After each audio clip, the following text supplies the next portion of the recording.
Hello boys, we are back to continue in playing the or explain the Necropolis game. Kinda in depth if somebody wants to learn more. Been doing the run again with the house rules. No Mage Guild neutral magic, no auto combat, and this time no range attacks outside the ballista and the tower.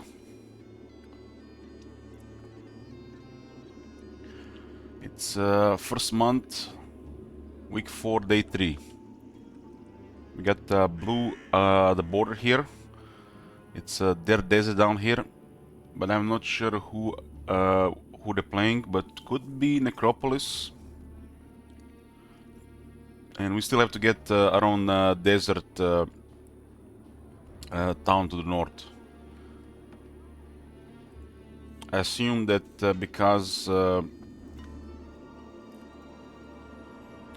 the guards are weaker here, that this is Necropolis area, and because the guards are stronger here, this is the area for them. I do see Mercury fissure here, so they could be Necropolis as well. Which is unfortunate. Unfortunate for Necropolis to have to fight another Necropolis. But get access to more troops.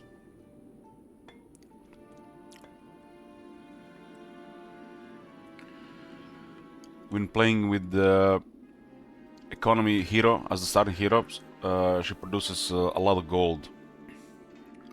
The second hero will be using King of Kings, Diplomacy, Death Knight, and we got economy on him as well. And we also got additional economy hero on this Reef Speaker. Still missing expert economy though. Been leveling pretty much, getting all the other experts before the economy. Do have expert logistics and scouting. Logistics does buff tax collector, so you get additional gold per turn. We got two traveling circuses down here. It's a location where you level up a random skill, but it did not get. It still didn't get the expert economy. Where we at? Where we at? Been clearing this right side here. Nearly everything here is cleared. I have to be careful not to confuse these two. This one has expert recruitment, which we buff the first 3 tiers. Offense and defense. When using multiple heroes, sometimes you get used to what they have, and you might confuse it for the battle and take some damage instead. She has Battlecraft, defense, and tactics. Also battle magic.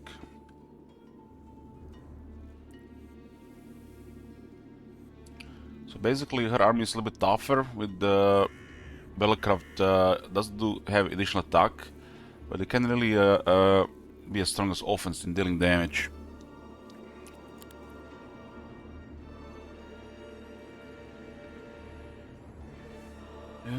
King of Kings, 130 mana.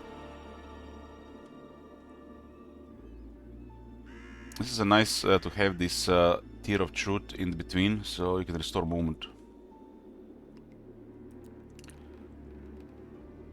It's level 13. We gotta split some of this stuff and upgrade some stuff as well. It's day 3. Week 4. We upgrade the walls here just in case. No surprises. It's day 3, so we can go for a resource depot here. We can get the remaining units by the end of the week. We've been struggling with wood and ore recently. This map only has one sawmill and ore mine, but several cities. I think that both those economy guys should have had +1 ore and wood per day on the second on the advanced sub skill. The economy heroes can actually generate either extra gold or wood and ore per day, or the resource that your faction uses. Our faction uses mercury.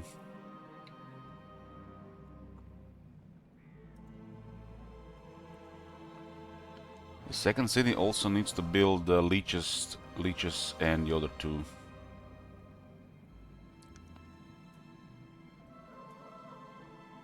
Let's guild the leech building here. We have +2 leeches per week and +2 whites per week, as we have the a white and leech specialist hero.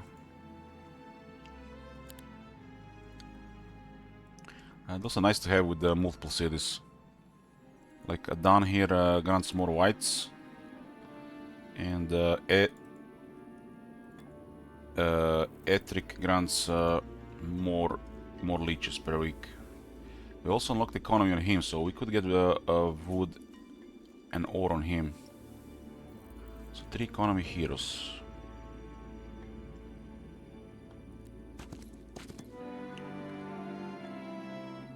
The other cities do have a gold mine, so you can use that gold mine income, I guess, to buy wood and ore.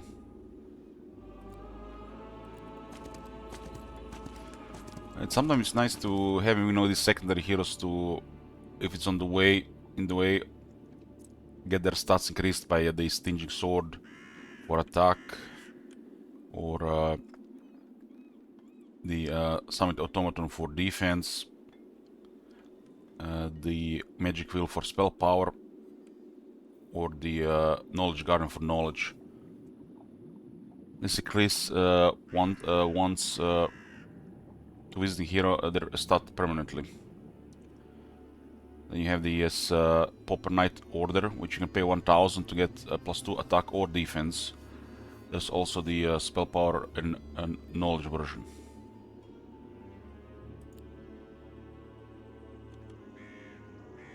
It looks like these resources are out of the way. There's a bunch of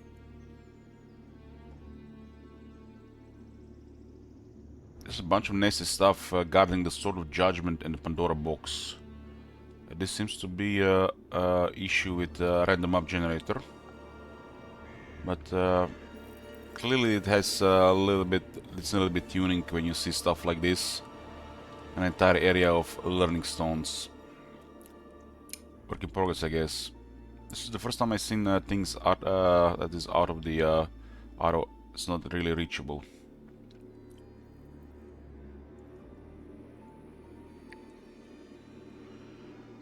Got me the Necromancy Specialist. He's a 20% Necromancy, that's hot. And we got offense, defense, and recruitment. Damn. Pretty nice, pretty nice. We all devised all these things.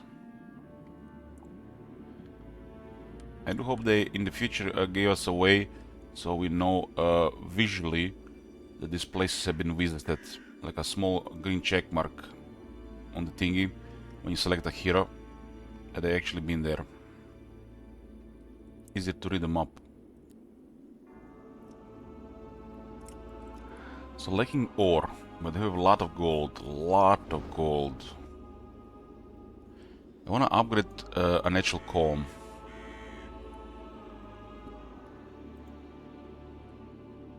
We can upgrade each spell once in the Mage Guild. It does cost dust. Upgrading this one increases its damage reduction, but if you have additional levels, either from the Nightshade magic or other means from other skills, it will affect all enemy creatures already in level 3. And this is pretty nice. I do see the AI prioritize this thing when they get they upgrade this one probably in the guild. This one is, I think, nice to upgrade and nice to have on a higher level. Basically lowers their damage and lower casualties for you, increase the chance of you winning. That's the first one we upgraded. To upgrade the spell, you need to first have it unlocked, and you have to pay 25 dust. And dust is a more rare resource. But the other way is to get it the main way through the alchemical lab, which we have here, and we're gonna go there next to get it, to get some more. So we have another circle of life here. Circle of life. I think those are a combination of Sylvan units and the hive units. We see hoplets and locusts. I think those are locusts.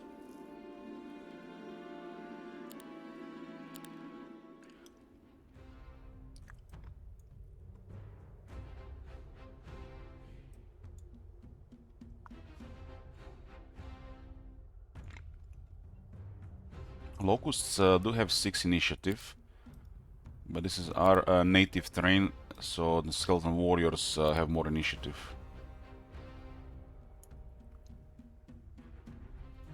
The order here is good, they are not that strong. Destroy them all before they get to act.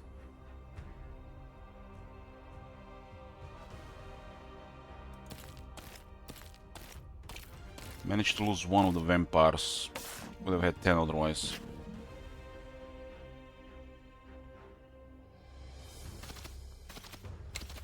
Got the 17 attack and 18 defense on the hero, so with these numbers this is very strong. But we ought to split these troops with another hero. And be careful that we don't encounter the enemy hero while split.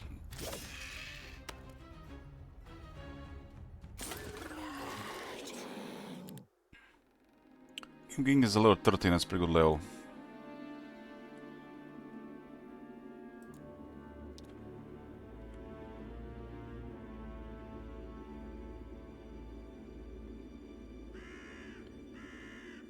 Okay, Milosa. Milosa can still go here. She does need to clear stuff. When you take the archer skeletons, I got a house rule for this run, where we are not allowed to use range attacks outside the ballista and towers.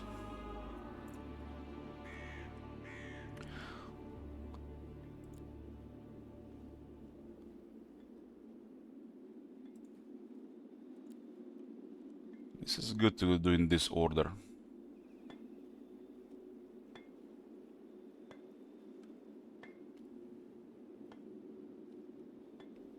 Got the location here, here, and here to clear. She does get more gold from these locations.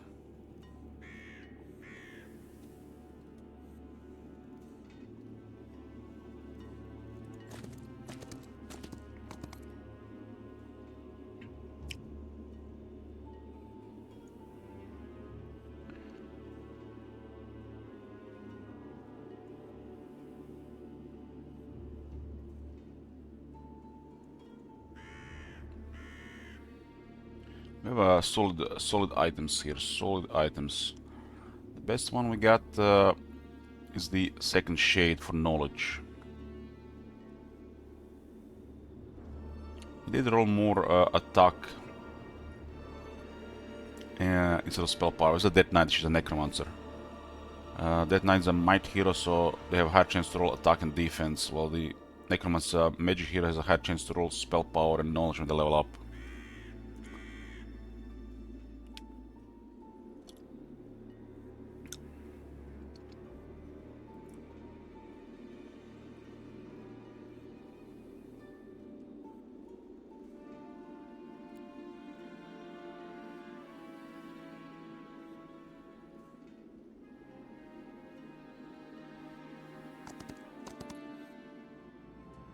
There are some extra leeches here when he's out of movement.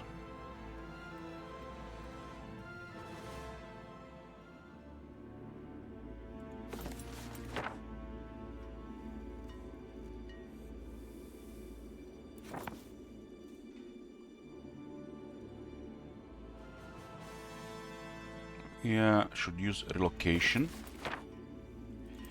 with Light's End.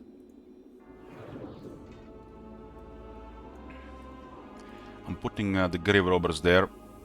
I have a feeling we might get attacked.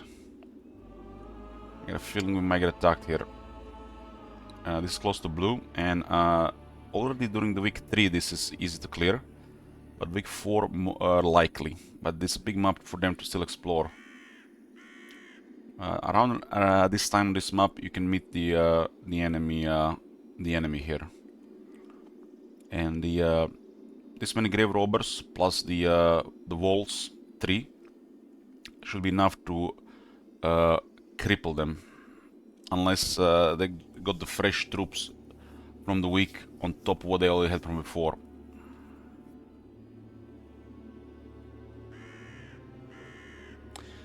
Yeah, I was commenting the random map generator. This is the area. It's kind of strange. Like, this area has a lot of stinging swords. Our main area has a lot of learning stones.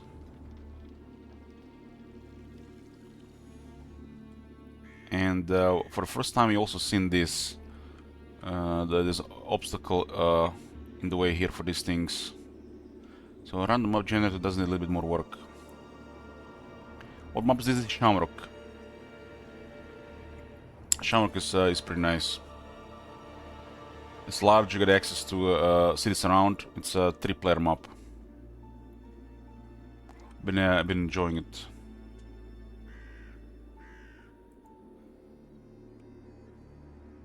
Okay. We'll send this guy north. I have 20% Iratius. Tarius. Iratus, Tarius. One day I'm gonna surely remember this guy's name, Tarius. Okay, Melosa got the troops now. Let's go clear this.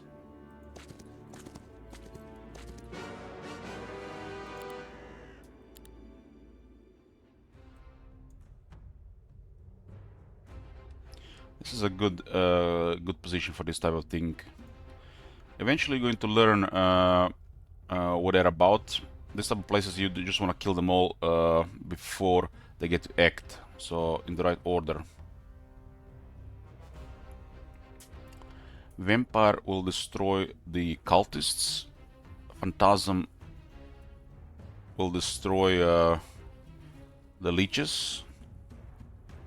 And everything else is good here. They have only four here, so this is pretty straightforward.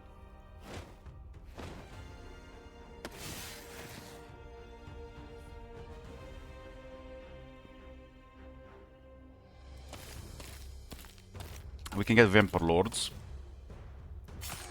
Managed to lose one Vampire. Tells you that, you know, no range attacks can be noticeable. Skeleton archers would have crippled that enemy otherwise, so I wouldn't lose the Vampire.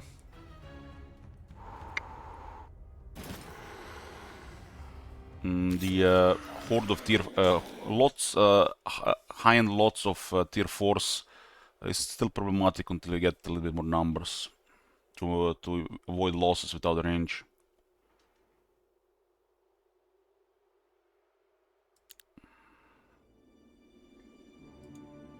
Necromancer is starting to kick in.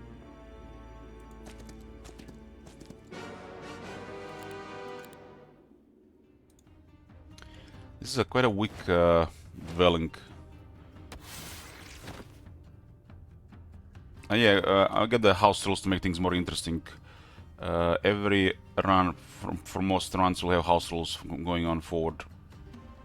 Exclamation mark rules if you want to know about the rules for the run.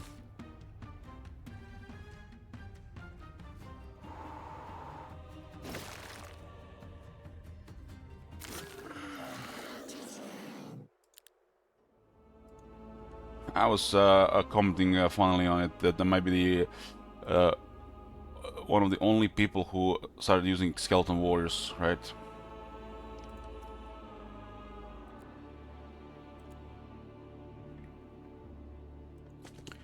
Tolkien is still missing expert economy.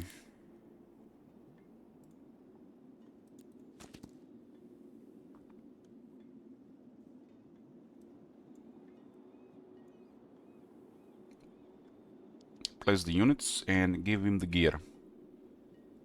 This guy doesn't have anything special going on, so I need to keep that in mind. When you transfer between the heroes, you have to also remember what skills they have. When you're transferring the army, the items, just always keep looking, take a look on their skills, so you don't really mix it.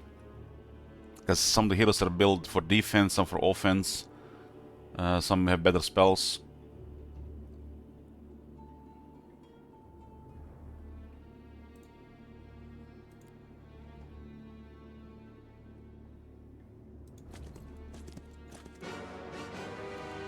This should be fine now. One troglodyte. I guess that's why it's the troglodyte throne. It's a troglodyte king with his medusas and the minotaurs.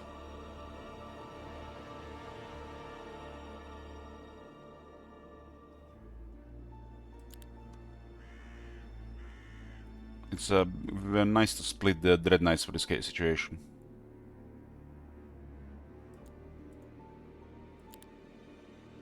$1,000 experience, okay.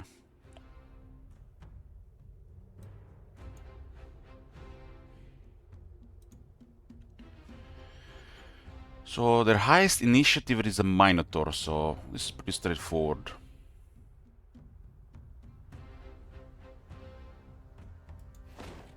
Minotaurs and Medusa are excellent units. Excellent units. But they like the numbers. They would need like 3 times these numbers to threaten some casualties.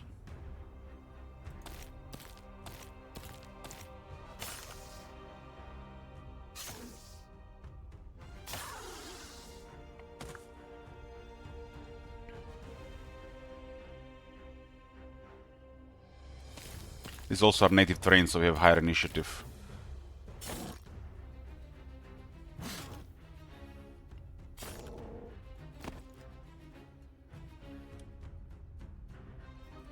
Let's see how this works again. I think even just +1 is too fast. It should be lower. Might be fine on that one.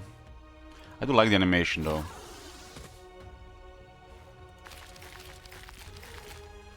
This is already really fast there.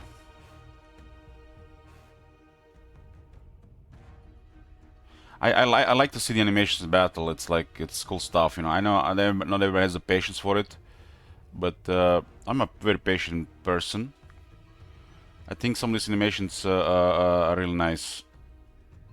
The things get also repetitive, but I'm not really a fan of rushing things.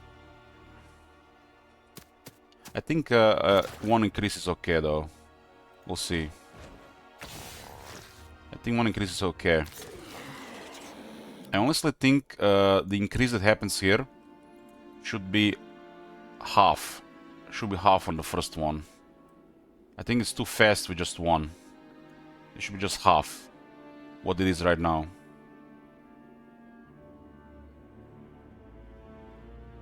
But it's fine like this as well.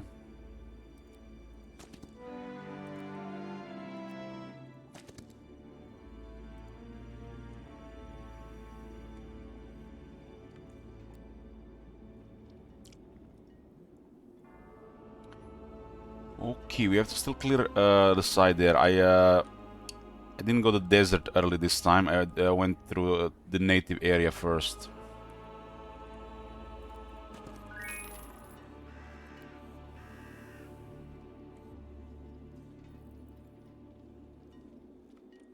Native area first. Well, restore some movement. There is storages here, but we haven't cleared them. King of Kings have diplomacy. We might get these things. Have the money for it. So far we had diplomacy the whole horde of cultists, which we turned into whites.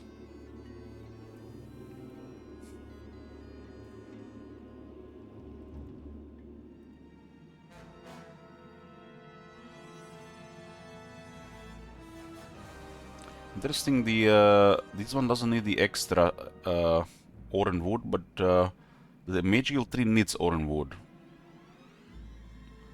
So the second and the fourth don't need Olden wood, but the 3 and 5 need it. Okay. I have run out of ore. Building walls in every city is expensive. Markup is 200%. I have to buy ore.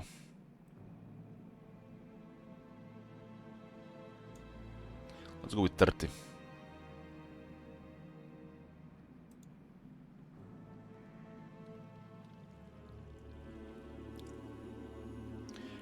Next day. We have a necromancy unlocked earlier this time. I decided not to go with this. And I still need to increase elite vampires next, so we get more vampires. I'm hoping we get all the vampires unlocked in these 3 cities this week. The vampires on those tier 7s that has higher growth, since it's of the lower tier 7 quality.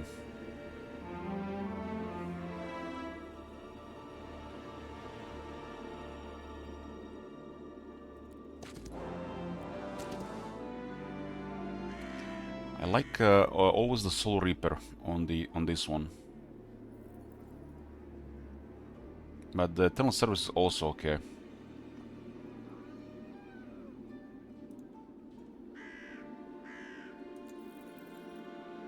I don't want to block Mumd here for the other hero.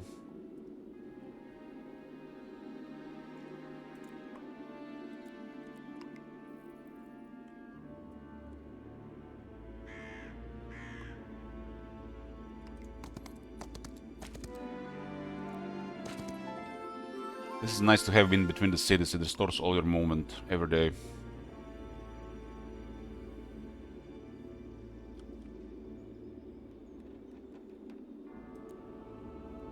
It's rank 7, so it's still worth going to the other side. Advanced recruitment will immediately give us additional whites in every city.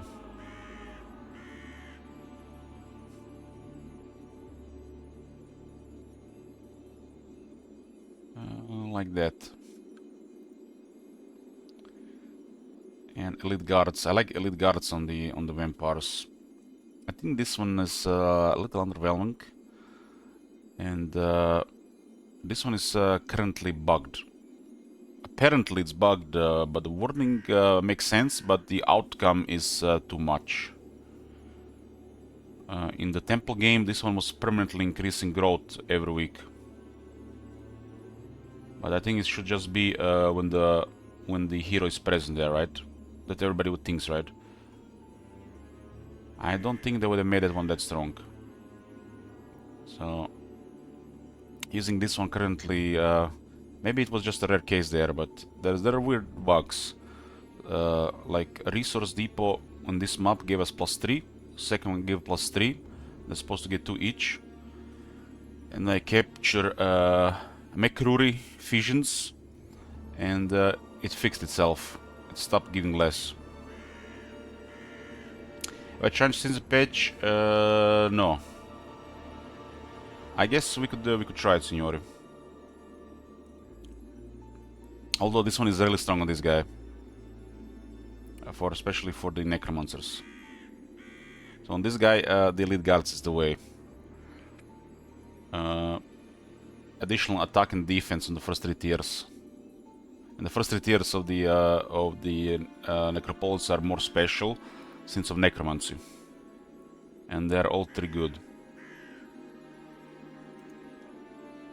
If this was a hero that would be some picking up stuff, sure. But this is one of the main heroes for this campaign.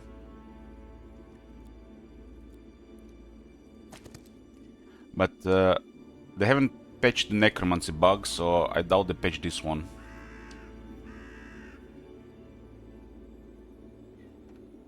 Yeah, the patch fixed the bug with that, so you're supposed to load them below 0. But that was in the patch notes. Recruitment and necromancy were not. So I have to assume they have not fixed it. Otherwise, why would they would have put in the patch notes this stuff, like, you know, they would praise. I did notice the undead and the embodiment still giving necromancy. Yeah, we read the patch notes. Read the patch notes that started last stream, or 2 streams ago, I guess, because the stream restarted.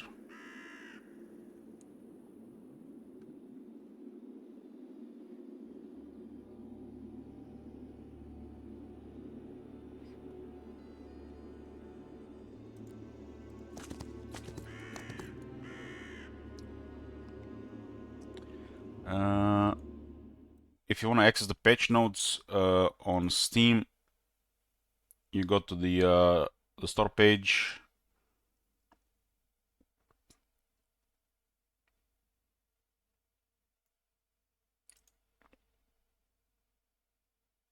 And demo update.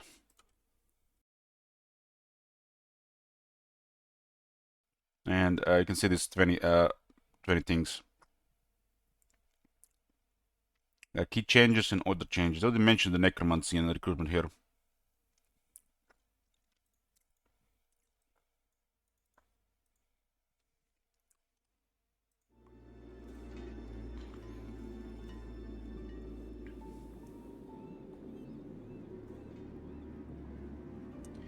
Okay, and this is the fresh turn. Melosa hasn't visited this magic wheel, huh?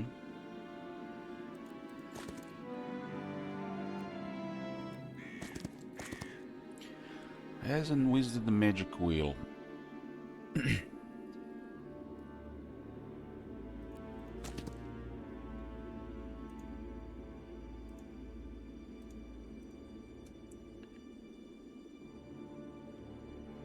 Tolkien should got that chest for the experience. We are very close to level. Yeah, there's a traveling circus here actually. That's the third one, I guess. This could be it.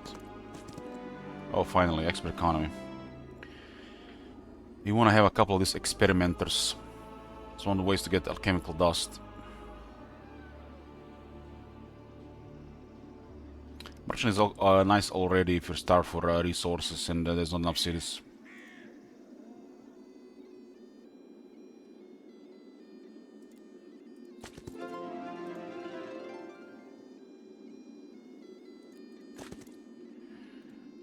Okay.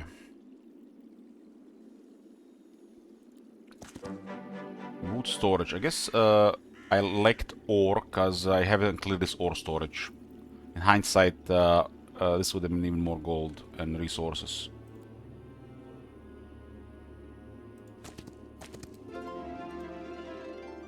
Haven't been on this part of the map in 2 weeks, a couple of weeks. I think take 2 weeks. I do need to unlock the other units this week. The leeches. I do have the leech and the dread knight law. Still missing the one for the vampires. And these trees are worth even upgrading for additional growth, considering we have 3 cities.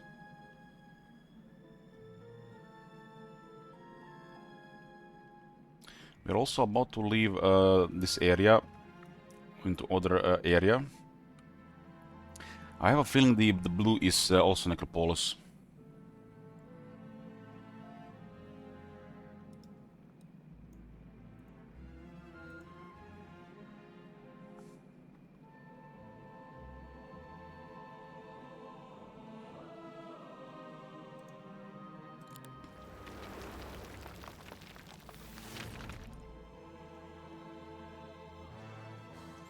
We have the recruitment on King of Kings and Tarius, but not on Melosa.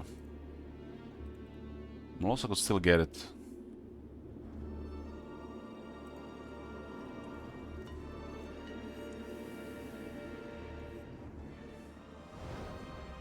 Let me see this. We do have Ice Bolt.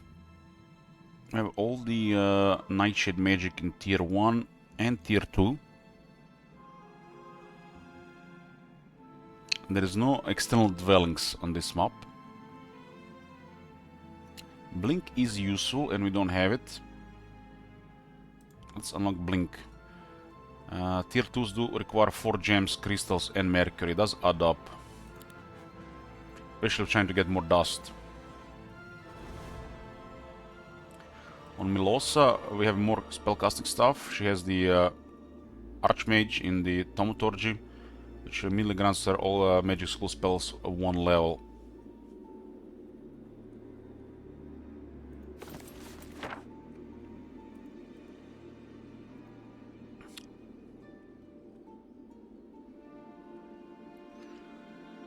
So she has a natural calm immediately upgraded. I don't think we actually visited the guild. When you upgrade it, upgrades immediately without visiting the guild. You have to confirm that. And not to learn the spells, you have to visit the guild. But when you upgrade the spells, you might not need to visit the guild, which is odd. But then again, you already learn the spells upgrading, but still without visiting the guild, you get the upgraded spell. We need to confirm that. We'll upgrade the spell to confirm. We don't have enough dust currently.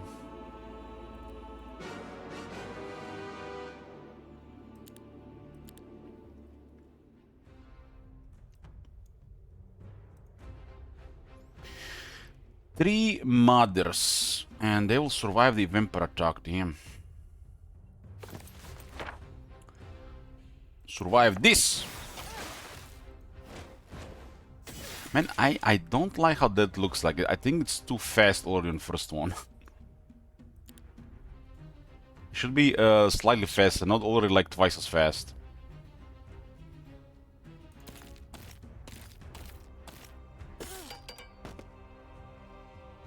I like how the Dread Knights approaches the target, you know, and with some finality, like stuff is about to happen. Not just like zoom dead on all the first speed. Let's see how this looks like. This is on. Let's put it on half. That's half. What the hell? That should be half of the half, and the first one should be half of the first one.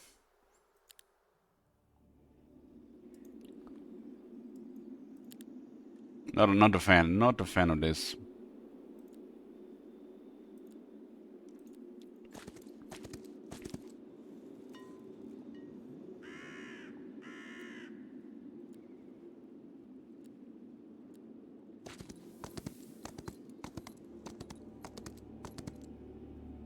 It does have logistics.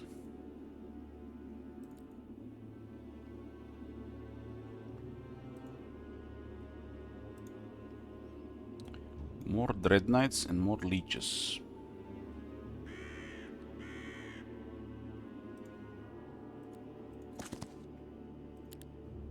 No diplomacy.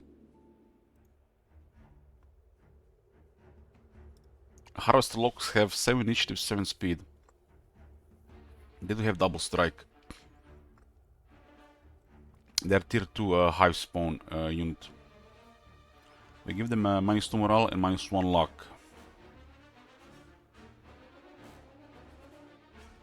How only -2? Aha, they're the same faction, so they do get +1. Unlike the other guy, this one doesn't have Battlecraft, so waiting does not increase attack.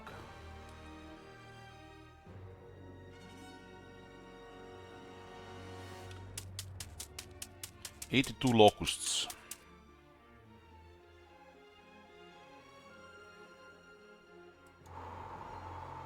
290 phantasms is just too much. Especially you have them upgraded on a law, which you should have at this point, which does give them damage. And you can have also more damage on them with skill. A lot more damage with skill and the artifacts.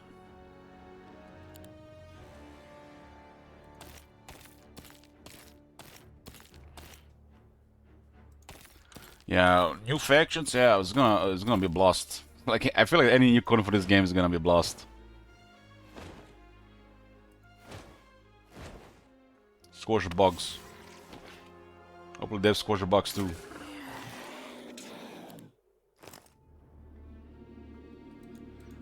Definitely more necromancy kicking in at this point. Okay, 48 dust. We upgraded so far a couple of things, but definitely upgraded the Chateau Feasts, which is the vampire building.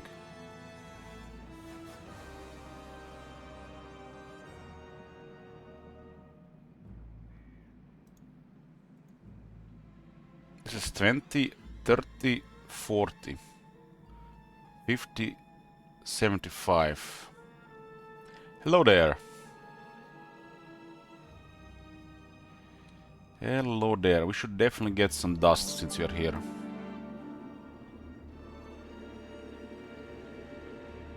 We are limited by gems right now, but we do have the gold.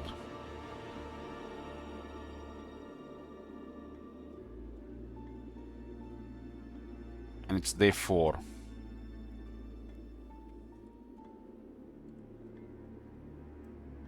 Should be fine. Should be fine.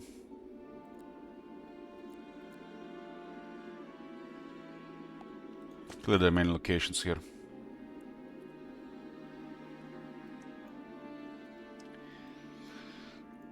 If you click the left mouse button on the unit we control, it'll just remove one from the group. Same as this effect here.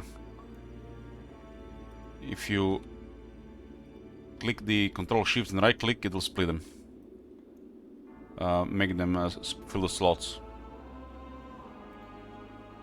But also split them with a shift click. I guess one is split them and one is to split all the split them evenly.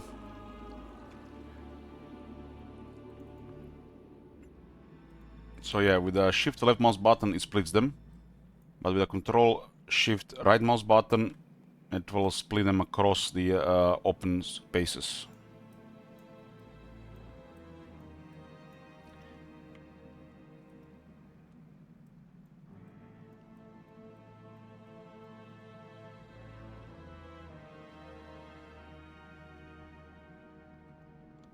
And control shift left mouse button will put split them, give one in every empty slot.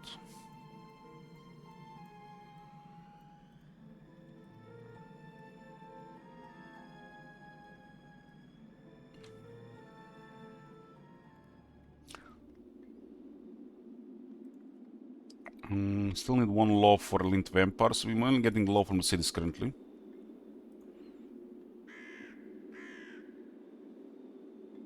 Two additional vampires per city is pretty nice.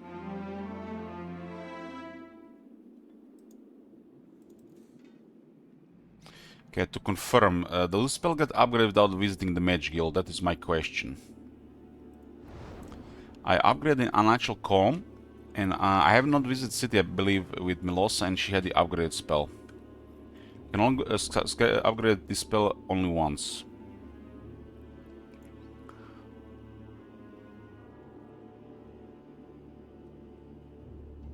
Upgrading Blink seems useful.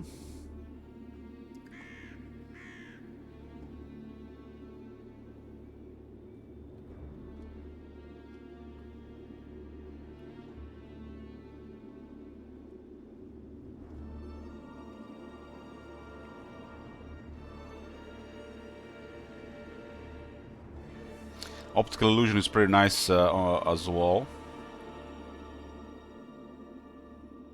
Let's upgrade the Blink. 25 dust.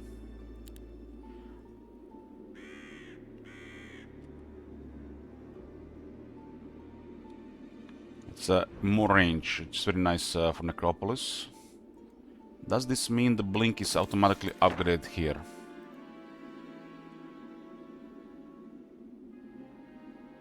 I haven't learned it. That was okay. I learned on this guy. Hold on.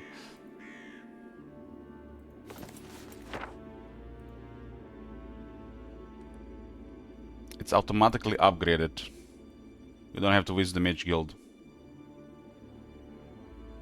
That is hell of a convenient. So you don't need to visit the Mage Guild to learn the spell, but once you upgrade, you don't have to visit again to use the upgraded version. Okay. Today I learned...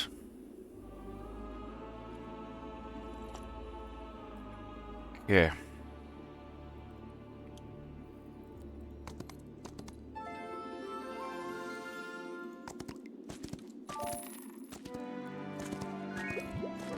Crystal storage.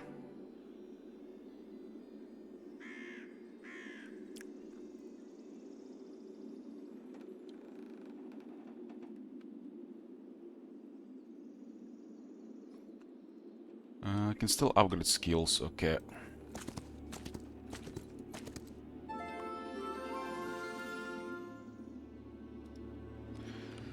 Toolkit has what I wanted. He has what I wanted.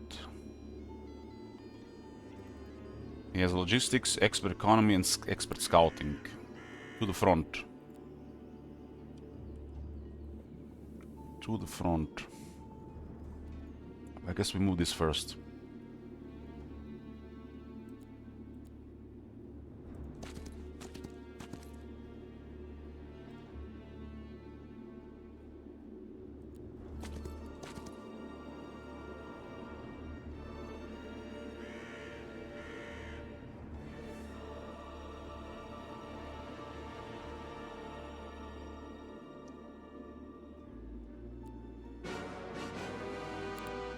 $190,000 gold.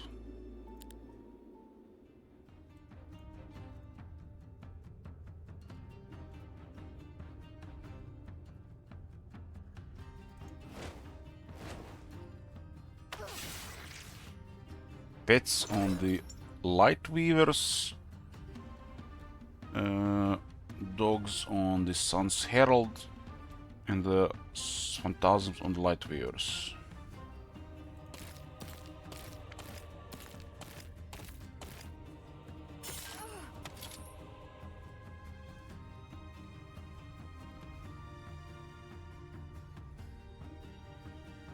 Pets dogs, I meant the skeleton warriors. We almost have rounds of skeleton warriors. It's gonna be hitting hard.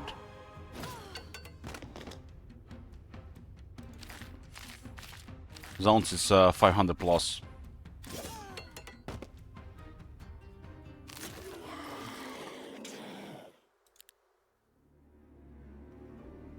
$1,500.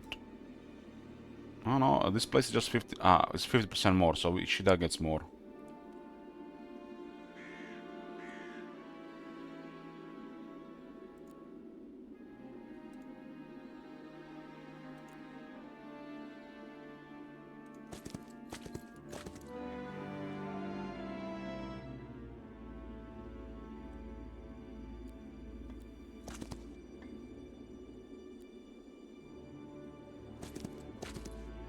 This has potential.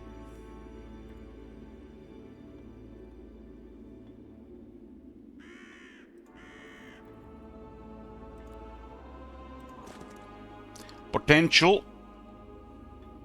Tier 2s and tier 3s.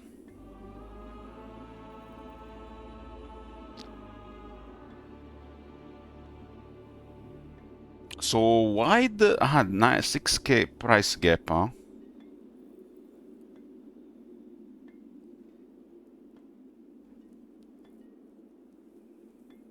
This type of units getting acquired by diplomacy is very strong on the these guys that have recruitment. At least once recruitment, because they get buffed as well. Has to be the Chantress. This is a much crazier unit to acquire with diplomacy, right? We can't get both, unfortunately.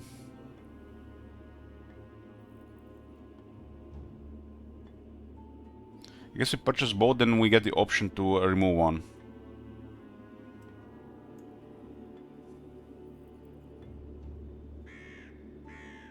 Still expensive, 20,000. And he does have economy.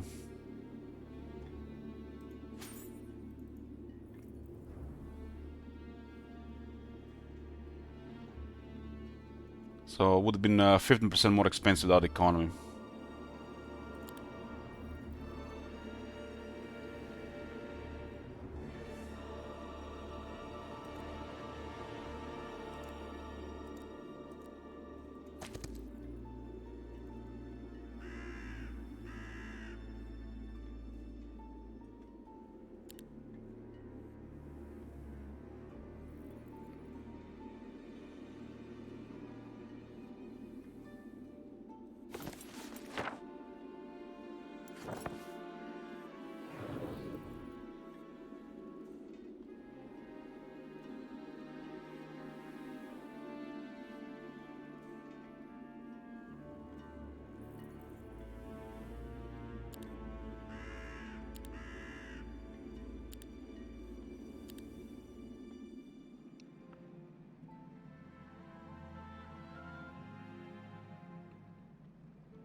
I wish it would say the default cost here.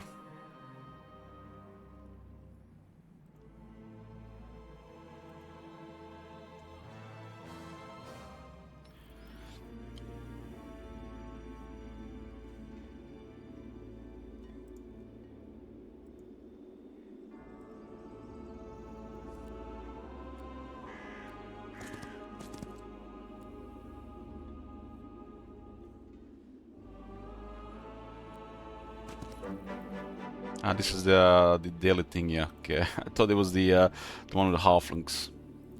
So now the weekly thing. The King of Kings does have logistics.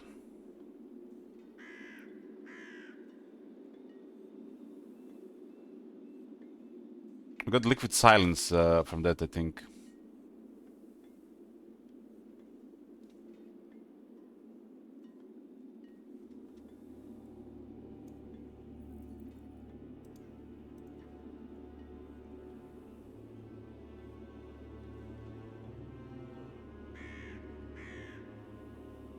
$9100. She has 9 knowledge like this.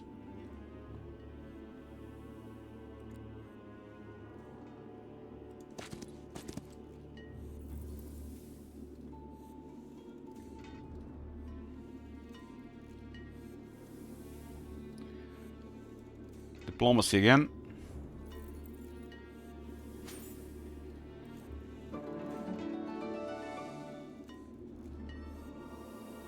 Dragonbone Greaves, you don't say.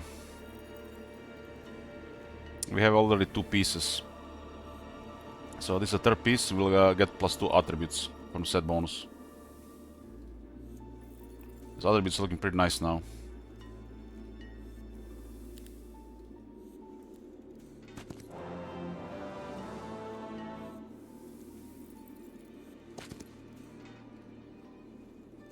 This is 66 skeleton warriors.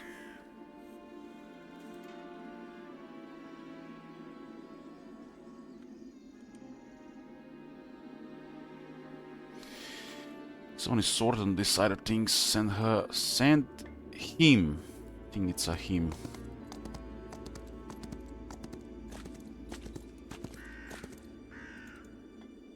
Him.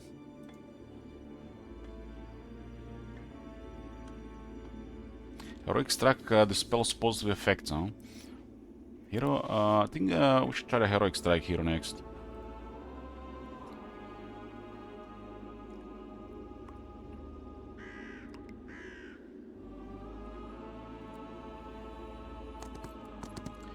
Darius can upgrade one of the skills here. And the expert defense. I'll go with the firmness.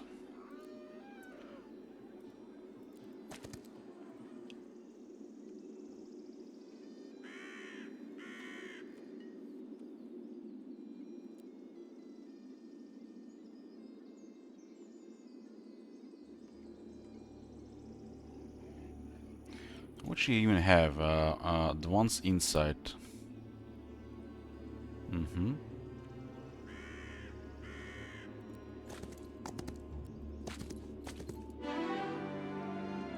Expert insight. +1 attack, defense, spell power, knowledge, double if she knows tactics.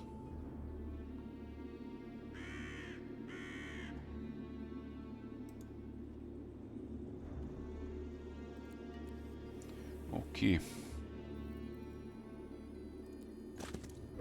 Look at the amount of skeletons here. Imagine getting the diplomacy. You're gonna get a legion of skeletons. I'm counting on you, King of Kings. Deliver me a legion. Legion of skeleton warriors.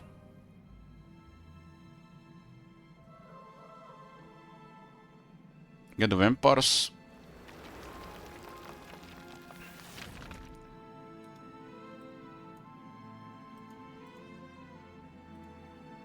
Missing some resources here.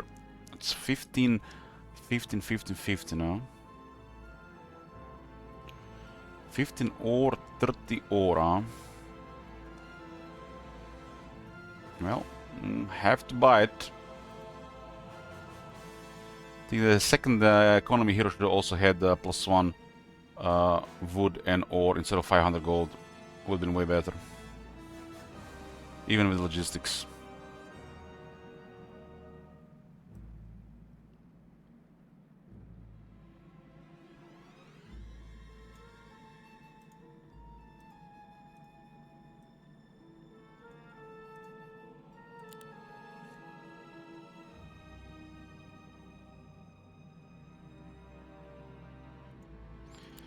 Okay, this will be all the units unlocked in three towns this week. And we give the vampires 1 growth and 25 HP increase. Now we get 5 vampires a week with Walls 3. This place is where we can upgrade stuff. Hmm. The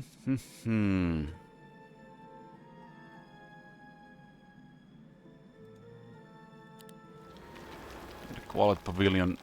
We're getting big numbers of whites now. Especially because also recruitment. If you get the Shadow Blades and the Nightshade Magic and the Drum, that unit is pretty spooky. But the first 2 tier units are gonna be very spooky with those two, especially the range units. Range units way better though, since the range units are the best.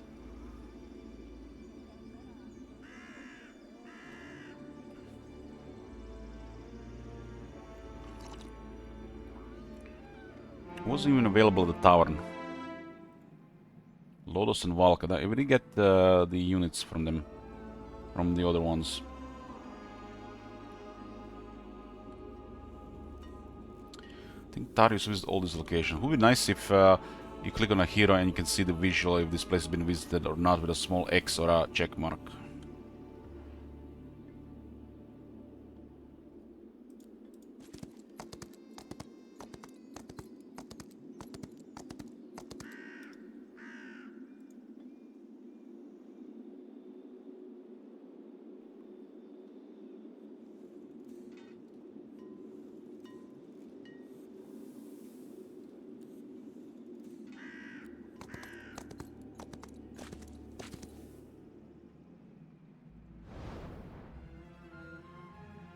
Okay, day 6.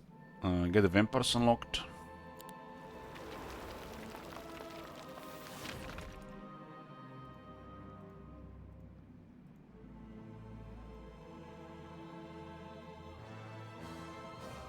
We need walls. We need walls here, so a bunch more ore. I would have had more than enough ore if I unlocked the ore storage at the start of the game.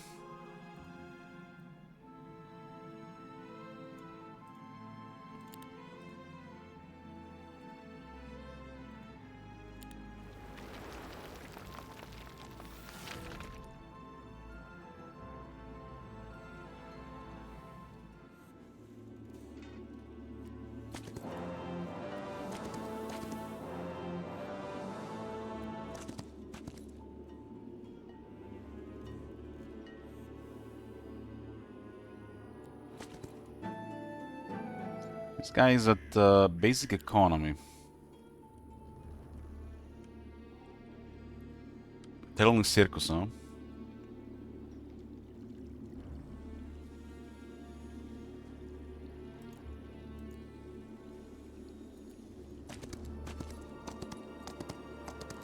There's definitely some diplomacy potential before we go to the desert.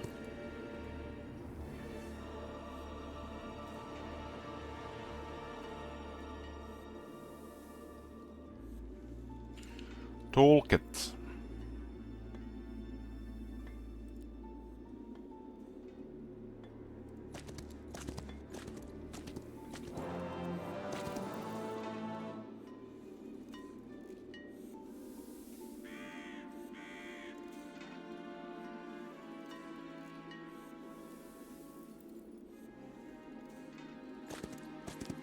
They're fleeing now to that room, huh?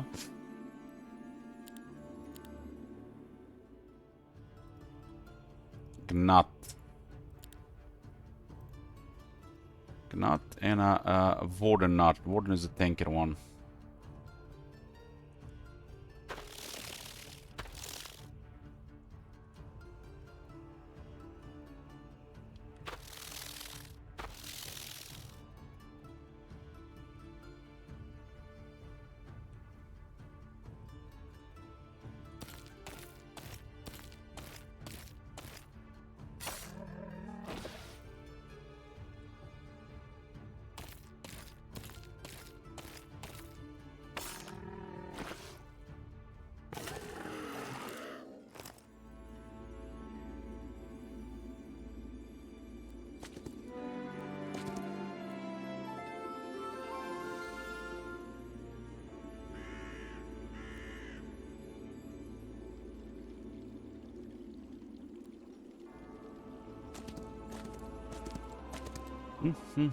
D6. Upgrade this unit. An improvement, in my opinion. Sounds of Skeleton Warriors.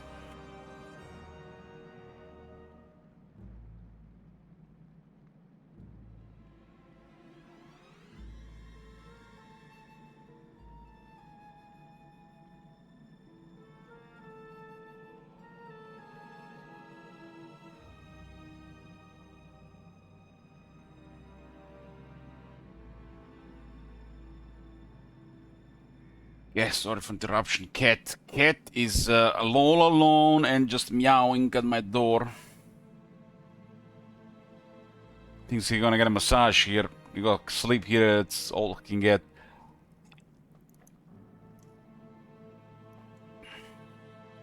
Senores, what's the hero starting abilities? Starts with the diplomacy and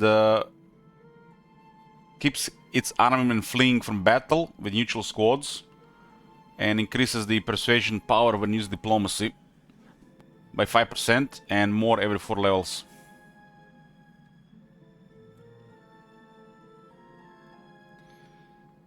But I think when you flee, you lose all your artifacts. We fled the battle against the enemy hero and we lost all our artifacts. That was 2 games ago.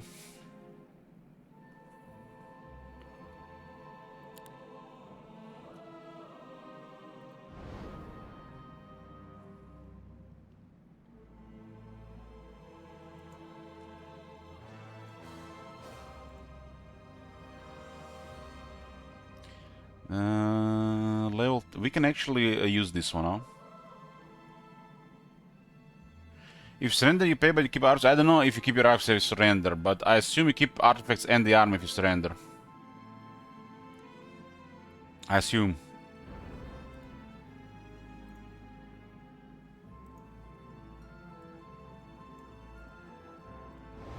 Let's get that from Bird's Eye. We have the level 3 now on Milosa. I have to learn it though. In the guild, so we can actually cast this a world map spell, which you cast to see enemy heroes on level 3.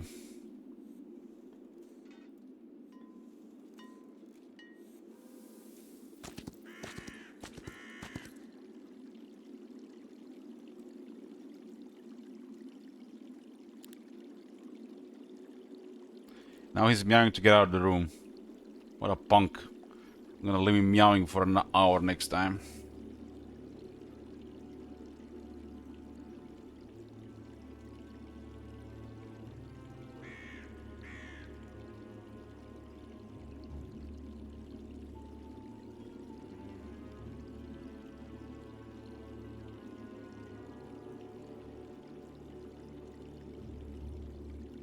Yeah.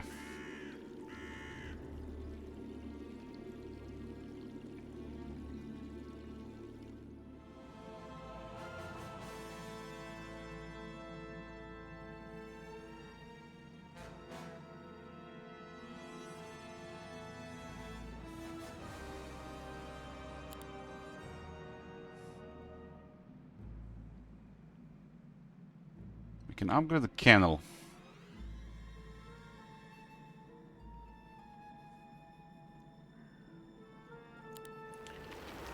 Kennel upgrades the undead pets.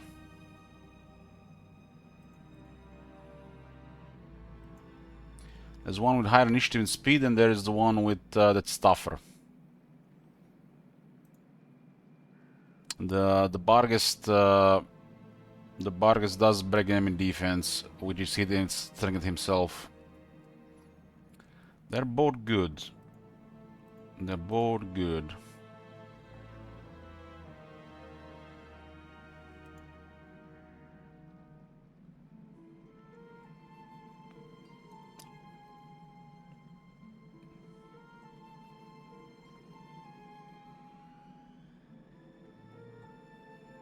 So both Armored Hound and a Hollow Reaper have the same ability, but it's called differently.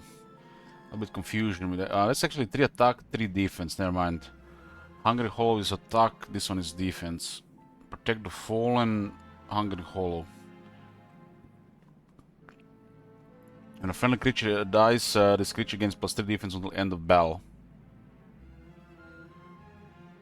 Has a 4 attack and 8 defense. It's 12 stats versus 14. The Barghest, I think it's way better for us. Because Laws granted 2 initiative. And Native Terrain grants another initiative. Makes it 11 initiative. 11 initiative. That's the one of the highest initiative units we have. And we can get even more initiative with artifacts and stuff. And we get another really hard hitter.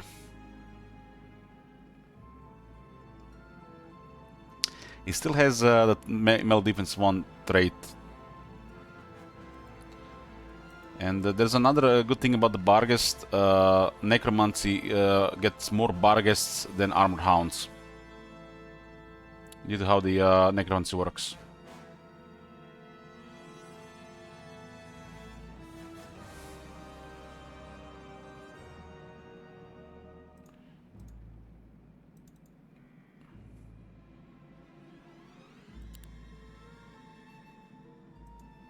Ooh, they fixed the UI glitch.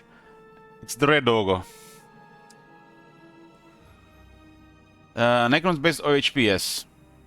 8% of defeated enemy's HP is converted into allied undead HP after each victory.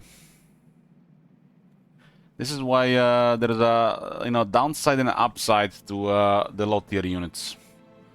Like for example, skeletons have 6 health. That is poor. So that's a downside. But the upside is the Necromancy. Especially so with the whites. 9 HP. No increase in HP. So they have bigger downside when it comes to base stats, but the upside is the Necromancy. With Barghest it starts to matter a little bit less, but it's still important unit to Necromancy. Because the tier 3 is like gonna be happening more often than tier 4 or 5 in most battles. But with enough Necromancy, even the leeches become like normal. And with stronger fights, even the Dread Knights and occasional Vampire.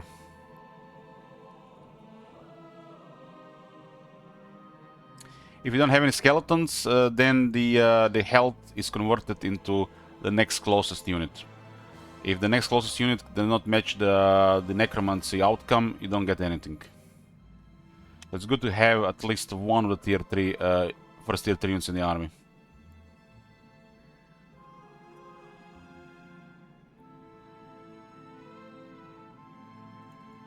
Like these 2 units really need numbers. Like big numbers. And they'll have big numbers due to their HP. This is where it starts to go like into like quality area.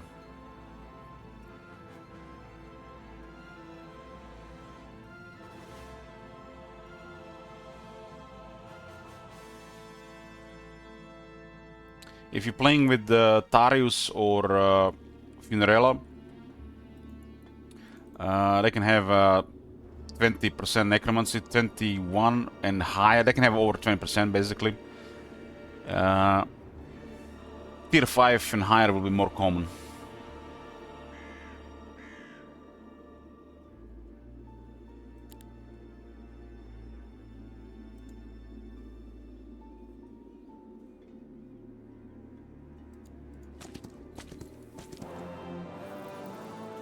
Hey Plak, yeah, I've been having a blast. Having a blast.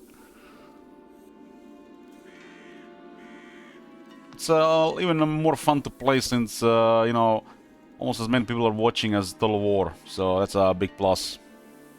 Still gotta pay the bills, right?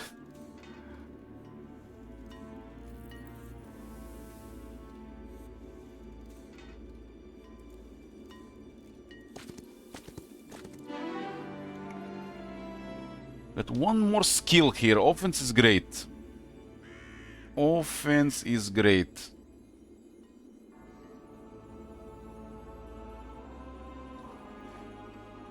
We should say not. We shouldn't say not to offense. We go Battle March and Unstoppable Force in this hero.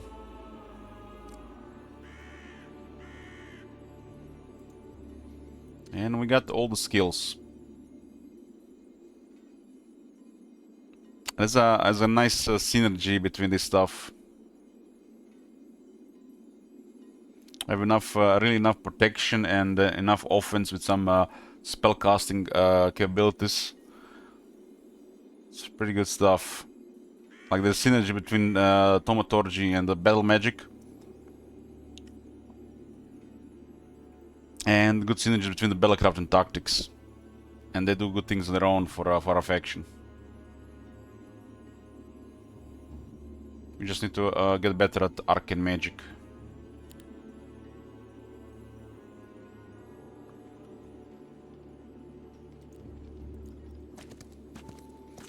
If I unlocked this ore storage earlier, we'd have had more ore than be able to spend this game. But we had to buy some. Okay, that's it for day 6 of week 4. Actually, the King of Kings can still move.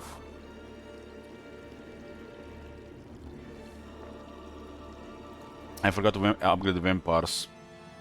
But don't have the Mercury right now. Should not bite. Oh, never mind, he can't move that much.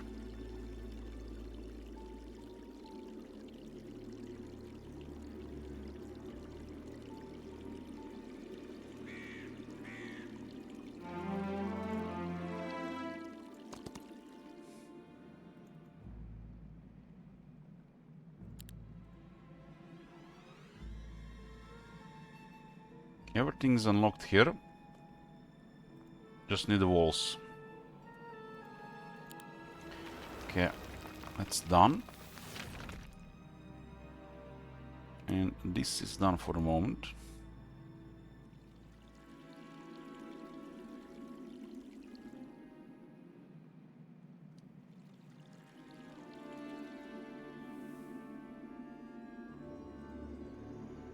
Black Cliffs.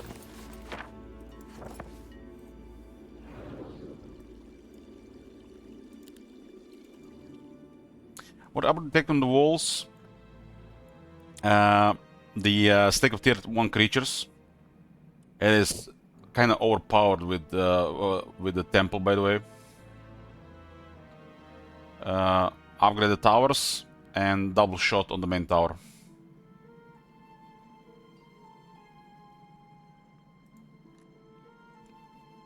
Temple has a crazy strong tier 1. And they get big numbers of it behind walls. Okay, let's get me Vampire Lords. One is a more offensive and one is a more supportive here.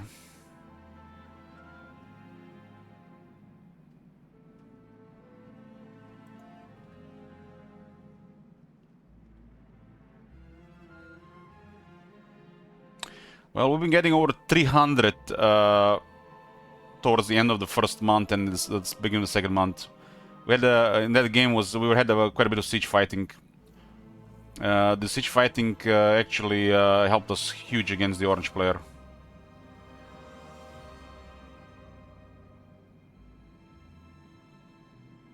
What does Scholar do? Scholar has abilities, more abilities. One of the abilities is Blood Transfusion. Basically, you connect an enemy to target a friend creature, and the enemy will take magic damage, and the friendly creature will restore health and also revive.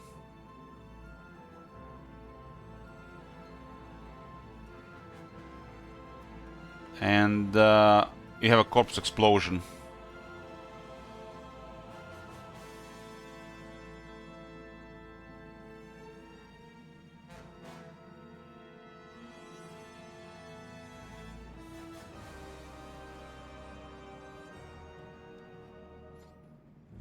Scholar also has a slightly higher attack, but at the cost of 7 defense. It is slower with lower initiative though, so it's not as good as fighting as the Vampire Lord. The Vampire Lord has enemies do not counterattack as well.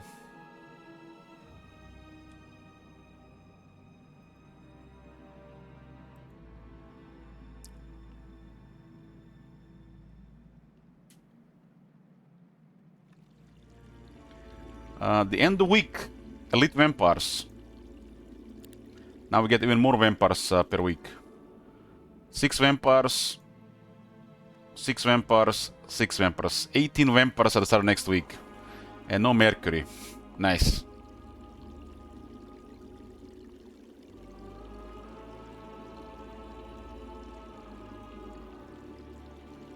And it should have been similar to be honest, one upgrade melee on the range.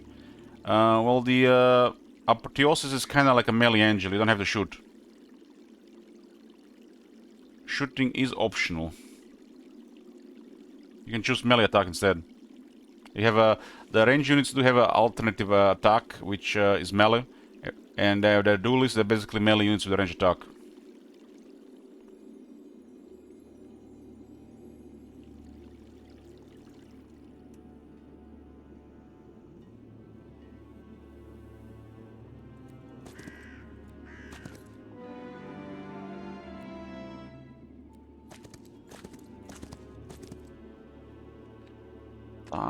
Darius.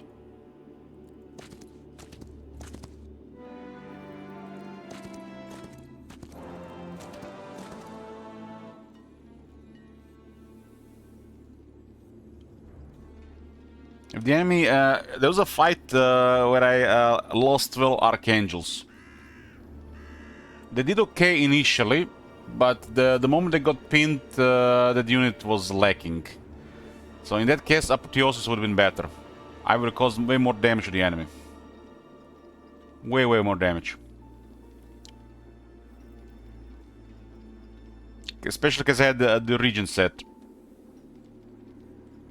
They'd be hard to kill, and they definitely do more in that fight. So it's situational, you know, what you want to do.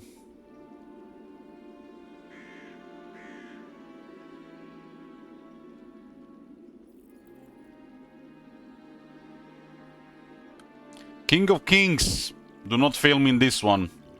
These are our people.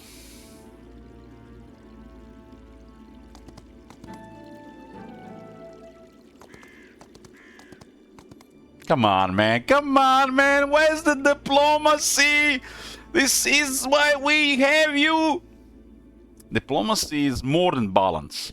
It's extra balanced, just like the necromancy. And even if you get it, it's so expensive. So you have to have the money.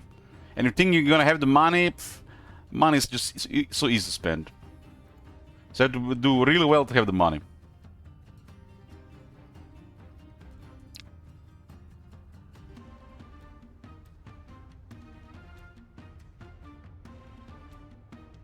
I think it's good. I think it's good.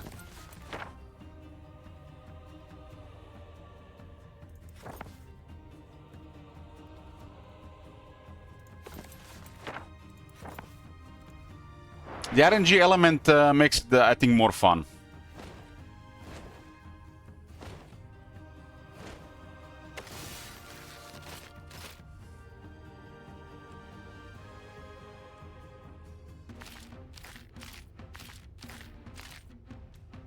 If there was no RNG element, I don't think it would feel as good as getting stuff. Because, you know, if one side of the spectrum is not, you know, like near frustrating, the other side of the spectrum is not gonna be amazing. Now, you know how things are with human nature.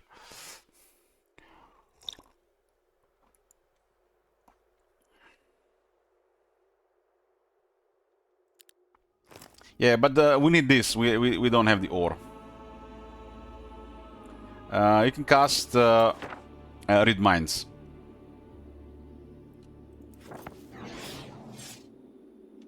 Will join my army. Will join my army. Well, at least the Hive recognizes their overlords. Meanwhile, for the other guys, nope.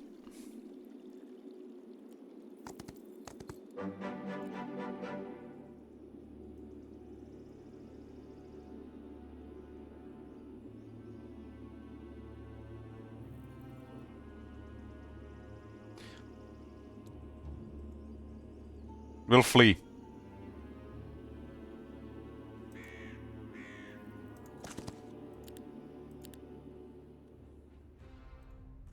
It's a random element.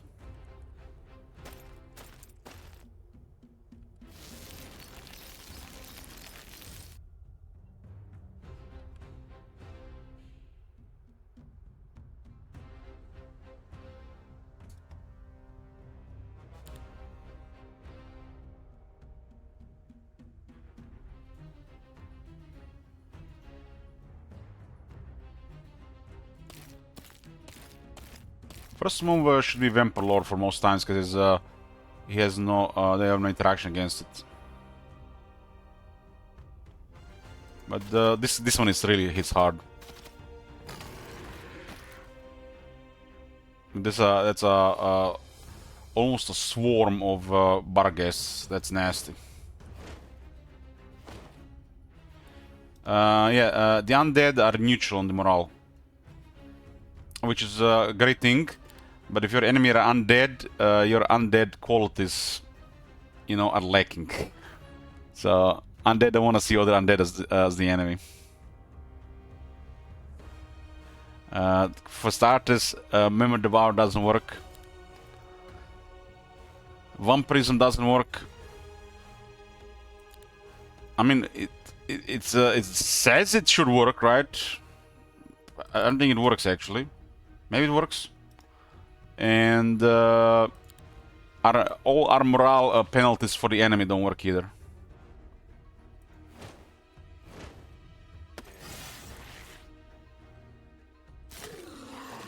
Level up! Advanced logistics. Get rid of the tram penalty. With the expert logistics, we do get kind of like a rampage element. Vampirism doesn't work, but it's why it doesn't say it doesn't work on those units. Vampire Lord's like so satisfying? Yes! Yes! Well, guys, this is a mega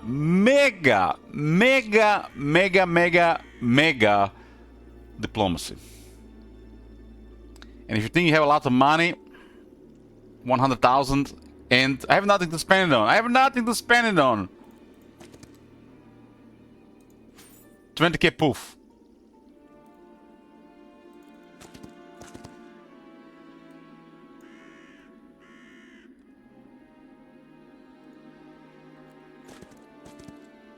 $16k poof. 23,000 poof. Gold is valuable. If you have gold, you're not spending it, you are doing it wrong.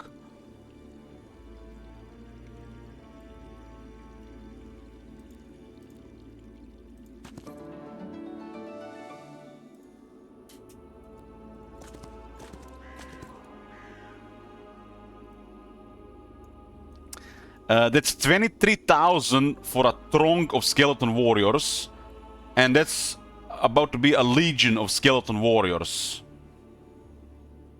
on expert recruitment and soon expert defense. That is really scary.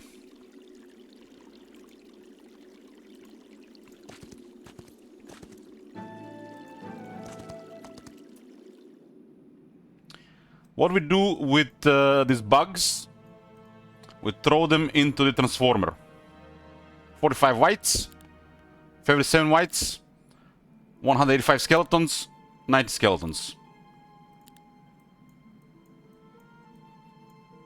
Because of the undead transformer and the mix of diplomacy and necromancy, the first two tiers basically are mega numbers. And the enemy has to deal with those and others on top. That's one of the advantages of Necropolis.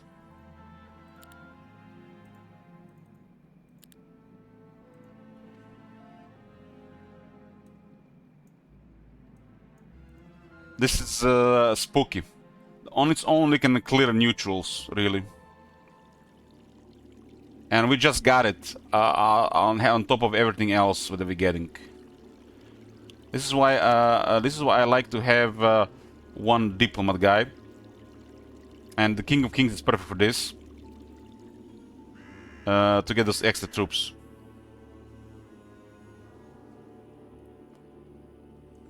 It's kind of like a combo. Melosa, the Golden, it was a starting hero. She made us a fortune. And the fortune has been spent by King of Kings on the military. She uses her, his reason on her to get money from her for the armies. So these two are good combo together. And the third hero we have unlocked that we're gonna be using is the Tarius. I mean, you usually get one of these necromancy guys.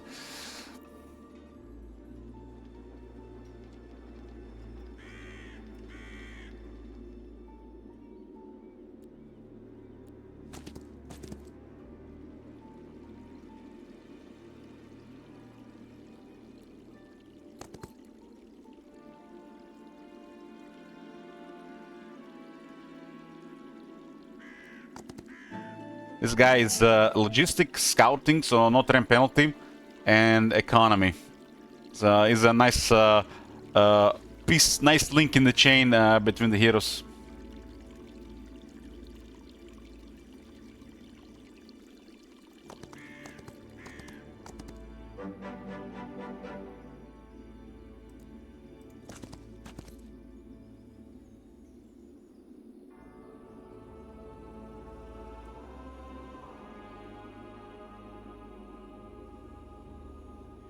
Almost a legion of skeleton warriors.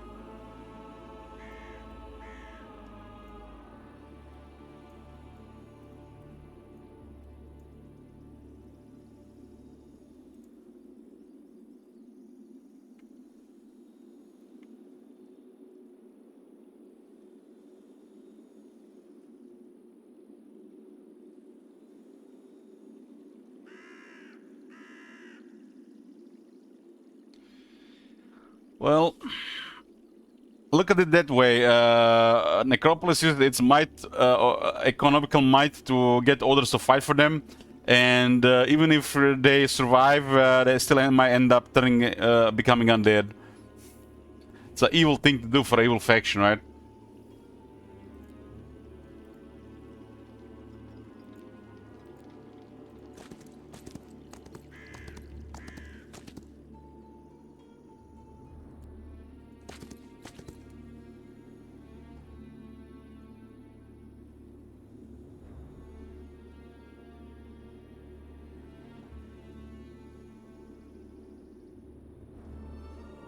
I think both King of Kings. So King of Kings and Melosa have Grave Soil, and Ontarius win with the extra Necromancy. I still think Grave Soil is better, but I make an exception for Darius and Funerella. Since every battlefield can be native for the Necropolis.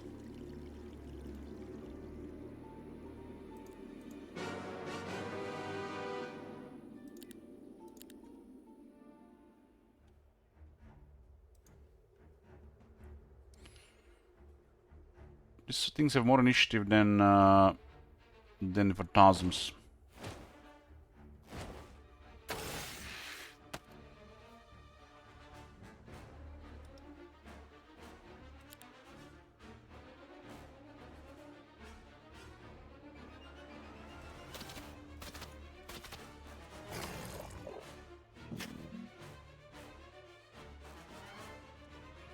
Focus don't have any reflect or anything. This guy have Paria.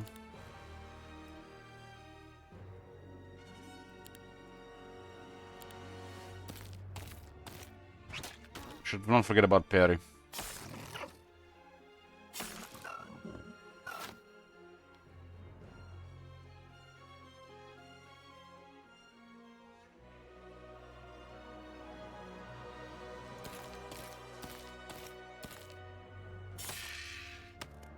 If you get a kill, you get another focus charge.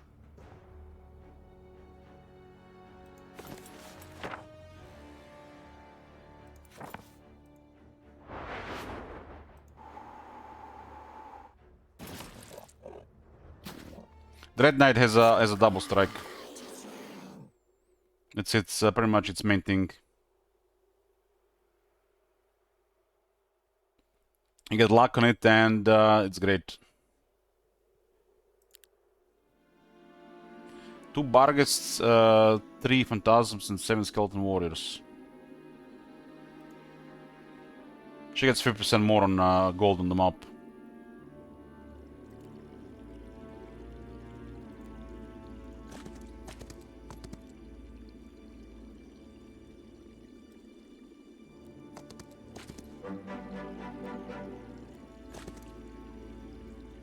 Okay, end of the month. End of the first month. Here, all is good. All is good. We're gonna be lacking a little bit mercury for a couple of days. Battle's gonna go up.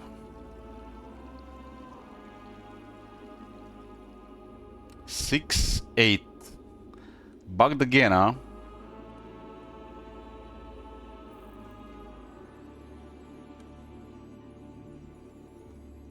Three, 6, 9,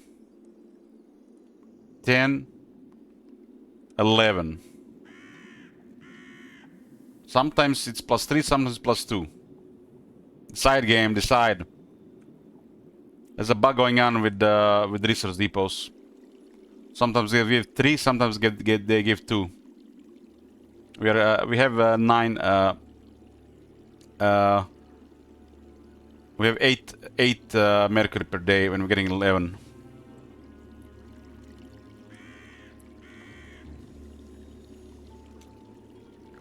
Let's see what the next month brings.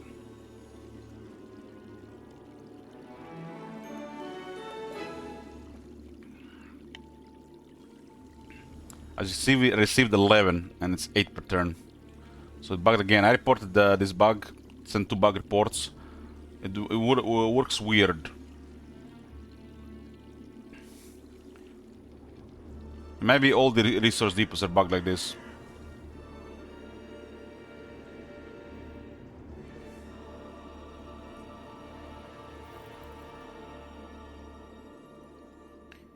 Okay, new week. Onkos and Kestrel. They're both good to get.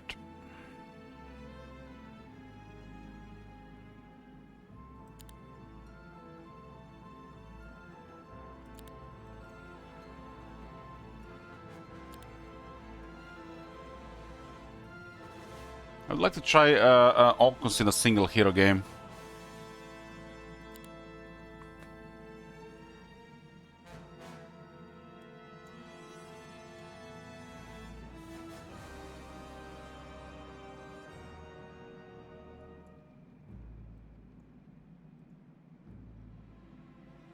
And he starts with offense, so it's very nice.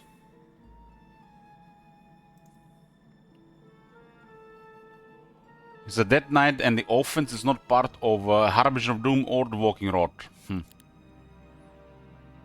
72 Scalers, 42 Phantasms, 29 Barghests, 20 Grave Robbers, 13 Leeches, 7 Dread Knights, and 6 Vampire Lords. Miss 1 Mercury here.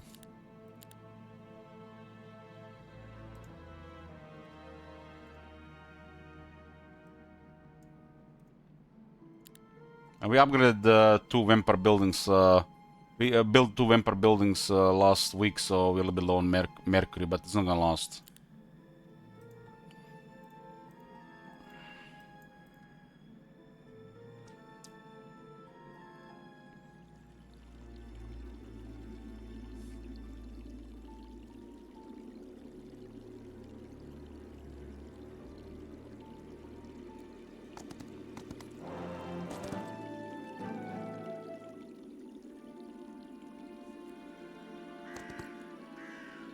It's not gonna last.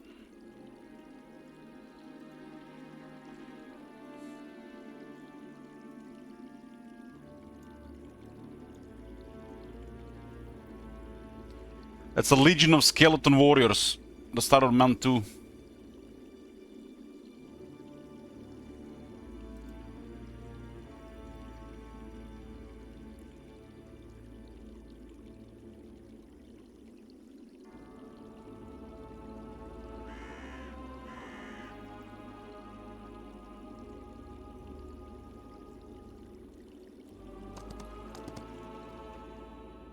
I need to visit the Mage Guild here.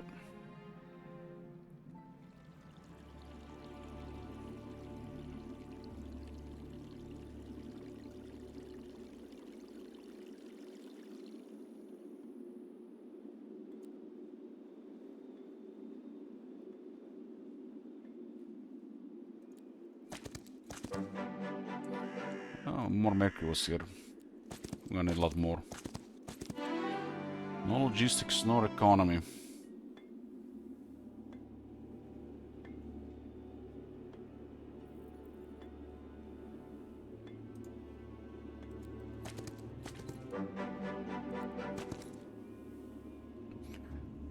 Need some air.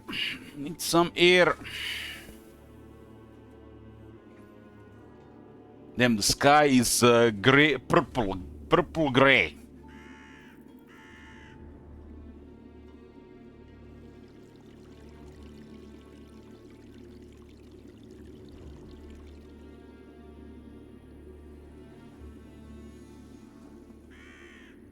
This is a hero's game to get now for a new player, for sure, but it's a demo right now. We still get a lot of content in it though. It's almost early access, soon to be early access in a couple of months.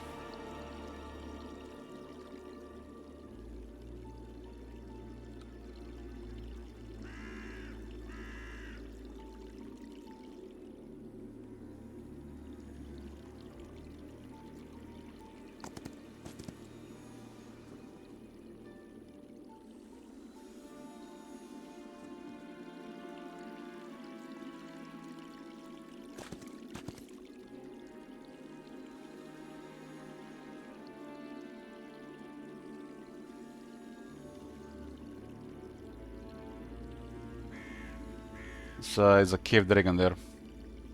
We don't have to use anything other than the vampires.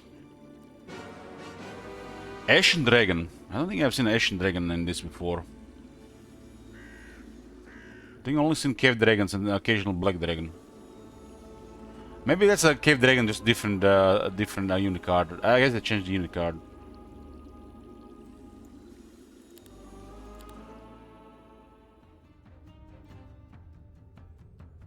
If you were Black Dragon, you had initiative.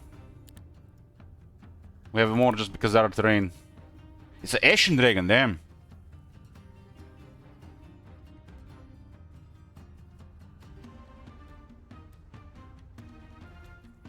So I don't think I've seen an Ashen Dragon before.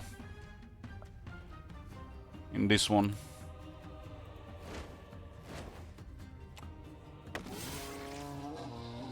I guess we beat their initiative. The Black Dragon would have had higher. Would have acted first. We got the 9,000 gold here if we were with the other one, huh? Okay, where are we even going next? There are bugs on the top.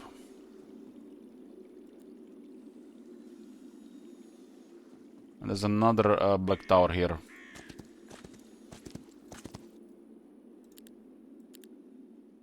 No necromancy like this though.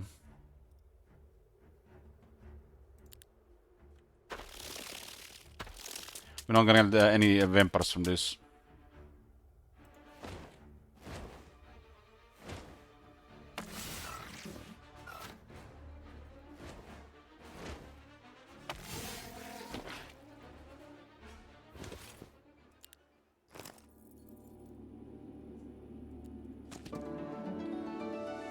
Ooh, Liveblood Fairy.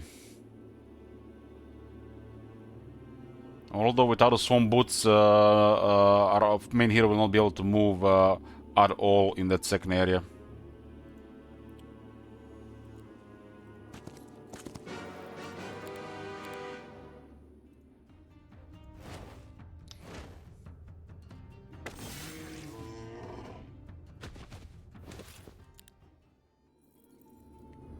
Warrior's Belt. To attack.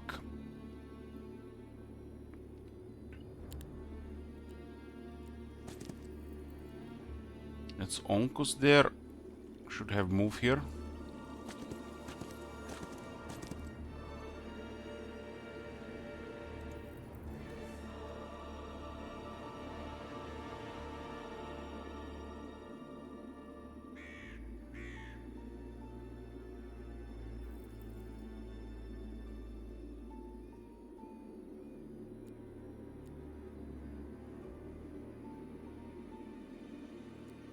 These are terrain, so there's no terrain penalty. 14. Going the side, I think, is always the same. There's no terrain penalty. These are native terrain.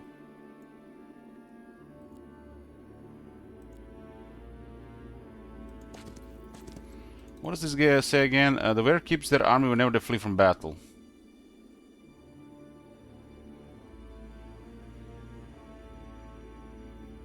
So, are you supposed to lose all your artifacts when you flee the battle?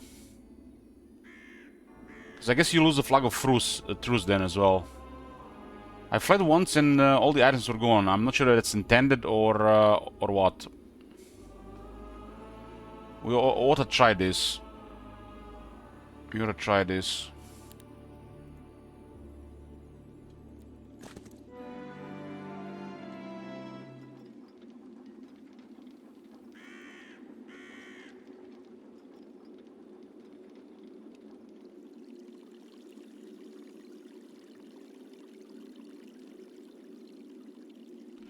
We visit all of this stuff here.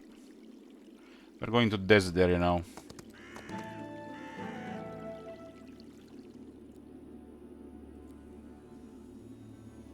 This could be a nice diplomacy. This would be amazing diplomacy.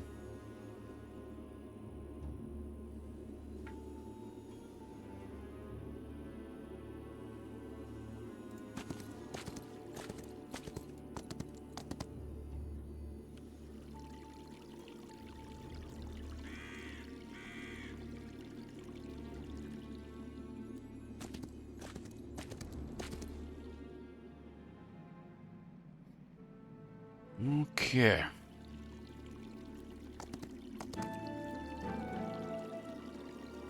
Did we pick up everything here with him? Not this. I guess we just went right. Okay, expert recruitment and relocation. Beautiful. Beautiful.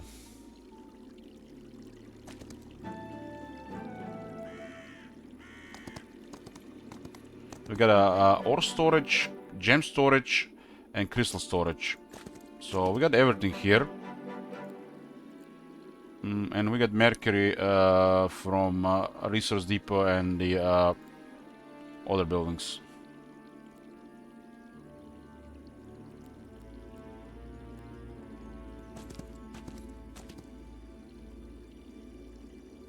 This guy is nice to move around here. There's economy, scouting, and logistics.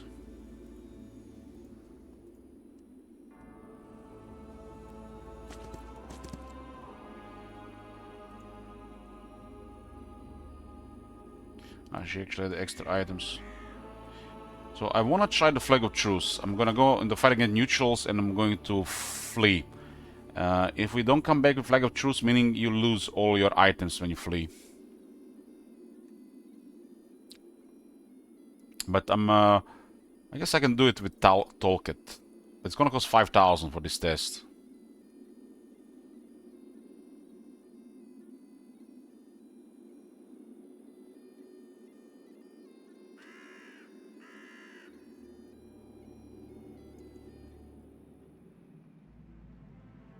Skeleton Warrior has 6 initiative, Skeleton Archer has 4.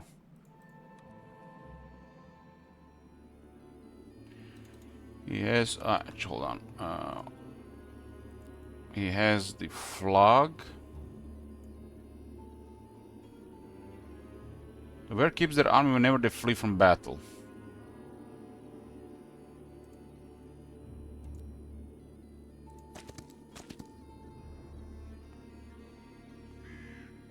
What? Why are they grouped like this?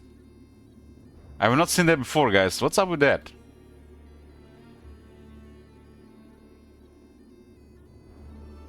What's up with that?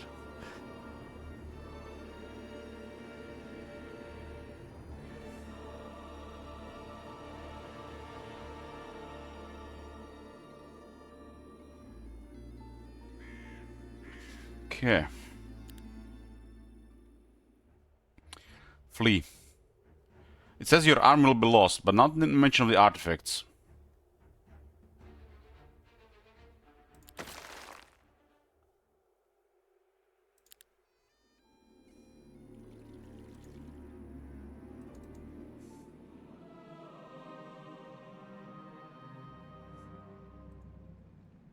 Okay, there is the Tolkien escaped hero.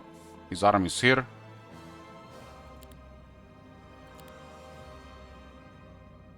Huh. So, me losing all the items fleeing last time was a bug, huh?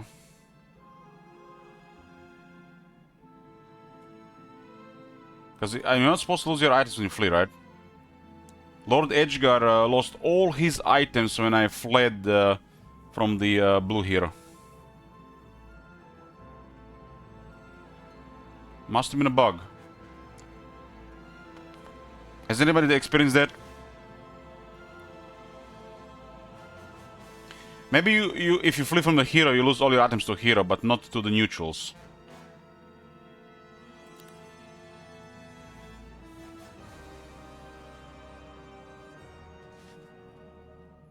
Yeah, it could be, or it could be a bug.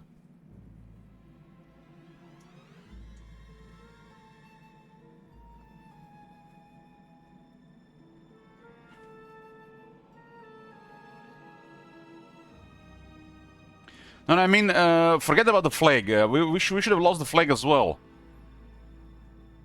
We should have lost the flag as well.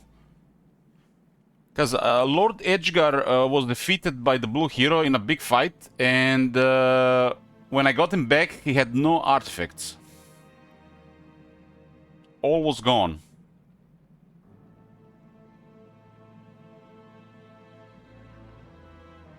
And I don't think it should work like that, so might have been a bug. That's a nasty bug if it's a bug.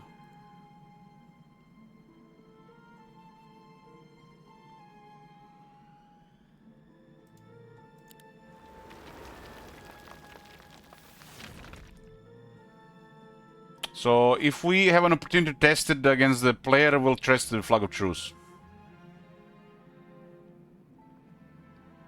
Yeah, because fleeing before you lost is basically it's a must thing to do. The AI was doing it really well in the previous games, but in this game they don't flee at all. And I was trying to also save my hero in that big fight, but when I got him back, all items were lost. So fleeing, you just lose the army, not the items. If you surrender, you keep everything, but you have to pay. So, must have been a bug.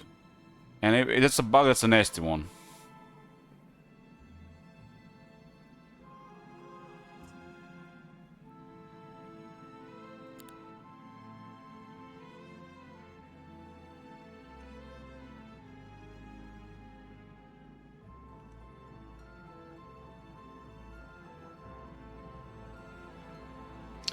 But want me to tell you about the bug I learned today, which is probably going to even confuse devs, maybe.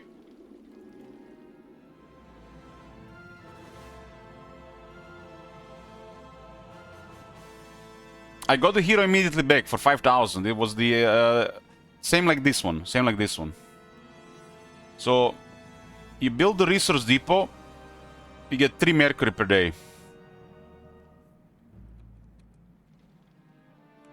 You build the second one, you get 3 mercury per day. You update mercury gain with the mercury fissure. It fixed itself. I capture another mercury fissure or get more mercury somewhere.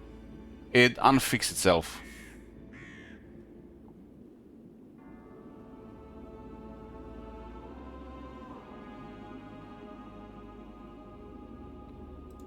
No, I don't have the mining of mercury. It's pointless with all this.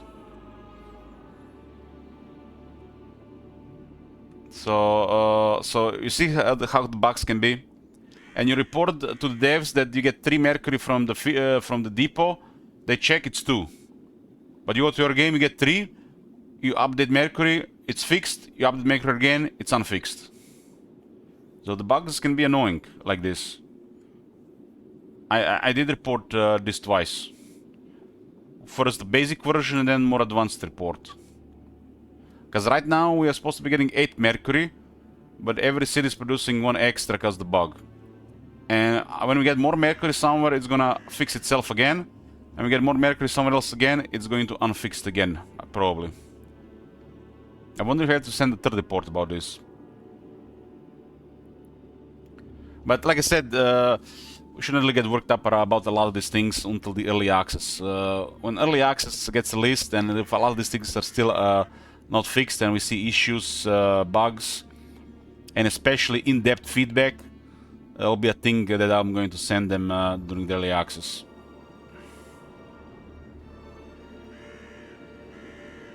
And I checked everything, Paul here. Checked everything and tested and tested. I even loaded the early day of this campaign to see. So quick save. Let's see.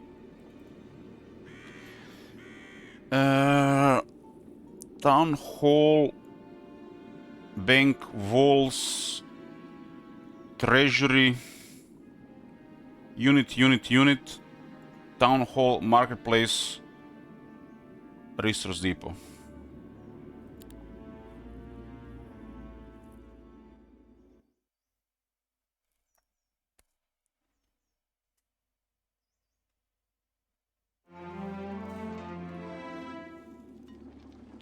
Zero mercury per day.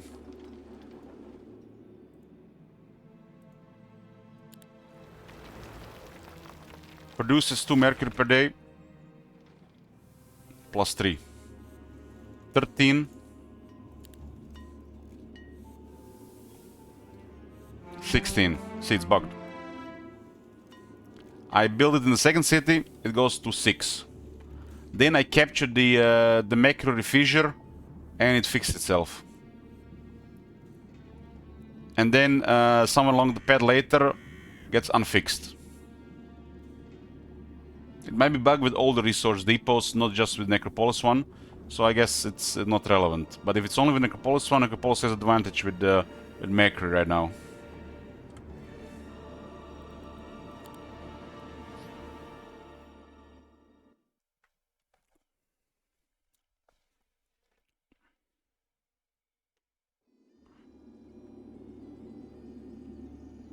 And reload does not fix it.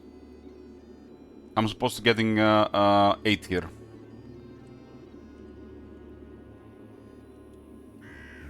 And if I figure out what fixes it, I'm gonna send another report.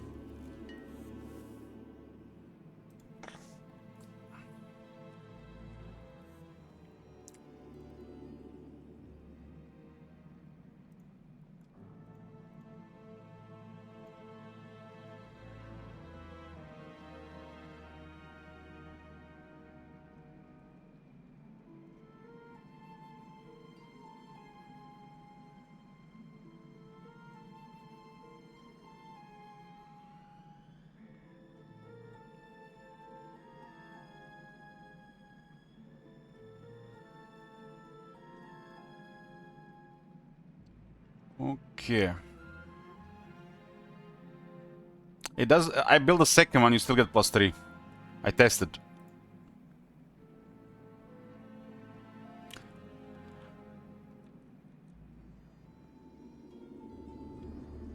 I checked everything. We don't have the hero that produces Mercury. And we don't have the skill that produces Mercury. And we do not have the mining. It's a bug with the resource depot.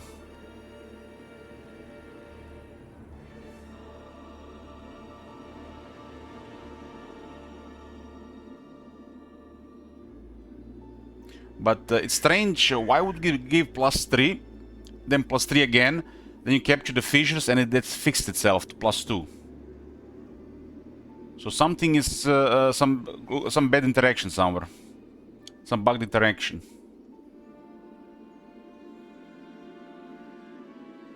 It's not a bug; it's a feature. Just wanted to give you to show you how the bug can be.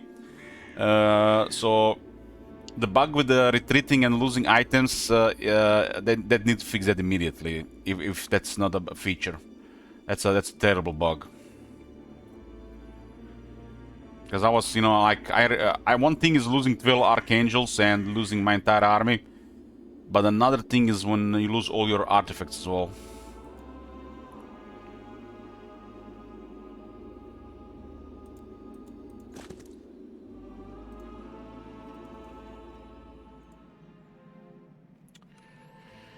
Okay.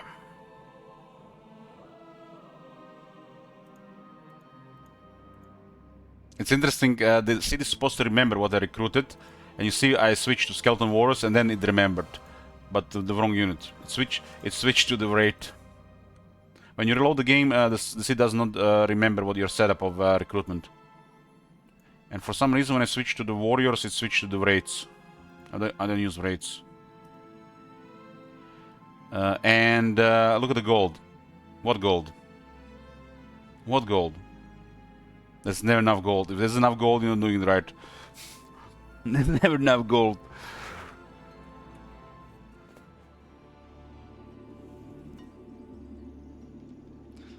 But we got quite a bit of a diplomatist going.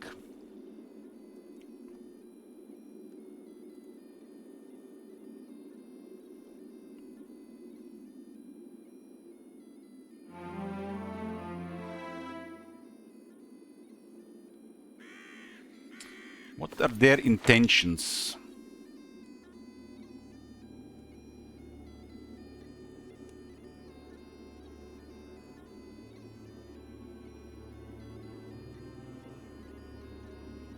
I need to upgrade from Bird's Eye.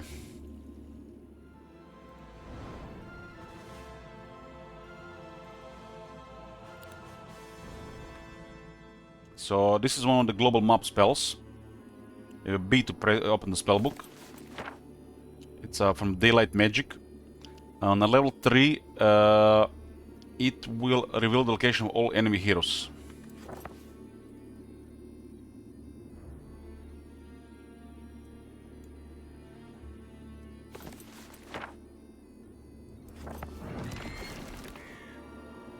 So our desert is not being contested, so nobody's been there.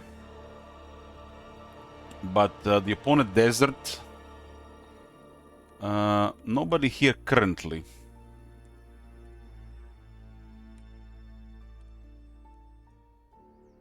They're all at the bottom.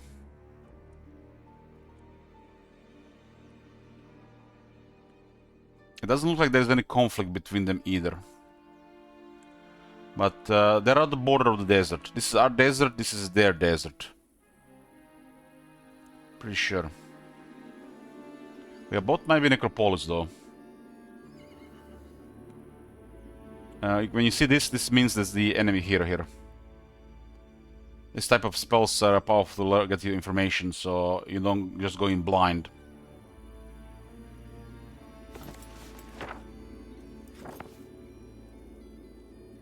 There's also another spell here, it's called Read Minds. Shows information on enemy intentions on neutral squads.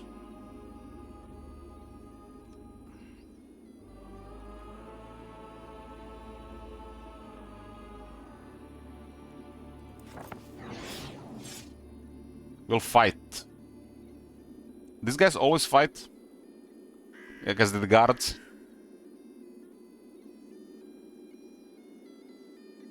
I think because the guards will always fight.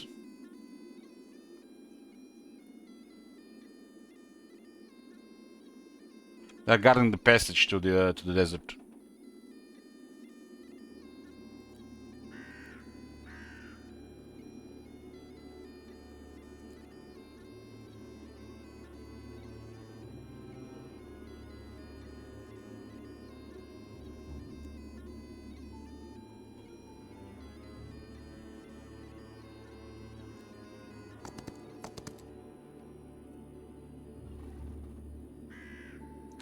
This is the elevation here, so it's a little bit weird.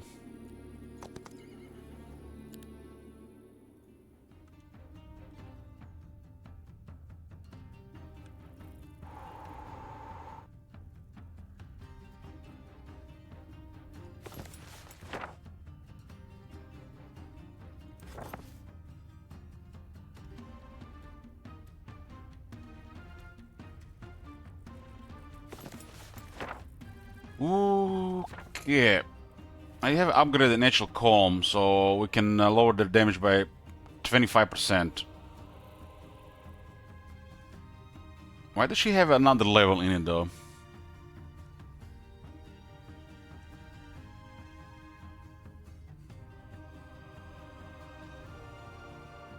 I upgraded this once and I upgraded this once.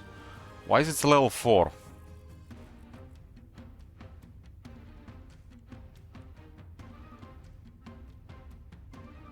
I got Archmage and +1. Where is the other one coming from? I upgraded the Blink, I also got 2 levels on Blink.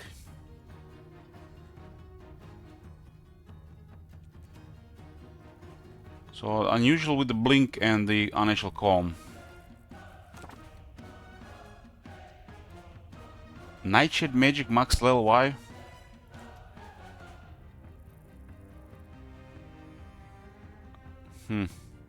What's causing this?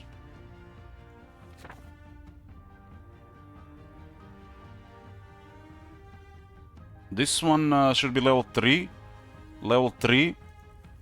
And this one should be level 2.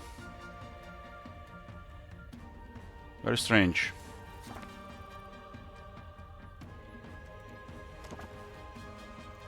Not sure what's causing this.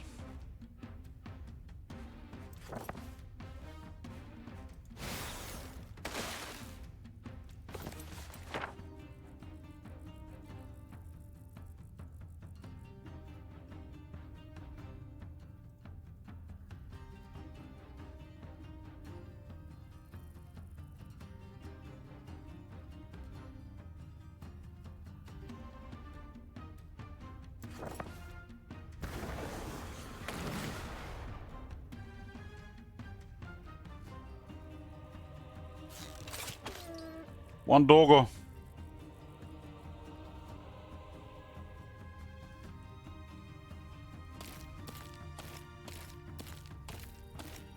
The moment enemy has shooters, the moment the casualties start.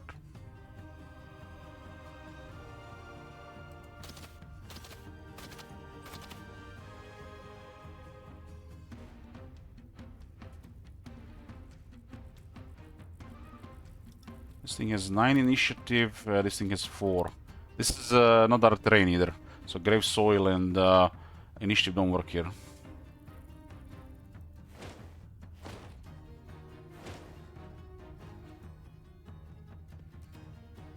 What happens if I give early start to the leech?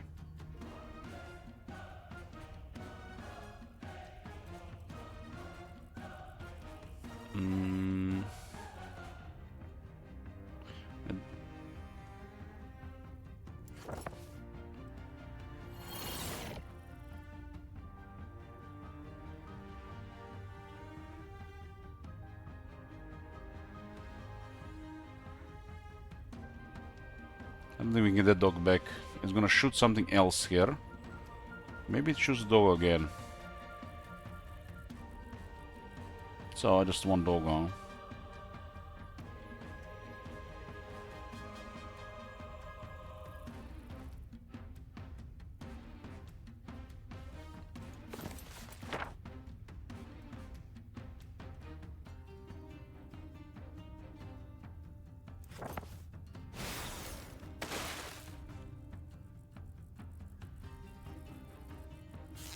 Okay. Doggo is safe.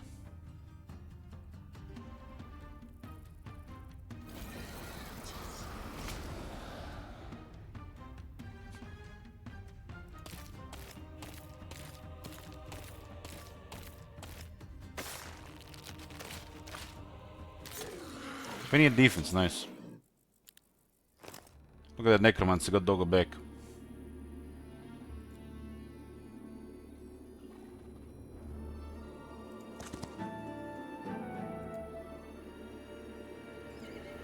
We've learned that there's nobody here, so this is a safe spot. What is King of Kings?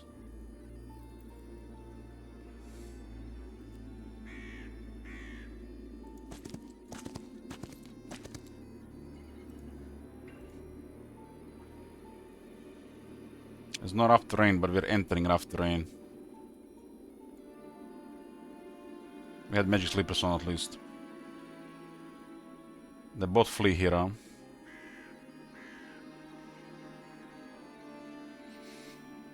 Yeah.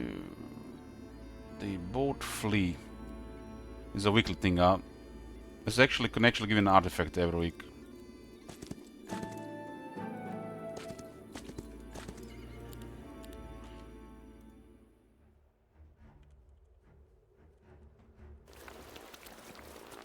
I think I need to put vampires where the lich is.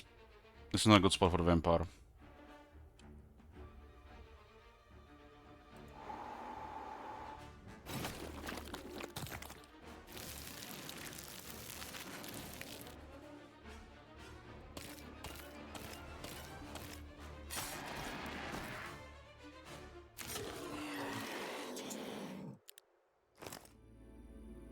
Necromancy. Vampire should be better here.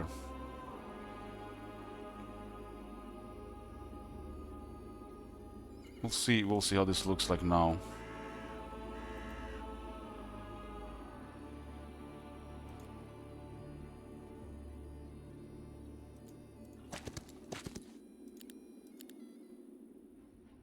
So it's 9 on the top, 11 in the middle. 1, 2, 3, 4, 5, 6, 7, 8, 9, 10, 11.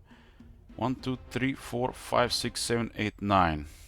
This is a better spot for the vampire for sure. This I think is the best spot for the vampire.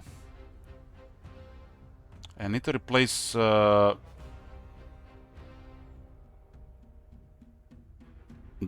and the Dread Knight.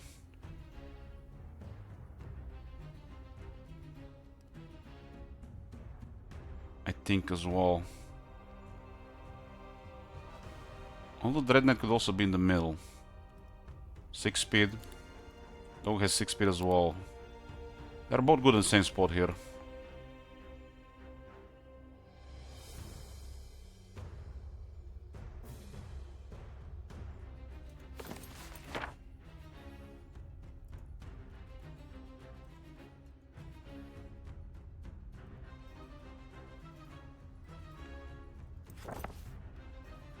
Upgrading haste also is good for our playstyle this time.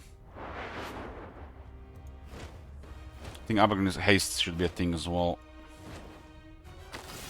Especially when the enemy has archers.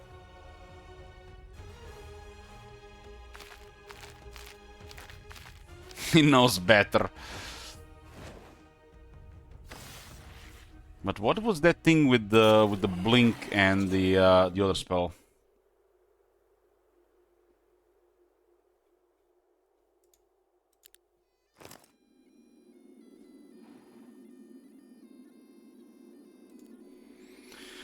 The Vampire Skull is much better in my opinion. Less health means more race with the Necro. It's such a small difference, all such a high health unit. But you can definitely get them more if you go Vampire Scholar. But the thing is, the rest of the army will get priority or Necromancy most of the time.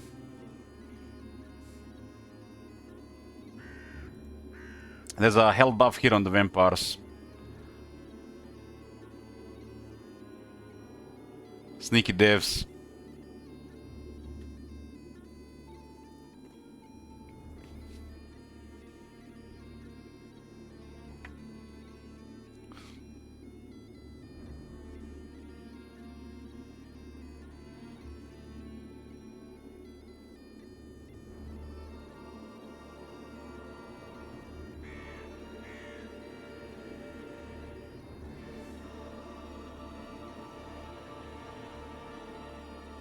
I can see what you mean there. I can see what you mean there, but I prefer the Vampire Lord myself.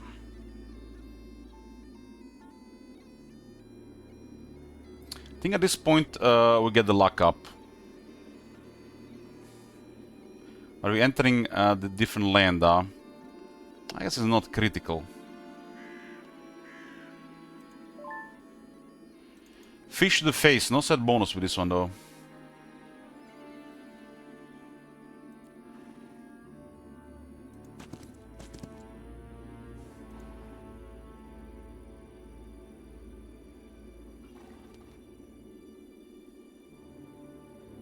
We gotta equip the swamp boots. The road is 8, but this is 18. 18! 14 is cross for your terrain, but it's... Damn. 18 to just enter the desert.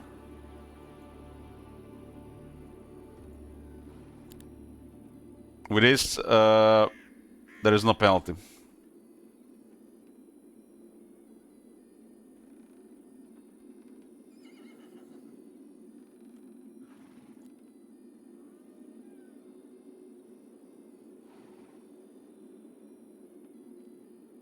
Yeah, Diodoro.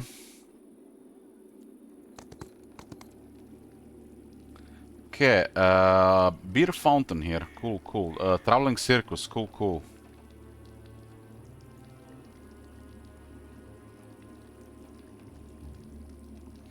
Legion of Skeleton Warriors.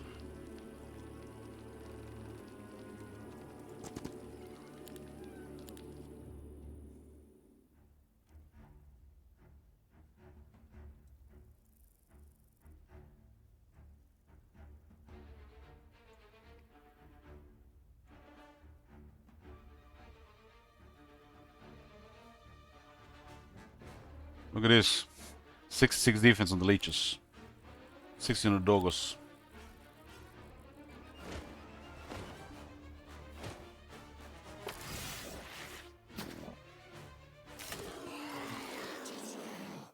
Got quite a different setup on the Lord now.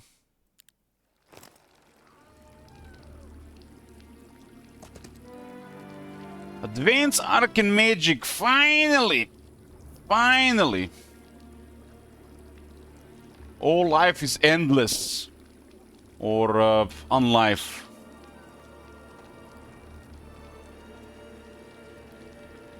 Can double it with summon avatar.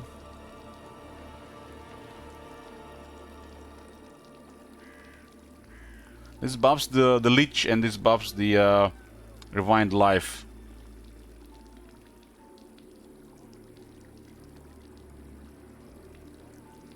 And I think the vampire lords as well. Plus 30% healing and revival from friendly creatures' abilities and hero spells in battle. I think it buffs the vampires as well. I think it buffs this one here as well.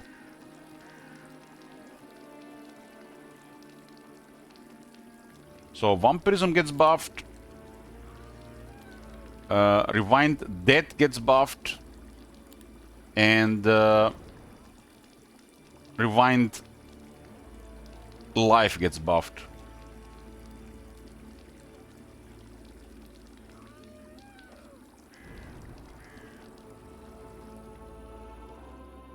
Mage Guild tier 4, huh? Almost there.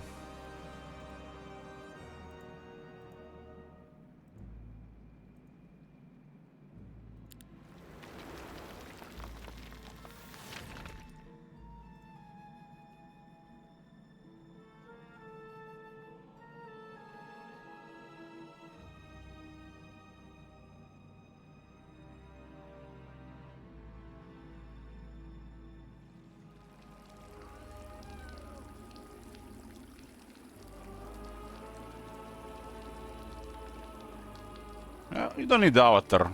The synergy skills are optional. Optional. There's the Necropolis right off the road. Damn!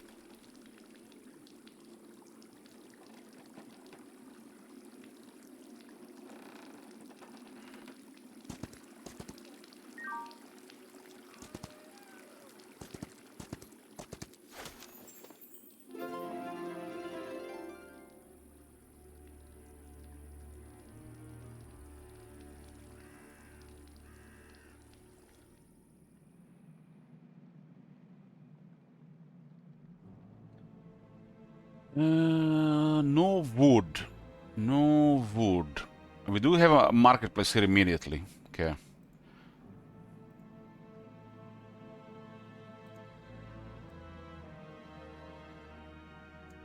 I got one economy hero with plus wood, but should have had two.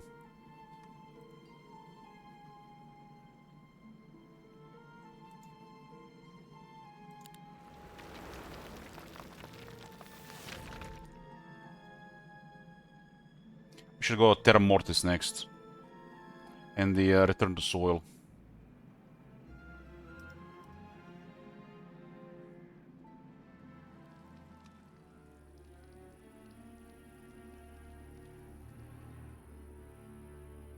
Spyglass Belt Site. There's another Terrelling Circus there.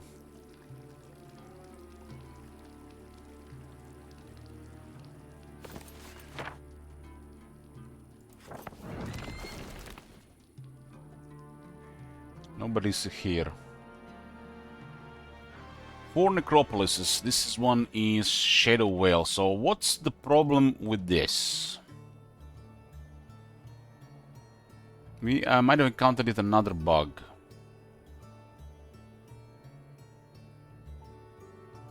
We were in a battle just earlier, and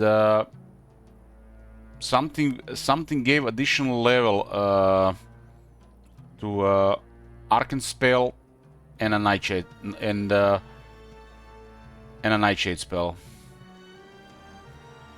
And we have +2, not +3.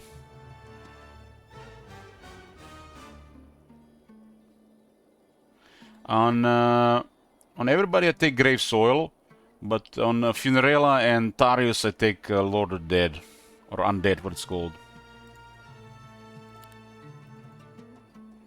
Lord of the Dead on Tarius and Funerella, but everybody else Grave Soil. I think Grave Soil is just better.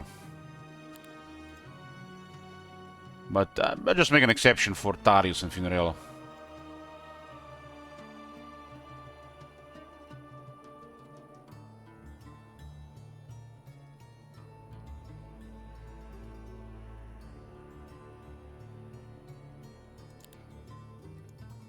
You know why this is a must? Not just because of the Grave Soil, but because you get +1 initiative and +1 speed.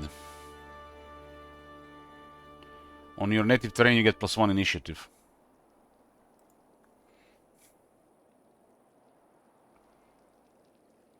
I don't know what caused it. Does anybody know why why would we get +1 level to those spells? I know that we have Archmage +1, and we got +1 on this, but they're not supposed to be at that level. They were at highest level. Something, you know, either I miss or it's a bug. It looks like a bug though. So why was this upgraded? Why is this now a level 3? What caused this?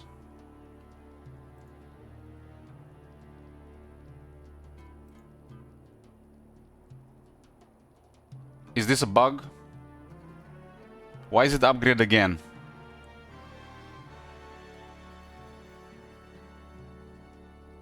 The game doesn't explain how this works. But I didn't have the upgraded blink. The blink doesn't show. It clearly has more gems here when it gets upgraded again, because you can see 1 gem here. Why is the Lightning Bolt and Unnatural Calm upgraded? And the Despair. Why are the spells upgraded? Is this when you build the higher guilds, they get upgraded? I upgraded Blink myself, but Red Mine's also upgraded. I wish... does the game says this?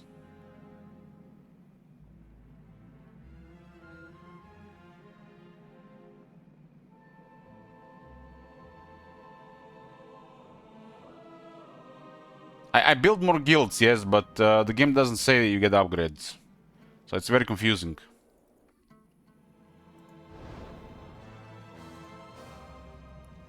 I did upgrade the Blink, so the Blink is supposed to be level 4 on on Milosa. I upgraded the unnatural column, but what upgraded again? So what upgraded this and this? And you can see I can upgrade the lightning bolt, but I have not upgraded. So this is a manual upgrade.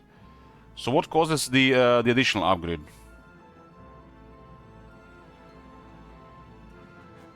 Because there's clearly spots here that can be upgraded 3 times. But you can only manually upgrade once.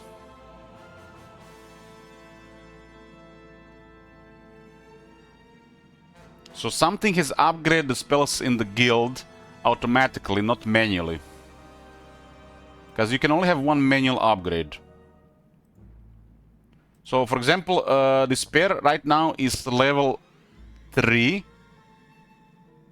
But I can upgrade to level 4 immediately.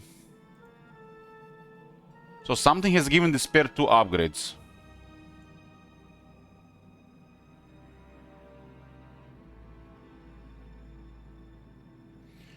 I can make a theory why this is happening.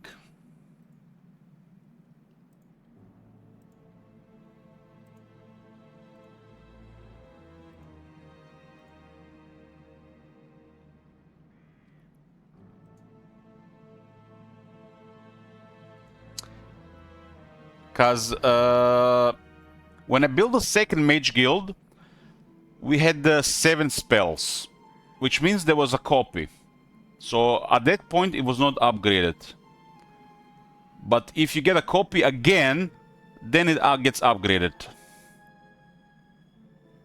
Because we have 4 mage guilds, and we are still missing 1, 2, 3, 4 spells, and I unlocked 2 myself. So my theory is that Despair was present in 4 guilds. That's why it got 2 upgrades.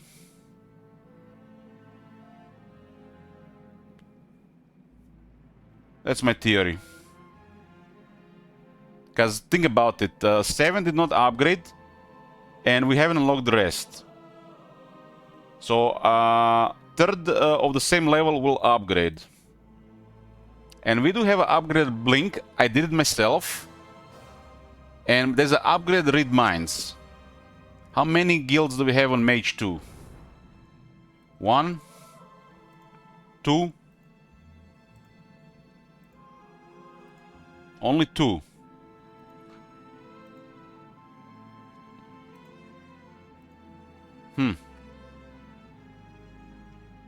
I think I have unlocked Read Minds myself, right?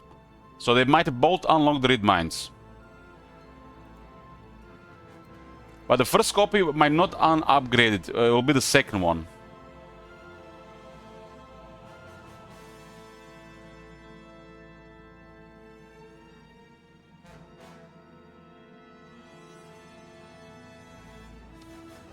So if you build more mage guilds,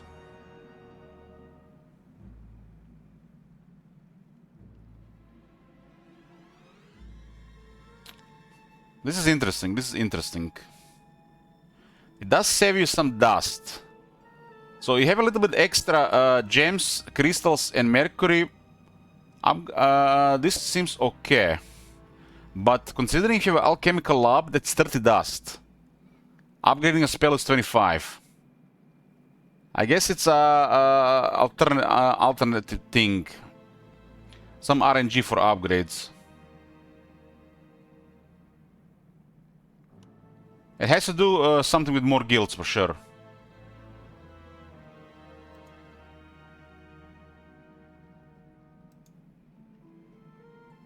But this means on your first city you should probably unlock a spell you want, like web, if you build more guilds, so it gets upgraded.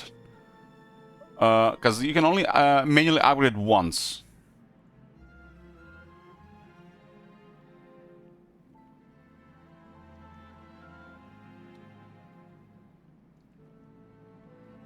Like this is why the enemy in that game, the Repelled Temple, always had unnatural calm level 3, which is really nice. This on level 4 is nice. Like if you don't want to think a lot about magic, or if you're new to magic, just get this one level 3. Upgrade, unlock this one, upgrade this one, and cast it every battle. When you think you might take damage. This one is just nice. Nice to have. You just lower the enemy damage. Against enemy heroes, it's a no-brain. If you have this one level 3, no-brain to cast against enemy heroes, really.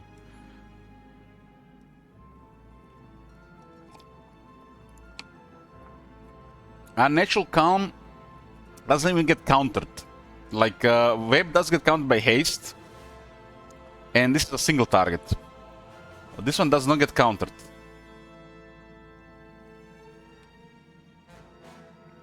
The Bless does the same thing, but it's positive.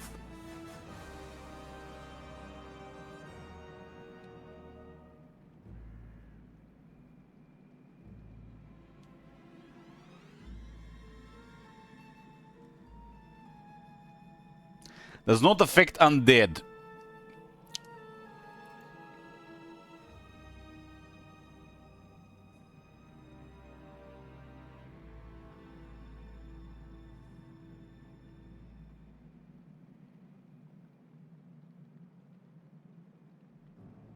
Shortened Shadow is also very nice.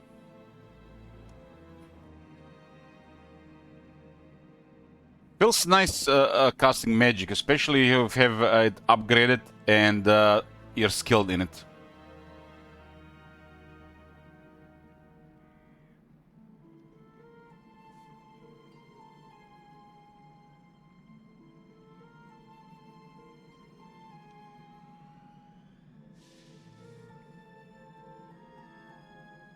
So this costs what? 6 of each. 2, 4, 6, 8, 10, huh? We should unlock Twilight, right? It's a no-brain. Minimize losses, right?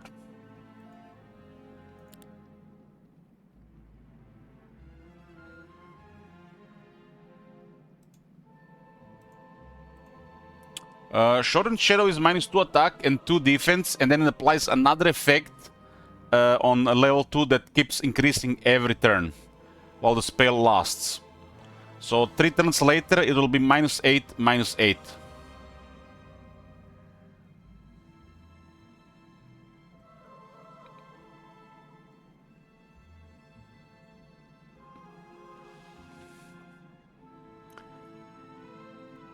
If you're dealing with slow enemies, they will not reach you in 2 or even 3 turns, and you expect to get hit. This is situationally very good. Twilight is a Nightshade magic tier 3. Target enemy cannot use range attacks, so we apply our own house rules to the enemy with it. So this one is pretty nice to get. Pretty nice to get. We don't want to get shot, right? And we have the initiative, we can disable one of the enemy range units. It's amazing. We want to unlock any other spells while they're here. I need Mage Guild 4, so we should build that next turn. So we can learn the Rewind Life.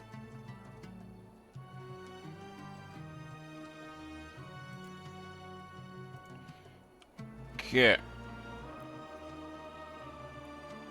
Let's send Ethric in this terrain. Another traveling circus, he might get what I need here.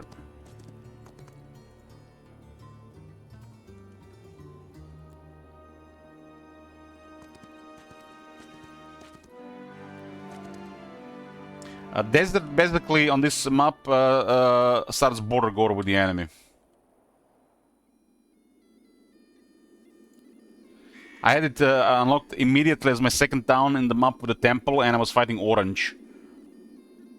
I kind of want to see that experience, how it would actually be on a higher difficulty with the same temple game. But that was the earliest I had conflict with the enemy. And I managed to defeat 3 of their heroes. And they couldn't get a good hero after that. And they were Necropolis, so it was really bad for them. Well, the other enemy is Orange, and their initial army actually defeated one of my armies.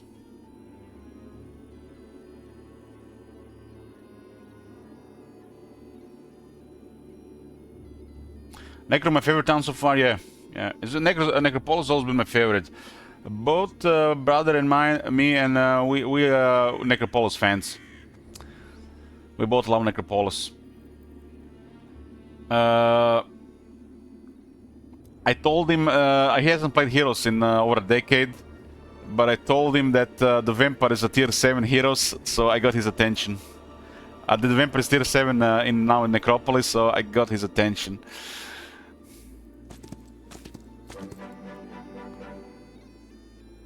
He was not a fan of the Bone and Ghost Dragons of Heroes 3, and we like both Necropolis more in Heroes 5.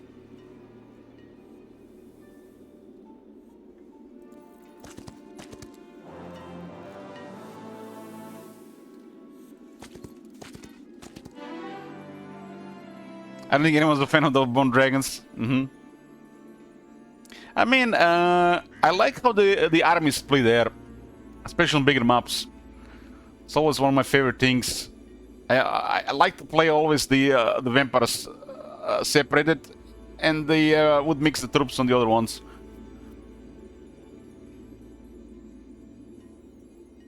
I think it is the right call to make the vampire high tier.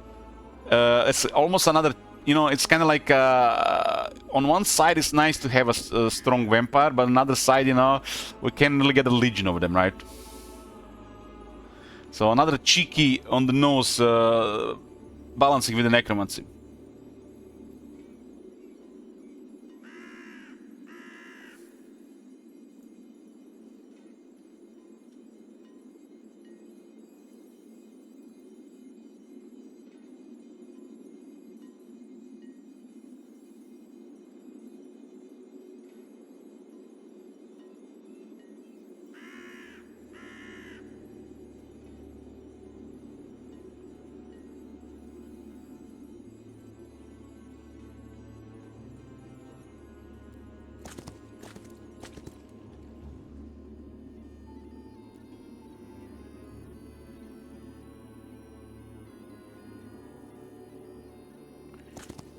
King of Kings. I love how I started with Melosa this game, and my second lord was King of Kings. It's like those two are like the combo.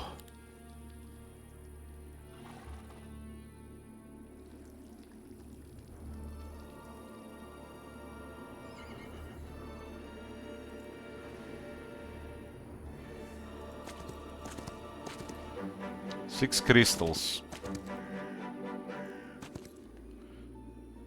Okay, this one is on the bottom. Do I just send this troop stop?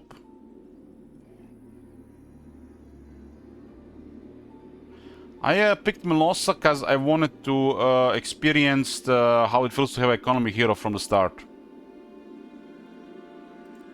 And what do you mean suck? I don't understand this. What's bad about having economy as the hero specialization? Convince me.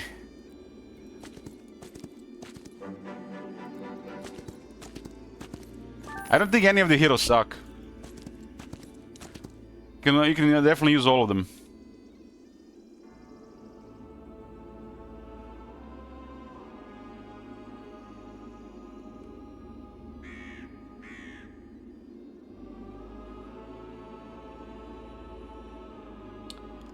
She does not start with economy skill, she starts with battle magic. That makes her in a way better better than Welty there.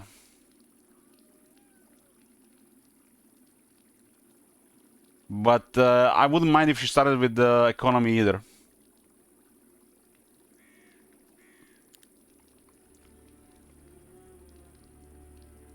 Because economy can grant you more wood and ore. You need that for more castles, more towns. And there's never enough gold. And eventually you start generating more dust. And if you have logistics, you make even more money. If you don't pick Master Builder.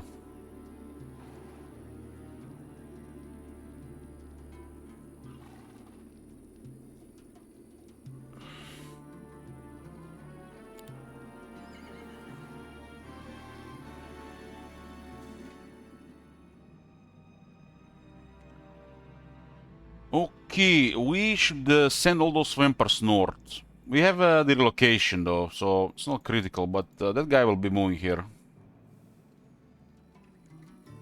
What is about this city? Is all this done? Just the Mage Guild and Transformer. Okay.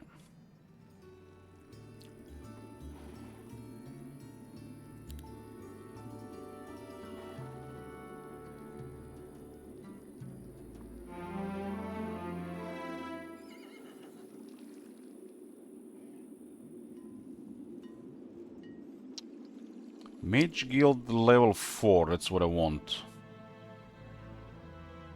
Level 3 and 5 require wood and ore, but not 2 and 4. Strange.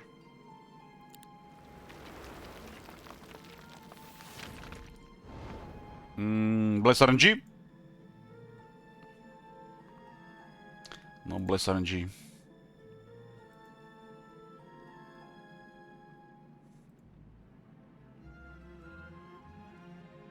That is expensive to unlock. It's probably better to build another Mage Guild level 4 though.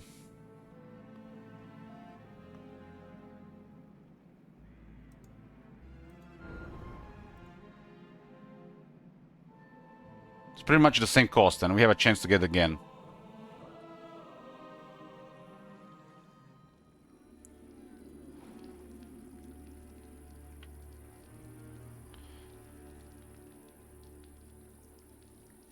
There's a lot of money here. We do have the boots on. This is a really rough terrain. Really rough terrain. We want to have some boots moving in the desert, or at least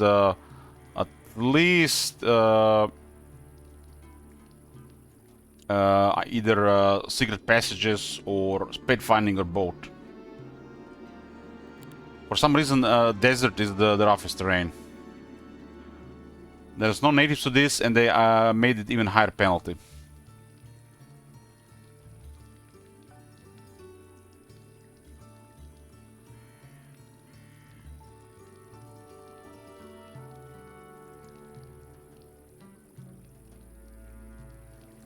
$50,000. I don't think we can afford any diplomacy right now. We already done diplomacy stuff going. We can't do any diplomacy here. We need to recruit stuff. Mage Guild 2 is available. Let's see what happens. This is new. This is novelty to me. Blink is upgraded. I upgraded myself. And Read Minds got upgraded, I'm assuming, by the Mage Guilds. So let's see if anything gets upgraded here.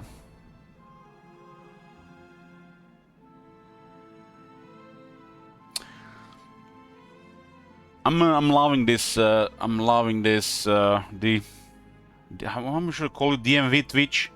DMV Twitch. I'm loving this.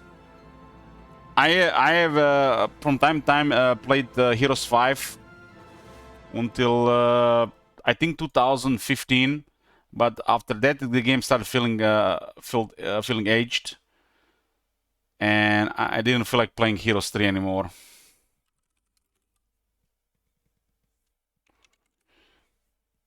And the funny thing is that the Heroes 5 aged worse than Heroes 3. And now Heroes 3 looks way better than Heroes 5.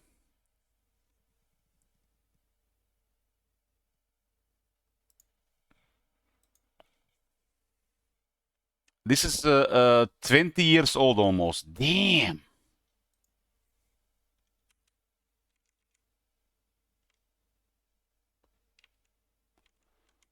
This early 3D looks trash over time compared to Heroes 3. 20 years later.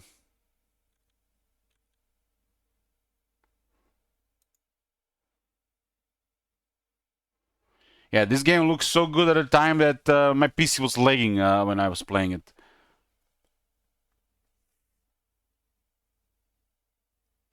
So basically, this is when I started my hate for the Ubisoft, and where I basically ignored all the Ubisoft products for a long time.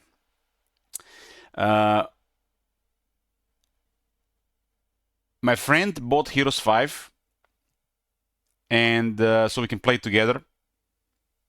And just at the time they shut down the multiplayer. We couldn't play it in multiplayer. And then he bought Hero 6. It was an expensive game at the time. And you couldn't even play the multiplayer. It was so messed up. You would start playing the game and everything would just go to shit.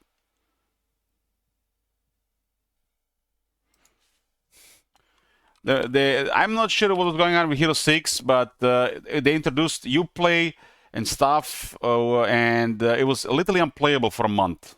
And made everybody mad, including myself.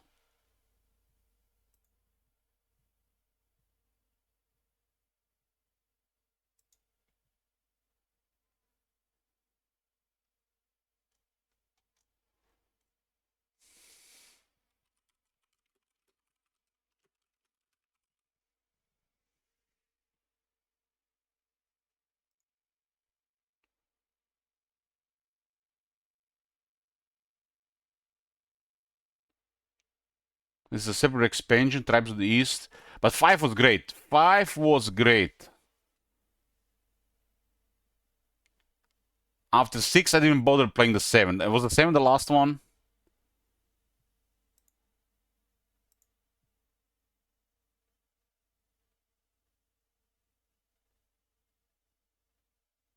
Man, this town looks nice, man. I kind of wanted to experience it, but damn, man, I was so disappointed with that one.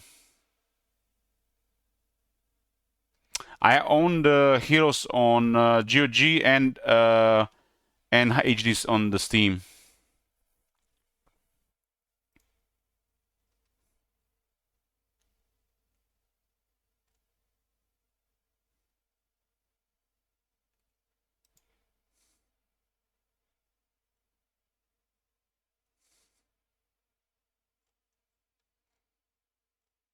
This one was just a cash grab, I'm afraid.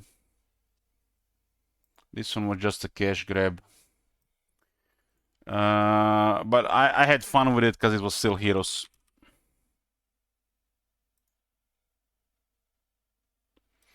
I completed all the achievements.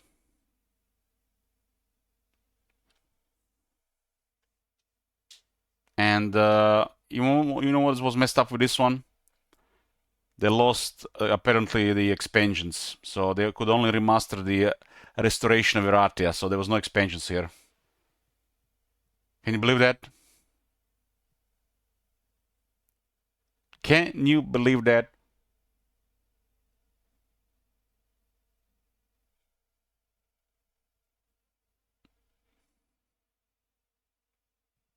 But yeah, I do have the GOG version as well.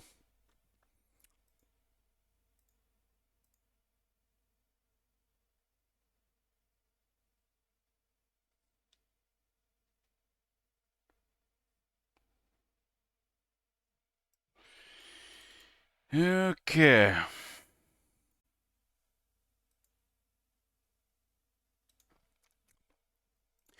Anyways, enough reminiscing here. I'm gonna get me some drink and we'll continue. We're back, boys.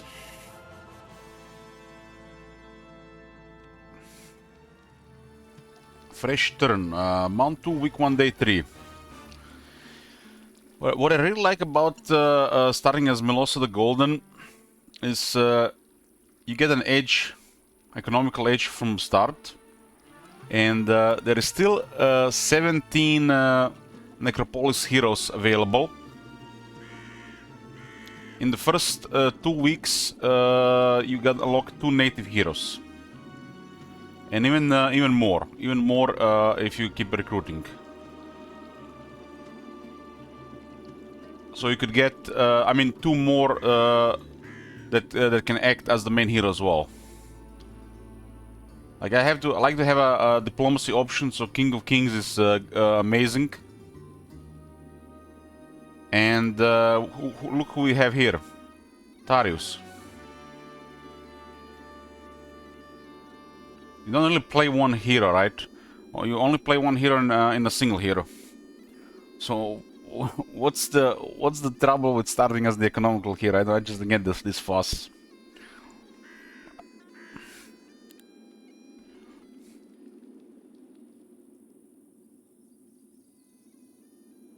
I almost never pick experience from the chests. Never. Melosa gives you so much gold, and she eventually can take second seat, second spot. You don't have to keep using her as your, strongest hero. She could, as a starting hero, can be one of the main heroes, but there's not like one hero. It's like you only have one hero in a single hero game.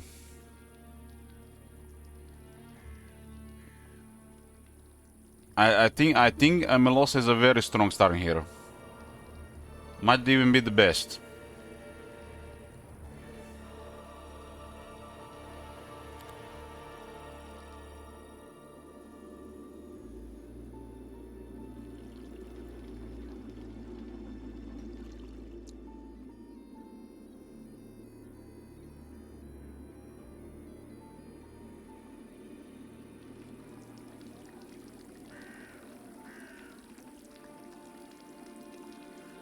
I'm gonna save for Terra Mortis. Save for Terra Mortis, and I'm gonna wait for that guild. Guild 3.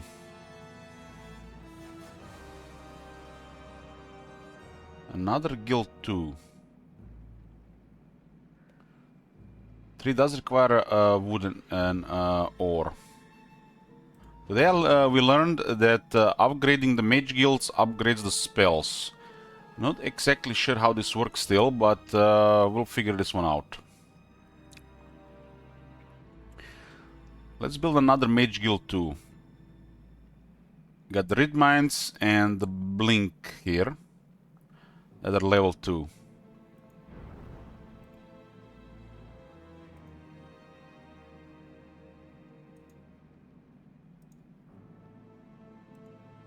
Another mage guild too.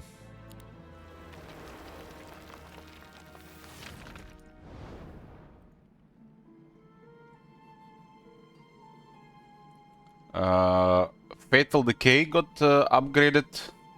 Ice Bolt. And Optical Illusion.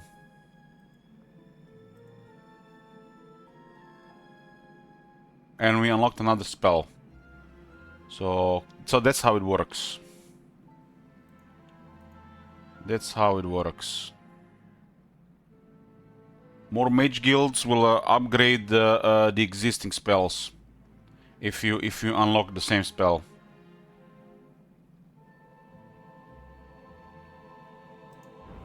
That's an incentive to unlock build more guilds. I guess that makes sense. That makes a lot of sense. That makes a lot of sense.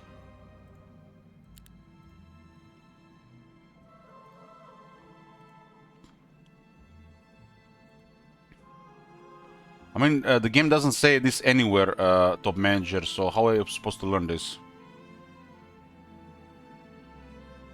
So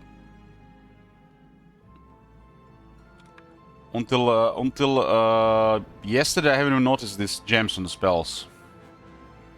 It's hard to learn these things because the game doesn't tell you about this. So it takes time to learn stuff like this.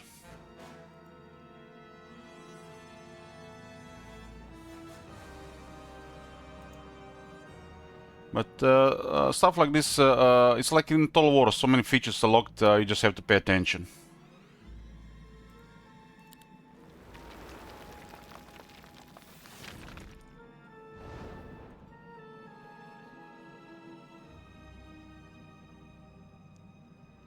And upgrade more spells. This might only just happen once though.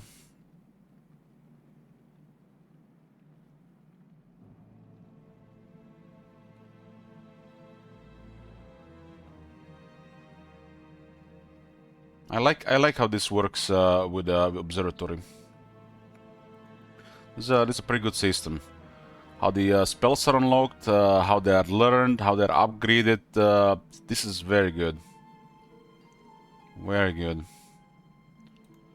I mean, this series has been up for decades, so you know they know what they're doing.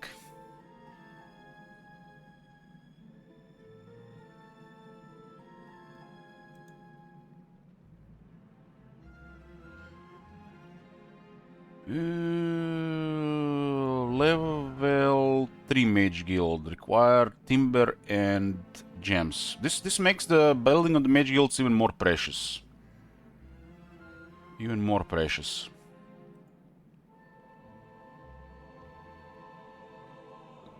I need 3 gems and 5 wood.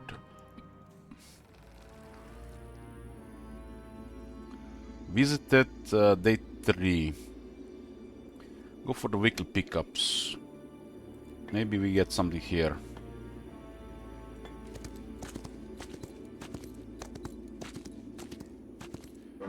Gems!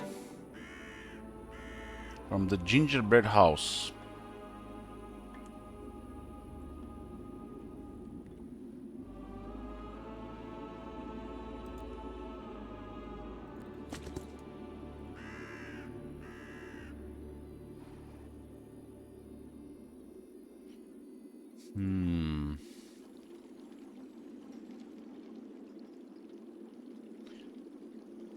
Yeah, the game really needs X, small X, red X, or a green check mark on the buildings if you have visited or not. Either on this hero on one-time places or weekly places. That's like critical. Like it's it will be much easier to read them up.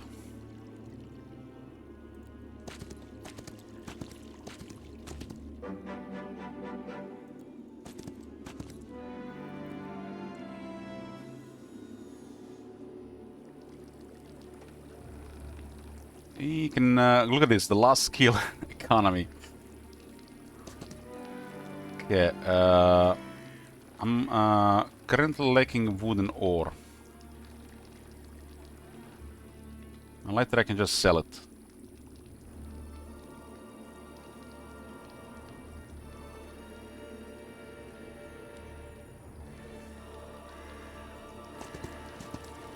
This is such a rough terrain here.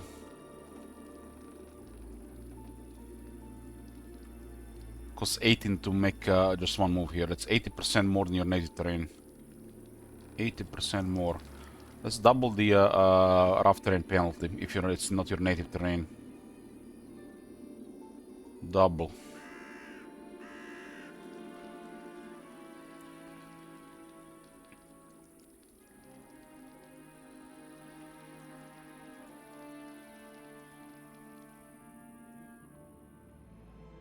Mage Guild 3.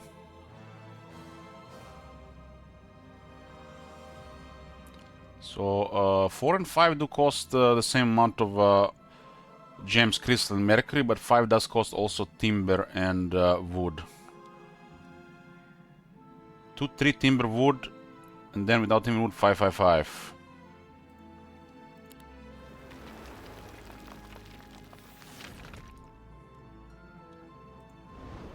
Okay, what we got here? Unlock some other spells. Don't. Arena's Touch. No Abaddon Twilight. But we have spell power. Assemble. Assemble is here. Assemble is a world map spell that allows you to interact with another hero at a distance.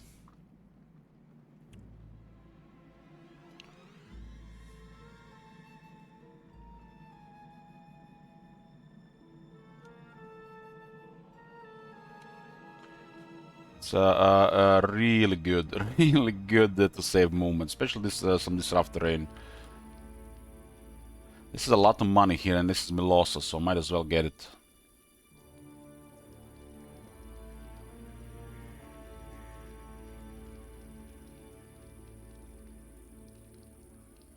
She does get 50% more gold.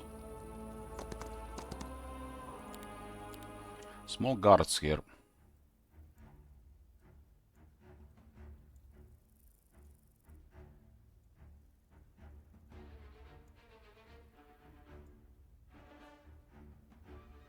Shooter.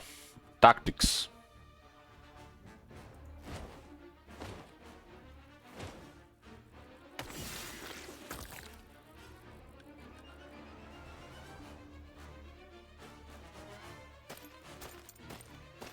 They went for the vampire.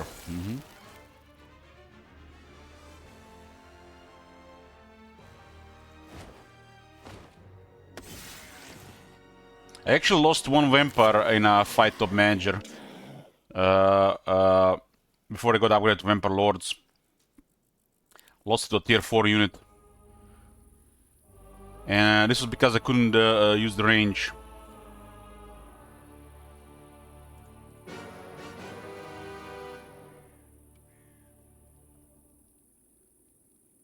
So there's a purple Medusa, and what is that Medusa there?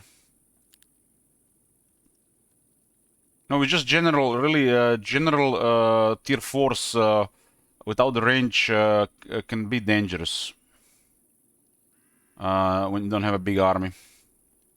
That was like a upper end of lots on Schism tier 4 and Hive tier 4s. Hive tier 4s nearly killed some vampires, but the Schism ones managed to kill a vampire. I do have a better healing now on them. With the Arcane Magic and the Law, you can have such good healing on these things. Split the Vampire Lords so we can clear this a little bit better. They're upgraded here, huh? This is the Troglodyte Throne. If you're wondering why is there only a single Troglodyte in this place, because on the throne there can be only one person. Remember that.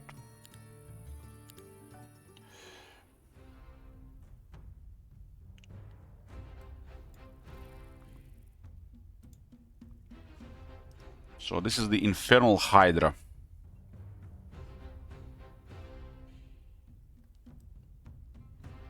Man, dungeon units are so good! Why are the dungeon units so good? Damn, dungeon units are so good. It was like, that's why it makes me excited to play dungeon, because the units just look and feel so good to use. Hey, Cluris. Yoo-hoo! It's a Minotaur Vanguard. It does not have parry.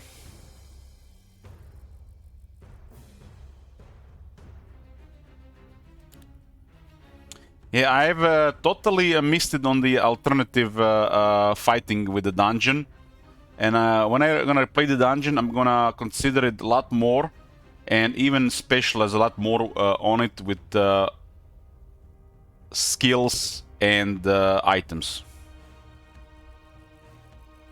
Because for some reason in my head, playing dungeon later, it taught me like these abilities would cost focus charges, but they do not cost focus charges. So I constantly in my head was like, oh, they cost something, I'm not gonna use them.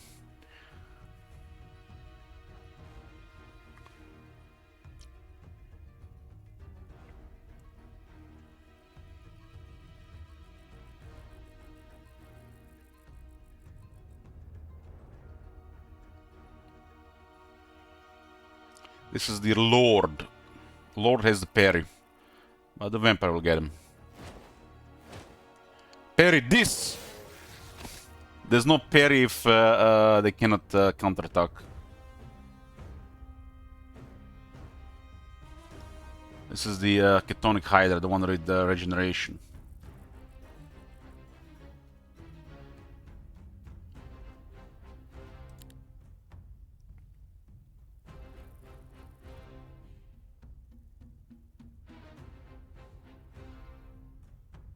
The Skeletons are at 6 initiative, and this Minotaur is also at 5 initiative. Yeah, the Minotaurs have such impressive stats, can have initiative as well. But Dungeon has multiple ways to increase initiative.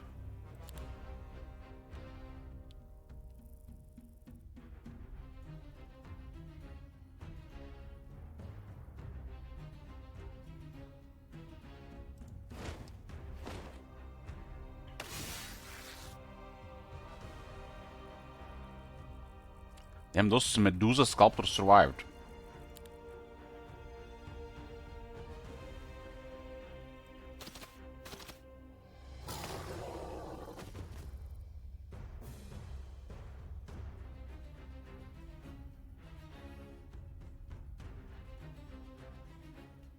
I do have me some voodoo.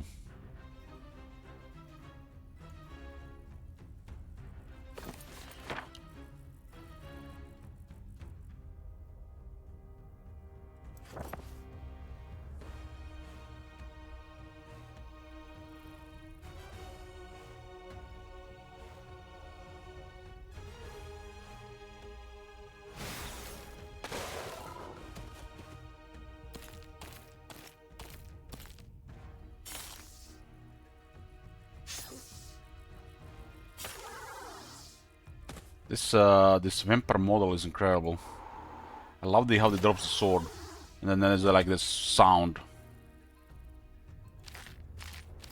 A legion of skeleton warriors.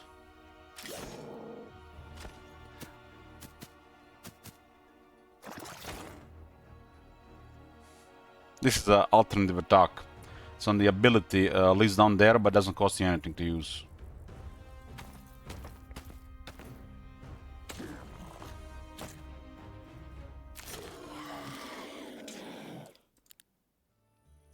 $15,000 gold. 41,000. So this should be 22,500 gold. Damn. Damn. Bank.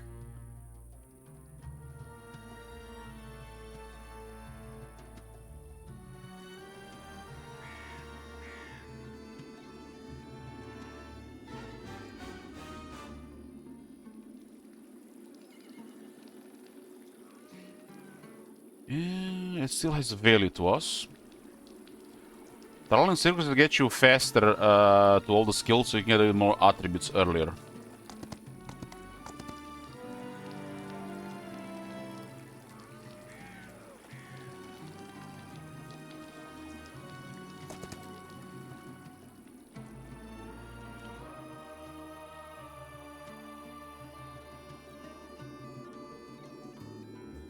Get a stables, it's day 3. Stables restore some movement and they grant you movement bonus end the week. This guy has everything expert, so going for the talent circus doesn't do anything right now, as of right now.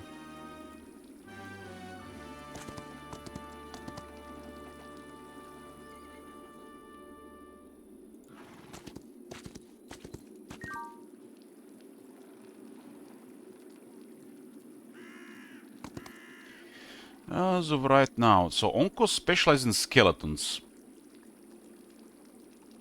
I wouldn't mind trying this one in a single hero game. Onko spent his life as a theater director, constantly traveling and clashing with actors over artistic vision.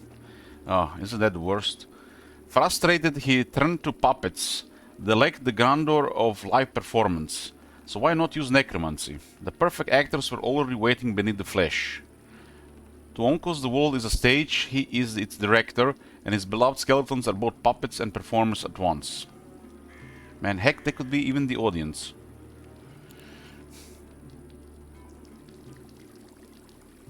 One more for the Terra Mortis.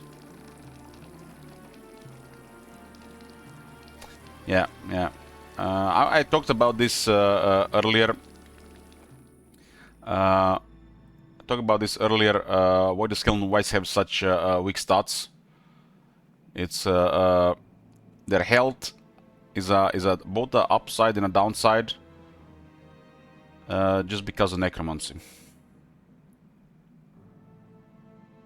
But the necromancy doesn't give you anything by itself. It's a process.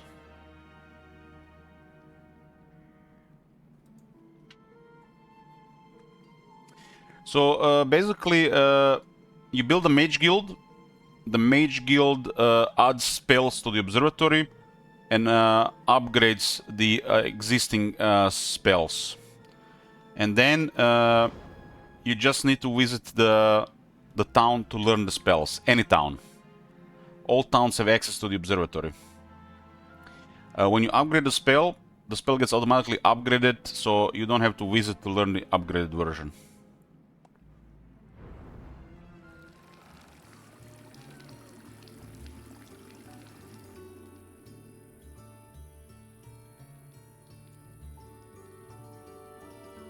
This is crazy money for Milosa, really.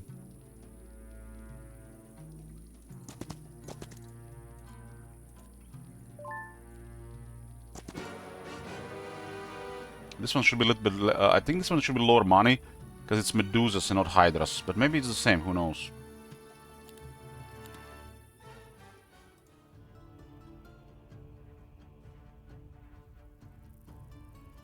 And they're not upgraded, they're just regular Minotaurs and Medusas. And there's no Hydras. Scaly kills the Medusa, Dog kills the Minotaur, Dread Knight kills the Medusa, Vampires kill the Medusa, Vampires kill the Minotaurs, and the Night Phantasms kill the Medusas. And then the Leech with his staff smacks it on the head of the Troglodyte King.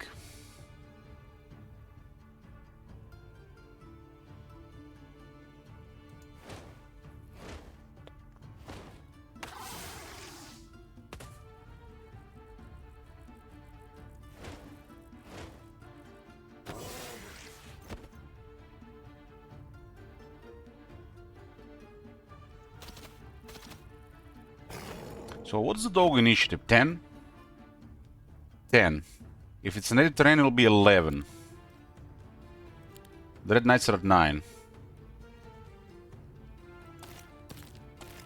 We got 6 on the Skeleton Warriors. So Medusa have 5. 4. It's just a regular Medusa.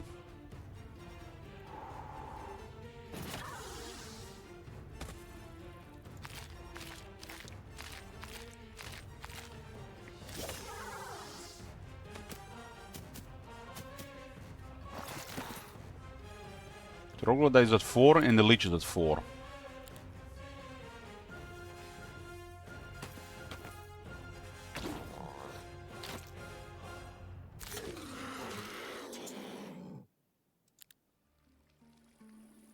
Two Dogos, 4 Whites and 8 Scales. 9,000 gold plus 50%. The tooltip is not updated with her skill, so you get 9,000 plus another 50%.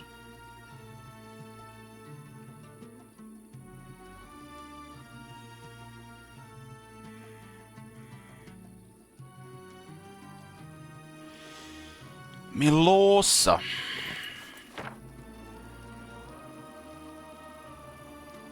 I haven't had any external dwelling. Hey, John. Have you seen that shit? Good day. What the hell? There's an arcane spell.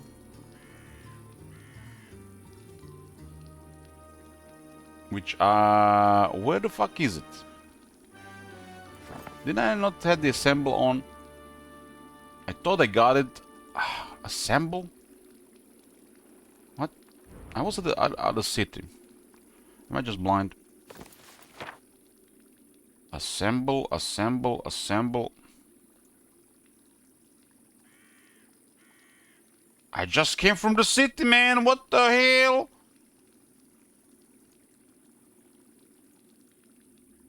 I just came from the city, man.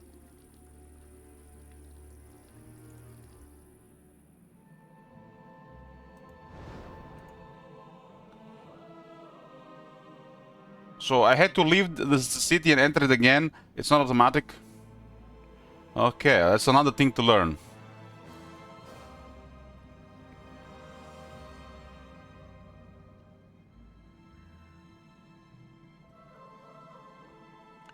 If the units have the same initiative, the one with a higher speed first goes first. If the speed is also equal, the attacker goes first and the defender goes first. Sophic, nice. That's a good information. That is a good information. Good job. That's the stuff I'm interested in. So, initiative, speed, attacker. If is any way or magic spell or anything to change the terrain where it's not your favorite. You mean like changing the native terrain? On the battle map, Schism and the Necropolis can make terrain your native. So you always fight in your native terrain, which will grant you the benefits of a sub-skill, your Reef sub-skill, and native terrain initiative bonus to your faction. Any other ways, I don't think they exist. So Necropolis and Schism have this thing.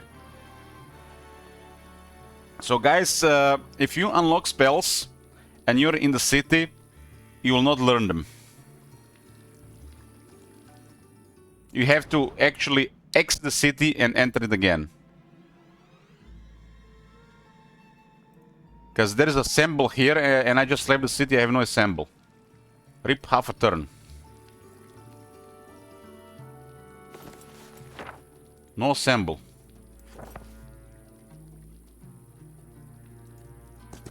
Let's see now. I enter the city again. So, what's up with this? What am I missing here?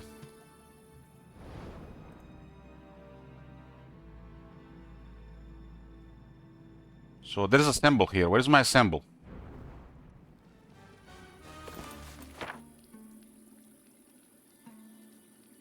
I have no symbol. What's going on? So, it's not even that. It might be bugged.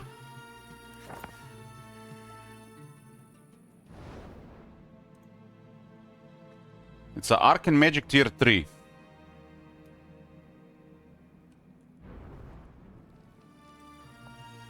I have Advanced Arcane Magic.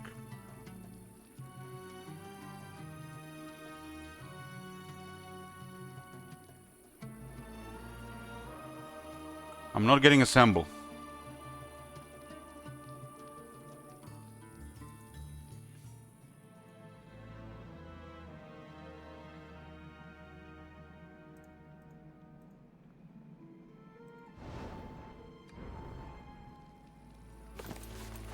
This is the second bug I've seen with the spellbook. If there is something that learns you all the skills, like Pandora box, you have a scroll on you that grants you that's one of those skills, and you remove the scroll, you're not gonna have that skill. So maybe we quick save and quick load. Maybe it gets fixed since this is a bug. I've seen a couple of bugs this run. I did report them. I'm not sure how we even report this one.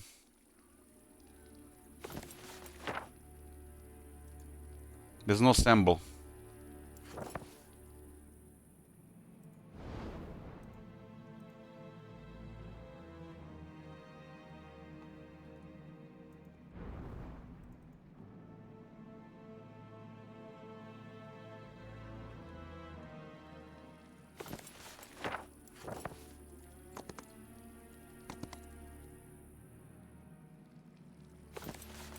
No symbol.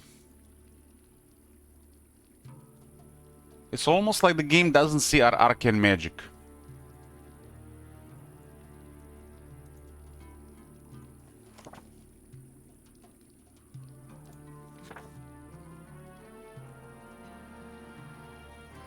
Maybe next day.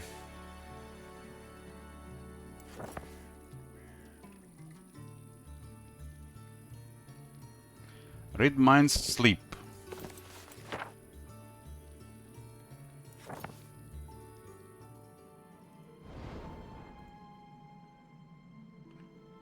I do need Nightshade Magic Tier 3 or Scroll of Twilight for this. Or Intelligence, right?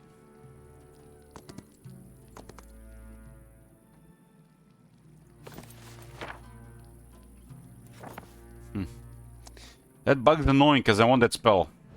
That spell is important for what we're doing here.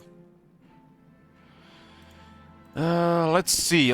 What could we do here? Let's try unlocking the thick hide.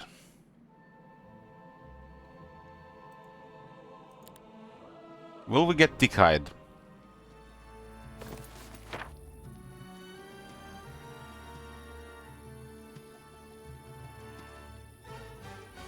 Thick hide is here. So you don't have to leave the city or anything. It's unlocked and unlocked. So there's a bug with assemble.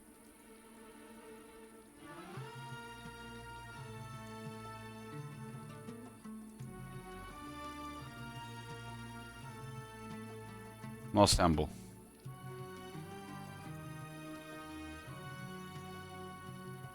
You can see I got thick hide immediately. Let's upgrade it. Maybe that will work.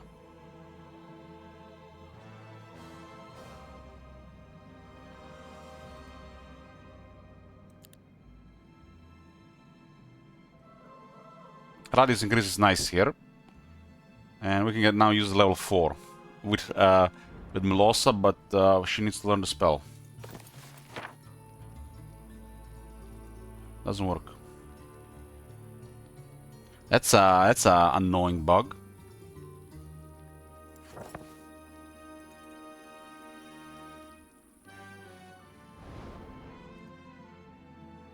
Impending fate shackles.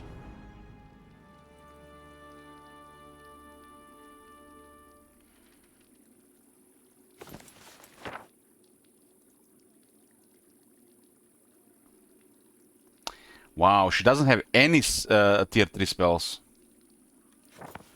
Okay, that is an annoying bug.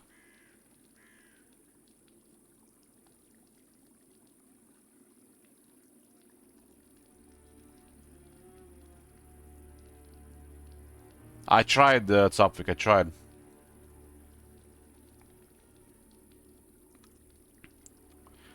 Quick save. Let's quit the game and maybe this fixes it. That's a bad bug. That's like second really bad bug that I've seen.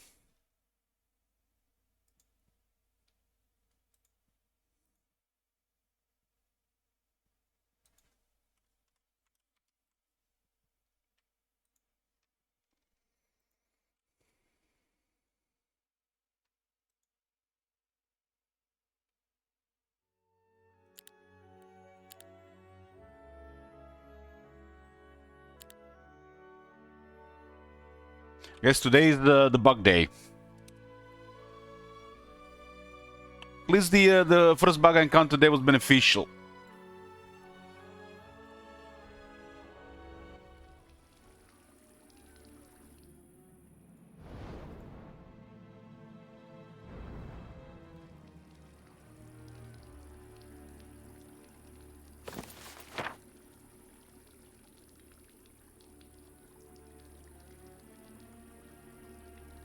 Damn.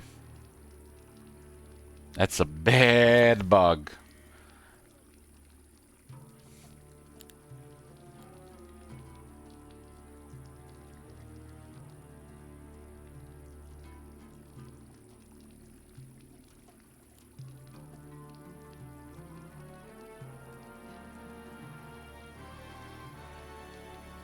Oh my god. Have you seen that shit? Holy shit. What the hell?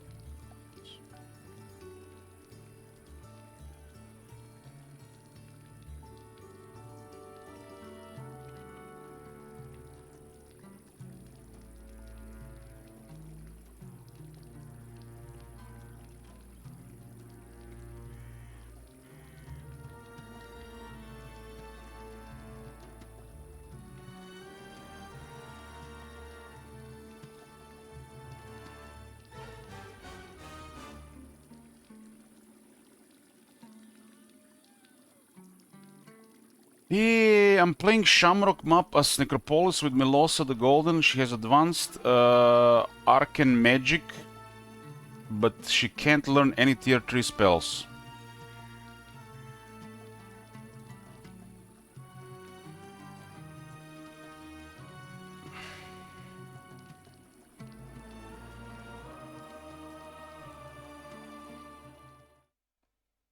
Yesterday I learned there is a disco tag. It's almost like a Battle.net tag, huh? Submit.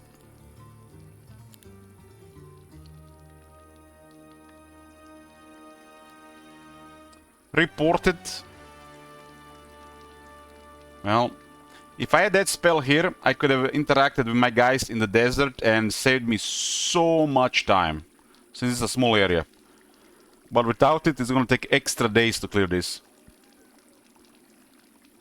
It is what it is.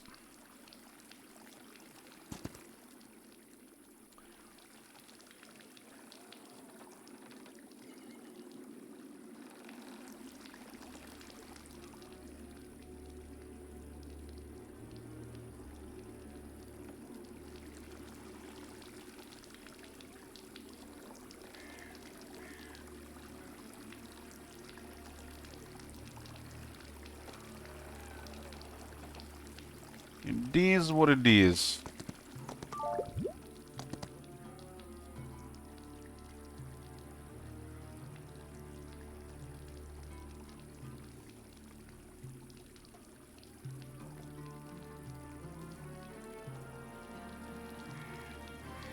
There's 2 weekly buildings here.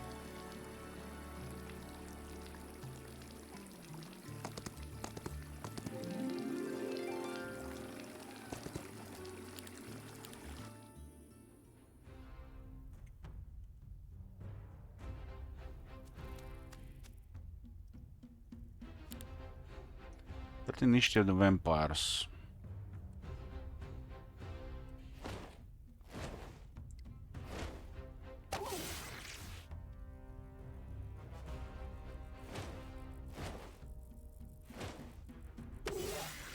Lucky. That beer kicks in. Looks like vampires like beer too.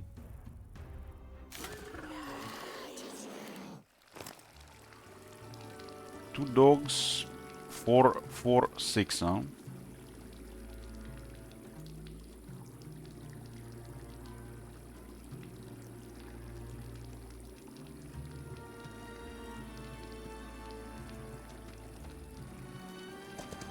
We do need what you call the expert logistics. That is 87 dogos. Damn. It's 26,000 almost though. So I assume I accept and then I have to make room for them, right? It actually make it's automatic. Okay. Cool, cool, cool. Cool, cool, cool, cool, cool.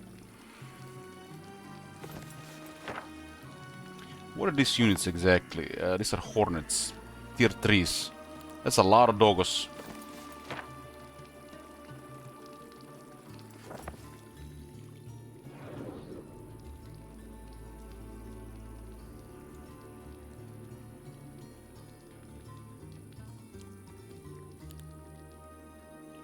We'll upgrade them to dogos.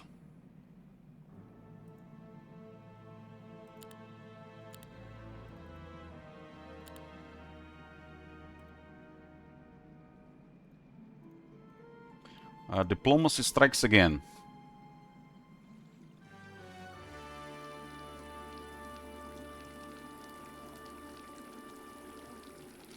What do we do here with Darius?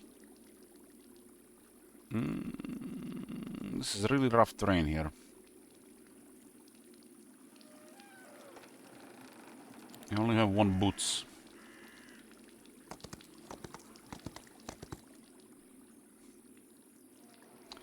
And this guy can be close to King of Kings for now. Next day.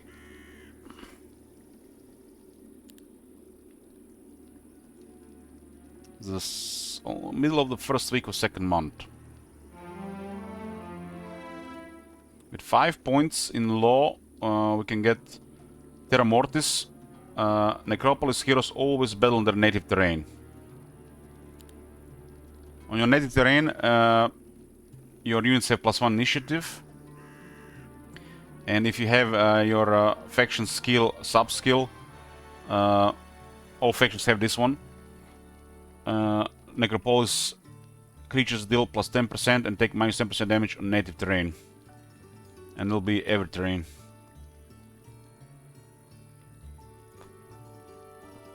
I'm not sure how this interacts with the schism law. Maybe it's gonna be attacker-defender thing. Because they also have this thing with native terrain.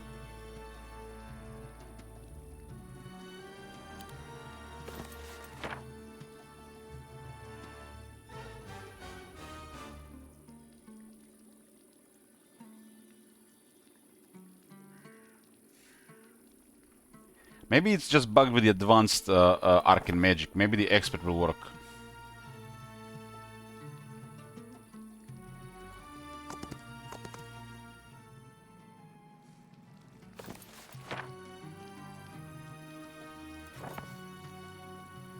Maybe.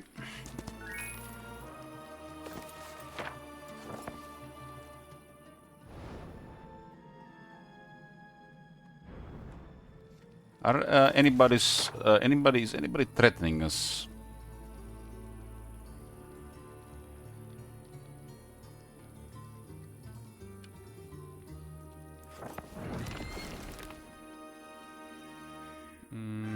Nobody close, nothing to worry about in our desert. Oh, we can actually see the Necropolis there.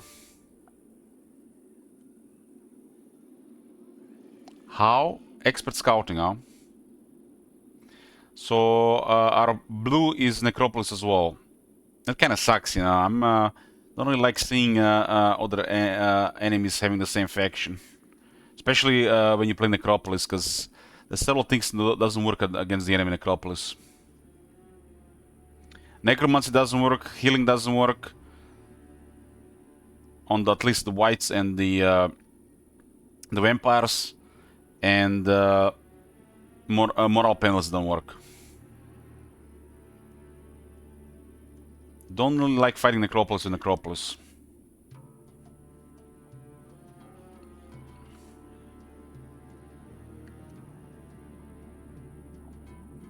But on the other hand, we do get more convenient access to more troops, right? If we capture the cities.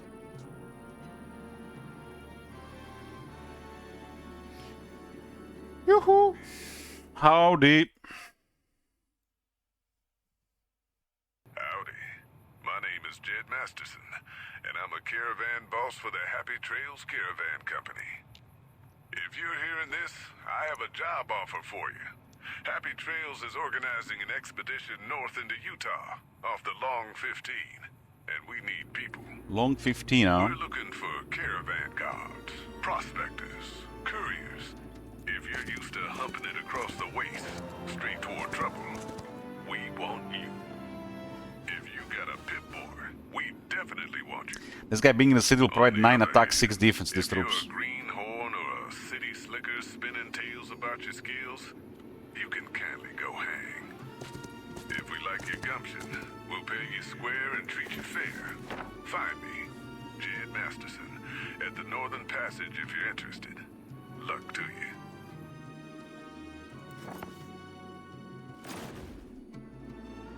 That is the expert sub-skill on the logistics.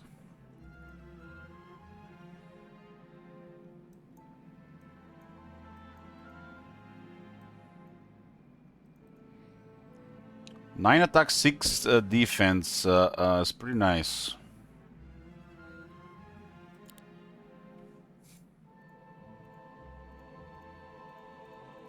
Nothing upgraded here. Need gems.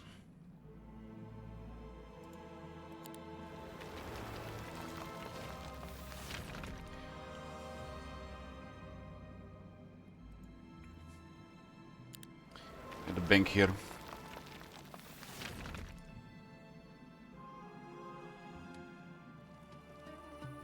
Okay, okay. Where's the King of Kings? Here.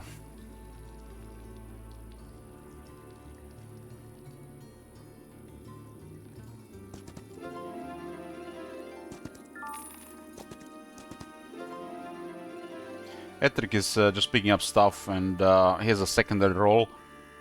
Puts +2 leeches in every city. He does have economy. He needs one more circus or maybe experience on the chests. You haven't worked on the chest? How much is this? Is too much experience, Nick, for the work on the chests. Maybe we find another circus. King of Kings does have secret passages, but he still pays some moon penalty here. Well, not really. We transferred the swamp boots.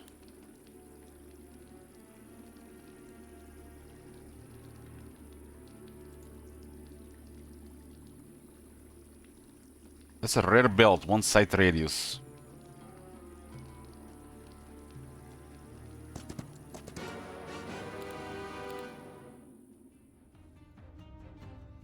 It's a small pile of units here.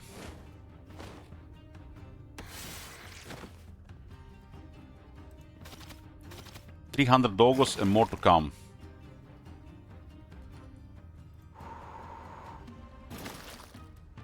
A legion of skeleton warriors and zounds of phantasm.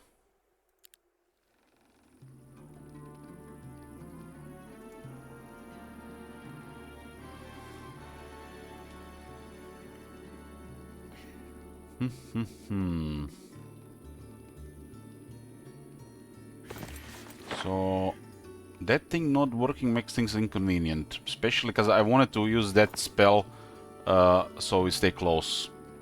So it's a change of plans.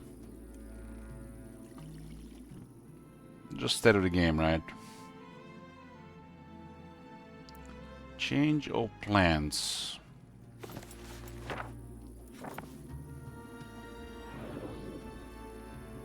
$380 bar guests. That's a lot for tier 3. We had 2 times diplomacy in tier 3 units.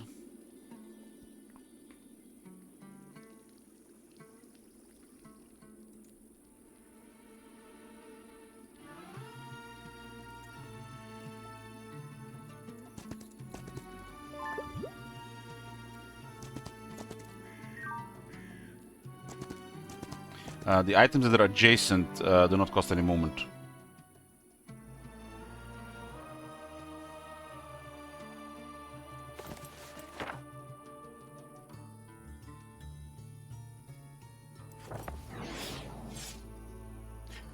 Hell yeah! Welcome, brothers! Look at this! The Legion will grow bigger. King of Kings get some more skeletons. I do need the room though in the army.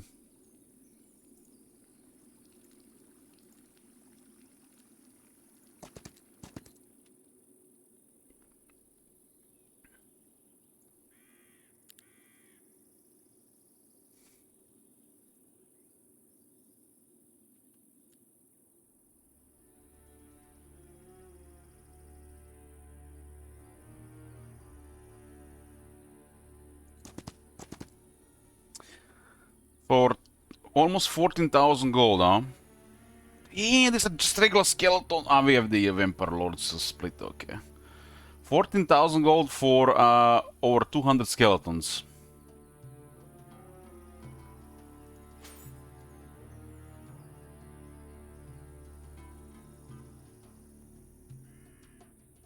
That is almost 3 weeks of skeletons. 3 weeks.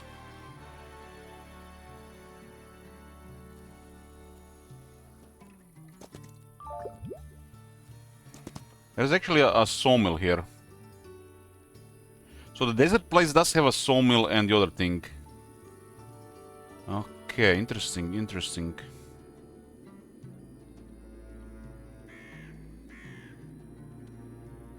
But puts you on the border player. I really like how this map is designed.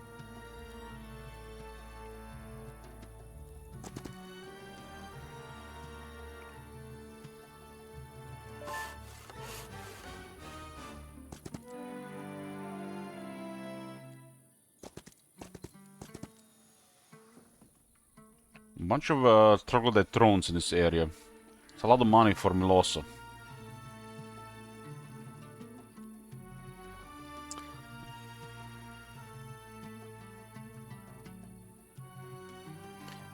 Which is gonna be really hard to move in this area.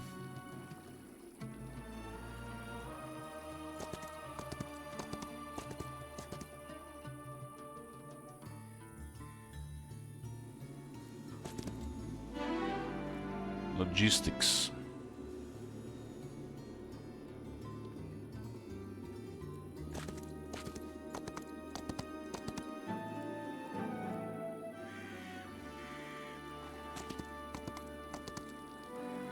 Expert defense.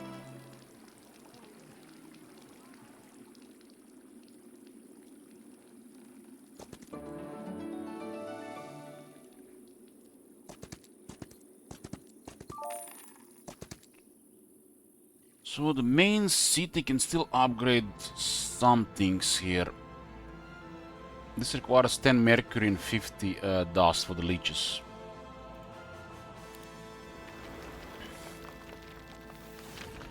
Now we can get better leeches.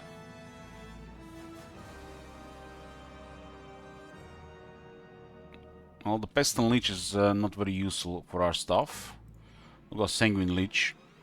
More experience with the hero. And he retains the rewind death and has also more defense.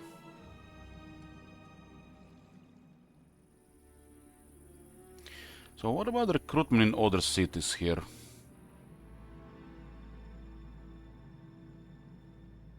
I'm missing... I guess you always have to click on the side. Mage Guild 4.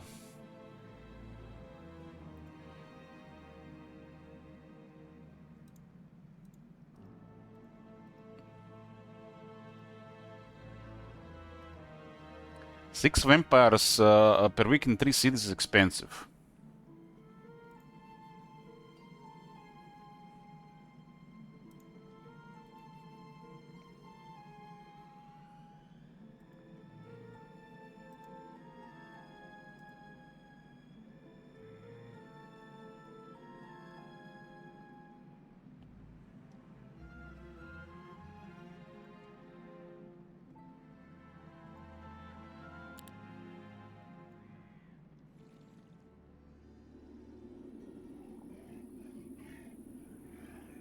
This is the border down there with the blue.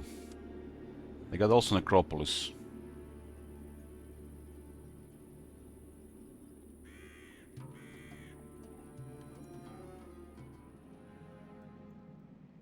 Keep this guy here for now. Keep this guy here. Therefore we finish recruitment. Okay, we got some shekels. Damn this moment. Let's even with the stables.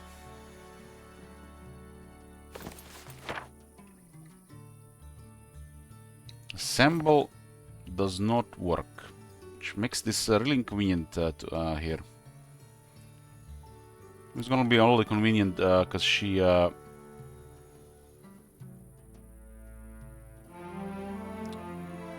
looks like the orange and the blue are fighting. I wonder who won. One of the opponents lost the capital. I guess blue is bought too. Maybe the blue won.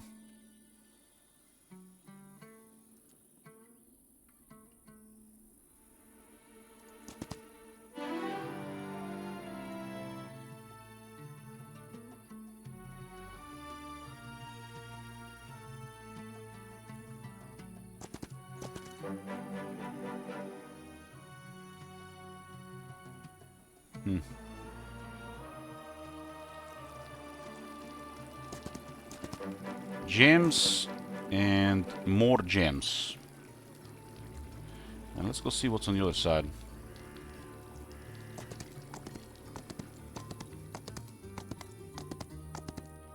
That is the ore mine.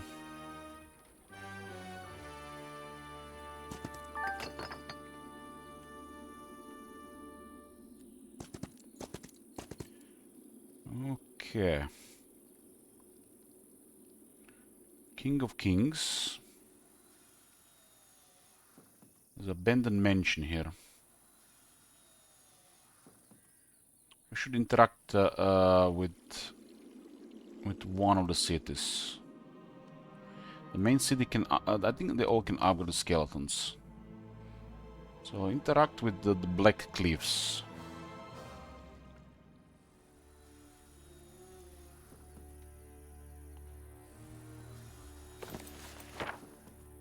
Relocation, Black Cliffs. If you have a relocation, you can cast a spell to interact with the city, but mainly on the garrison interaction.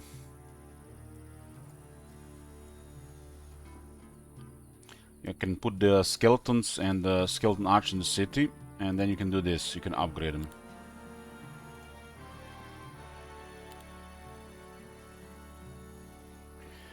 Building the second legion of skeleton warriors.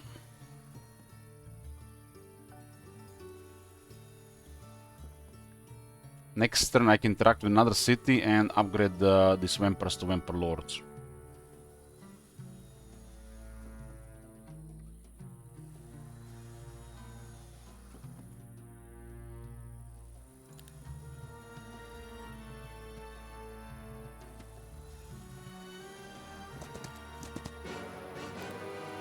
So, few units here.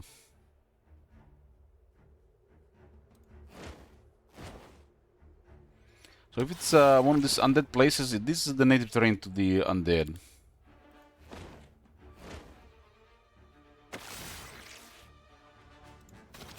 Puts the Bargus to 11 initiative.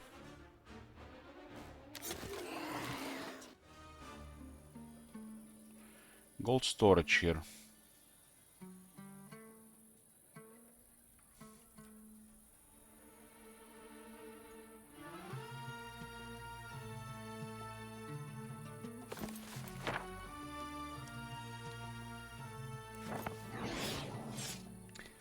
"220 troglodytes want to join my army. King of Kings."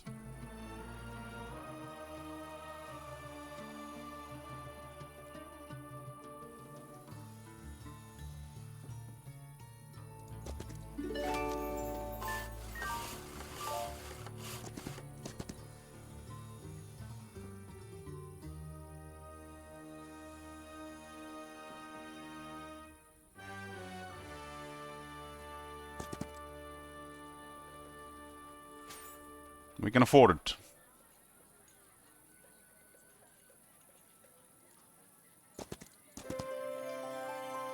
Ooh, leeches, skeleton warriors. Nothing below. I guess the center is the center of the map. We'll flee, we'll flee. We'll join your army. We'll flee. Flee, join army, flee. There's a gold mine there. Join my army. 70 swordsmen, 38 griffins. Are actually upgraded versions. Sun's Aegis and Temple Griffins. Yoo-hoo! Man, this area is good for the King of Kings. The guards always fight. So gold mine has priority.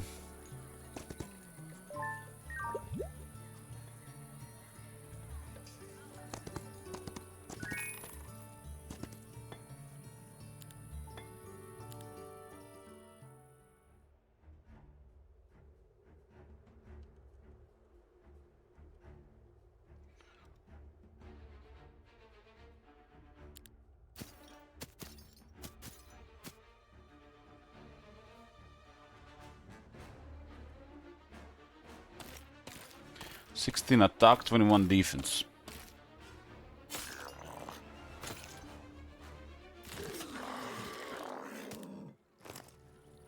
One Bargus, 3 whites and 6 Kellys. These guys will join us. But there's no room. Location used. out of movement almost though.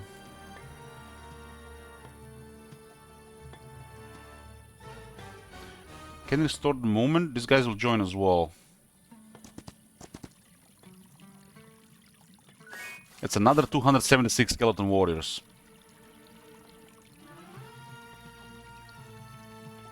Damn, we're gonna get a lot of troops in this area, and we do have the goal for it.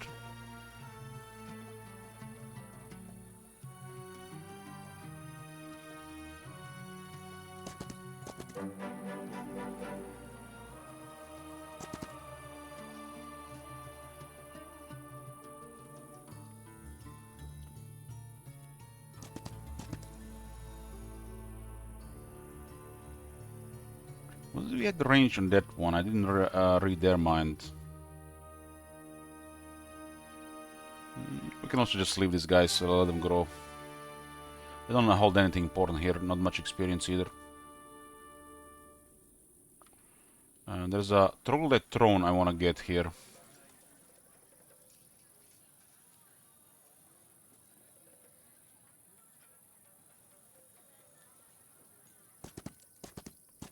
She can get a lot more money from it.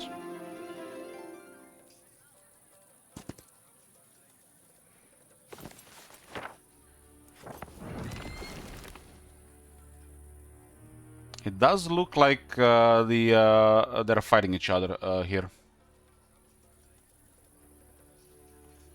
Gives us time to grow our legions. Mage Guild 5.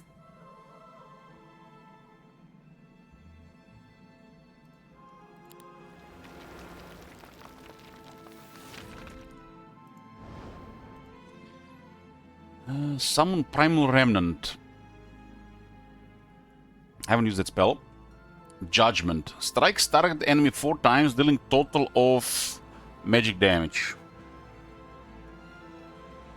I like it. I like it.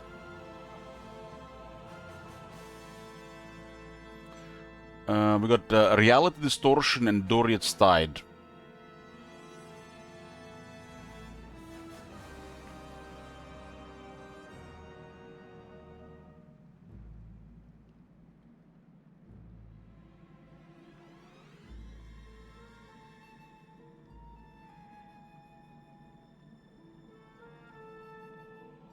Reality Distortion is interesting, because it's a really mega damage reduction.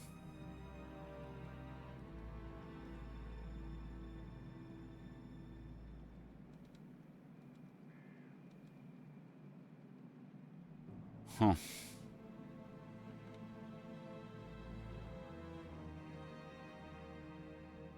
So I haven't casted the Primal Remnant. I used the Rampage. Haven't cast Armageddon. Would like to see how it looks like. But it's Armageddon. Shadow Army is cool. Coup de grace. Looks very good.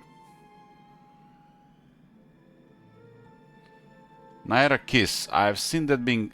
I've seen that.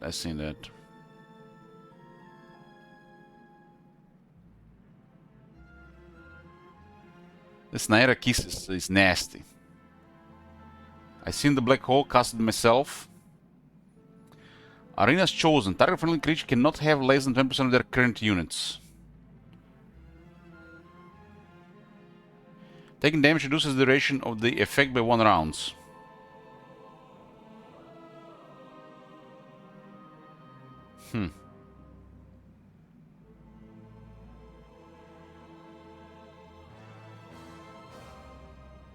That seems like a massive pain in the ass. Massive pain in the ass.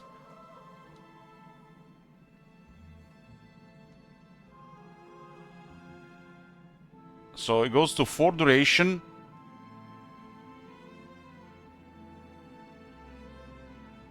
And every spell power grants 1 more duration. Why every spell power? Why not every 2 or every 3 or every 4? Damn.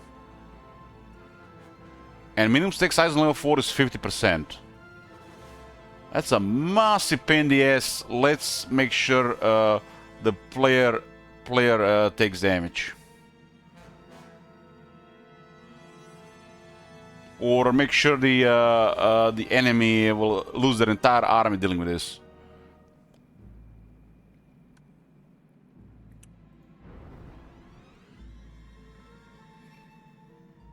Okay. This upgrading this is convenient, but not really important. Resource depot. 11.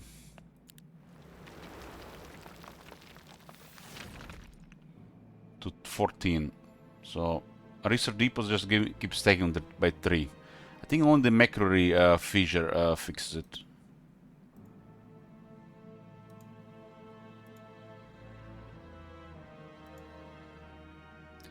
Mercury fissure. Fissure. Is it fissure? I think it's a fissure. Mercury fissure.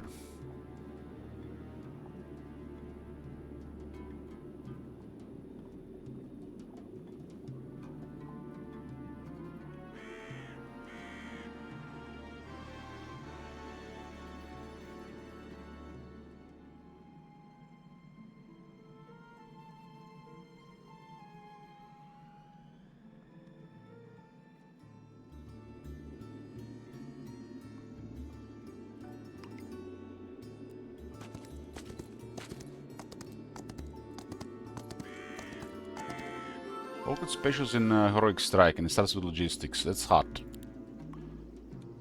Hot. 3 crystals. 750 shekels.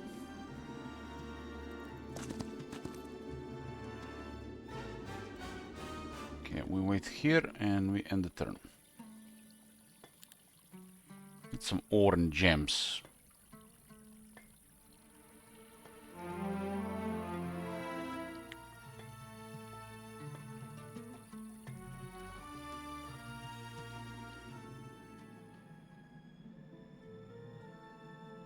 Player to board lose one. So you're losing a couple of days from losing the capital. Does this mean the blue is gonna lose because they lost the capital?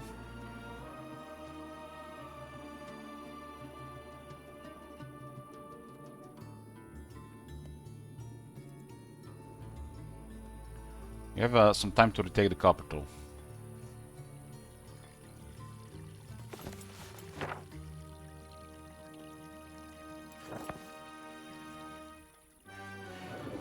Use the relocation spell.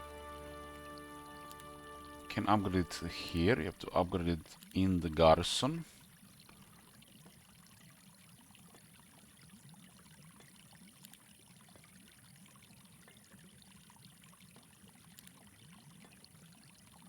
Those guys said they would join us.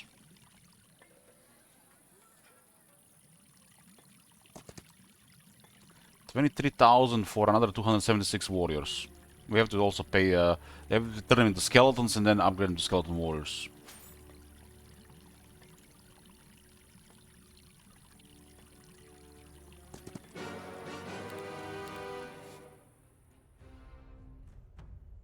They're all dead.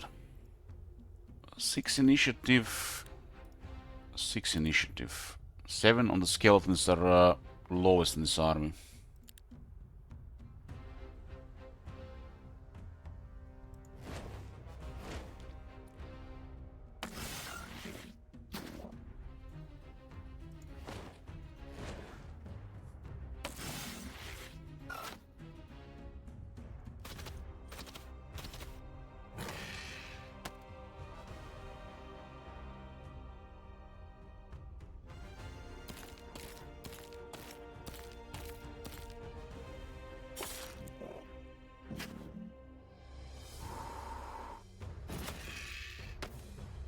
$1,353 skeles. And we got another 5. 2 whites and 1 barghest.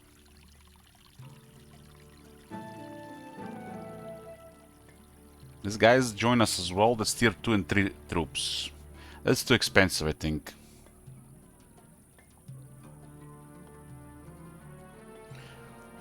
We're gonna need this money for the start of next week.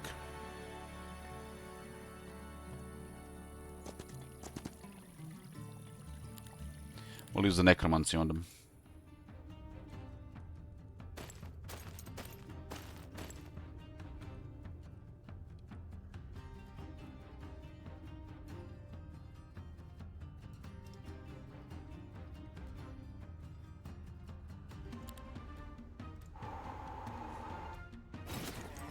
Lucky strike.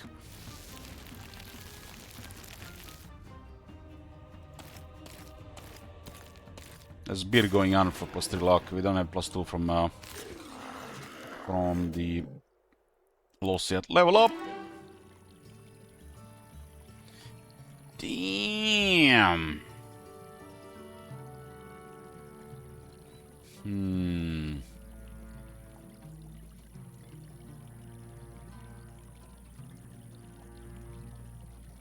I like this here.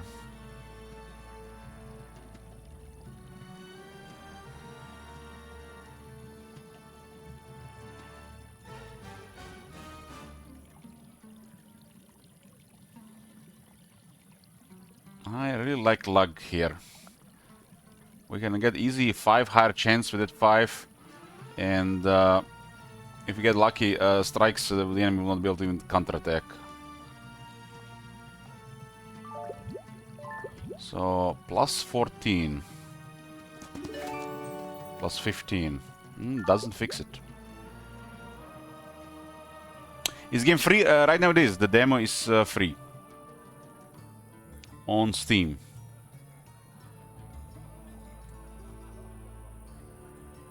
Tabar Signet Ring +1 luck. And right now we get 1 base luck.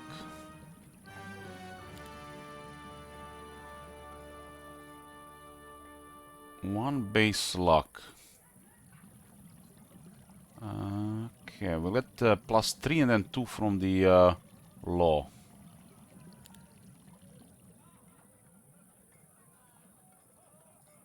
These are too expensive to join.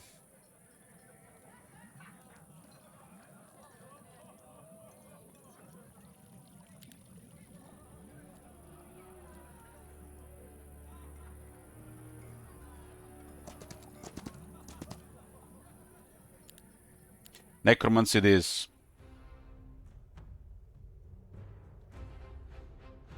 Temple Griffins and the Sun's Aegis.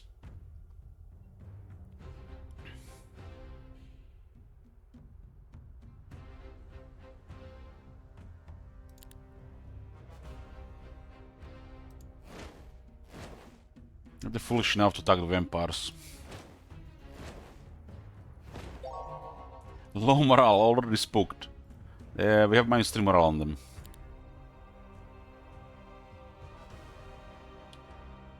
The Dread Knight would give them an upgrade. Dread Knight would give another one.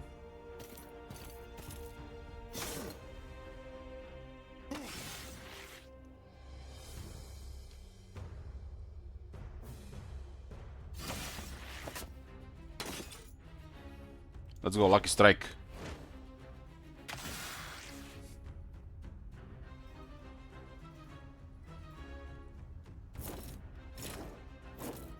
Where are you going, bird?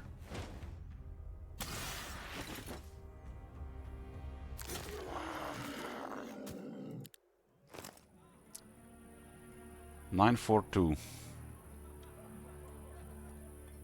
Troops for the army.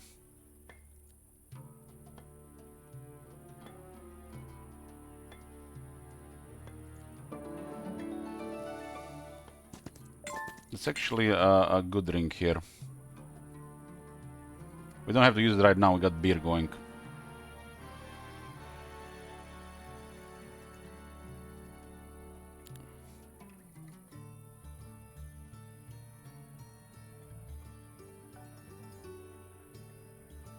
We got beer going. Beer is +3 luck on land a week. Why is beer luck and not morale?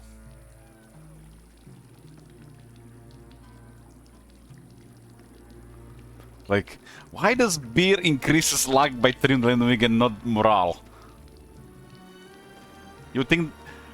I guess drunk... What's the logic behind this? I got some beers in the fridge. I bought yesterday, but I feel like drinking them. So you're telling me if I get that beer, I'm gonna get streamer luck? The Irish? I guess.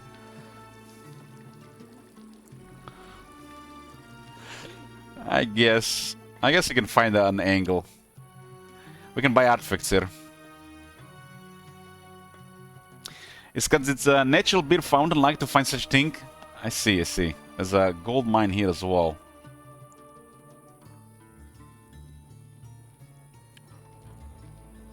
Let's see what this is.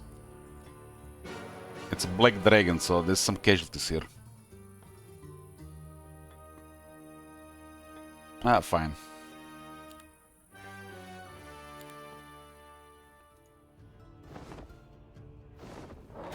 What the hell, man? What you doing there, black dragon? It looks like they patched the AI. So this is how you don't get no casualties against the black dragon. Because that guy would have easily killed some whites or the skeleton warriors. I've never seen this happen before. They always go for the skeleton warriors or whites. Maybe because they're warriors. If they were archers, they probably go for the archers. Maybe the skeleton warriors make it go for the vampire lord. The black dragon is one of the strongest creatures in the game. It has amazing initiative. Combined with dungeon initiative stuff, we'll make sure the dungeon goes first. We got 444 and clenching ring. There's a gold mine here.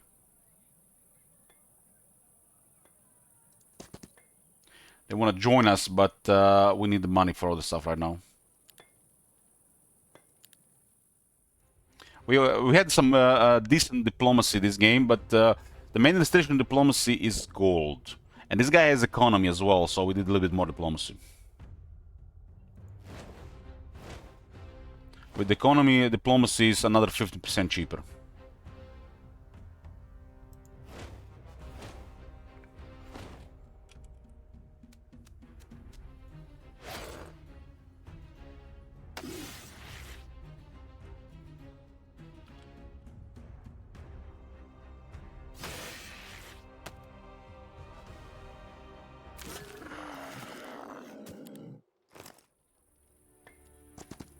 I didn't see the pile there. This guy didn't want to join us, I wanted to flee. It's 25% experience the rest of the week, huh?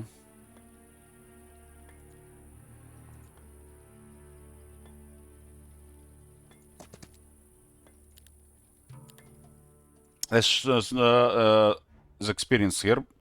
There's not supposed to be necromancy because they're undead. Fallen undead do not count towards the power of necromancy reanimation after battle. So I love this. I love this. It says not with all big letters. Capital not. Meanwhile, there's a bug right now where necromancy works on the undead. So must be different people write this shit down, and different people, you know, put in the codes and scripts.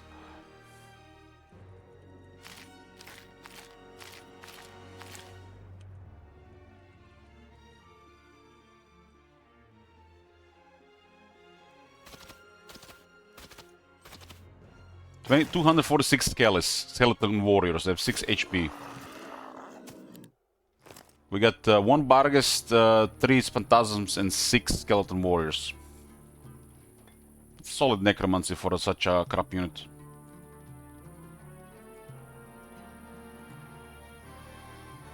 Our necromancy is only at 12%. Without having the necromancy specialty hero, we can get 15 highest. I have not seen items, and there is no buildings for necromancy. If you play necromancy specialty hero, you get over 20% necromancy.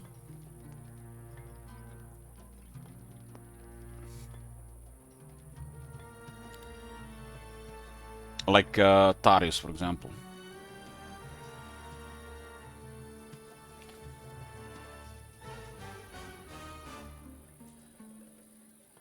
There's nothing to pick regarding properties. This is good there for all the stuff. Our other lord cannot keep up in this terrain. This terrain is just horrible moment.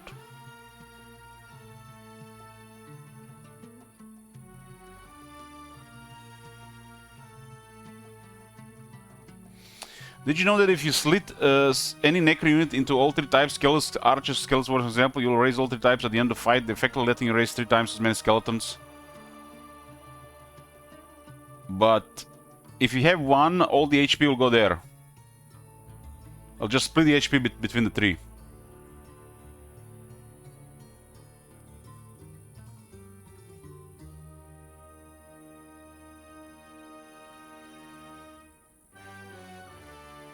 Well, that's another reason to play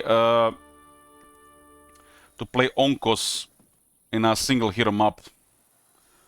Test that out, but that makes no sense. Then again, you want to hear something else? If you have expert recruitment, advanced recruitment, and you get the other skill than the elite guards, the one that give you 50% more troops, at the start of every week you get permanently 50% more troops in that city.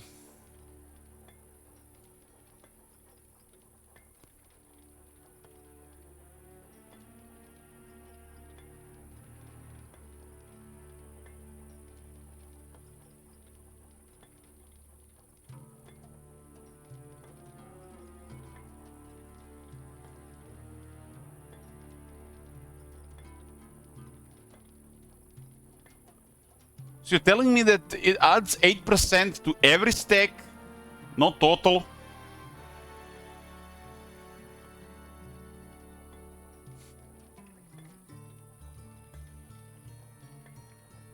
%8 to every stack.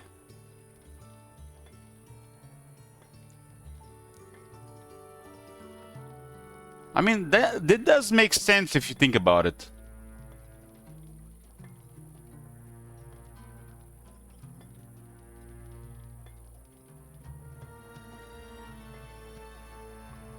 But then again, the wording of the advanced recruitment sub-skill also makes sense, but when you think about it, that should definitely not work like that.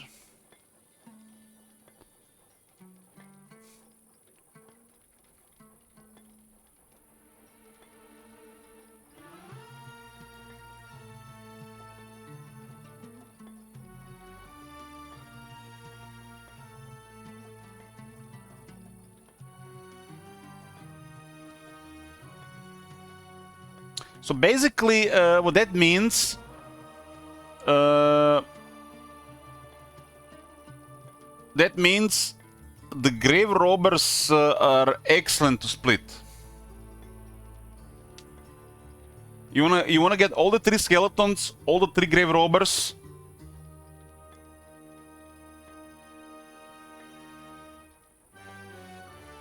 and one of the whites.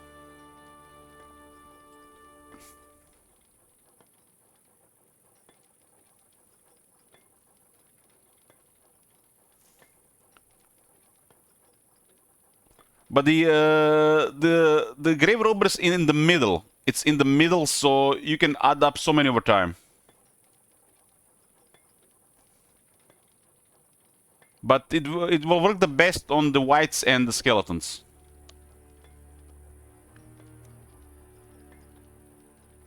So with that, on Funerella, but especially on Tarius, you want to use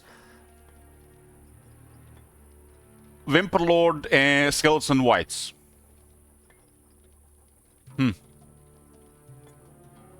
Interesting, interesting.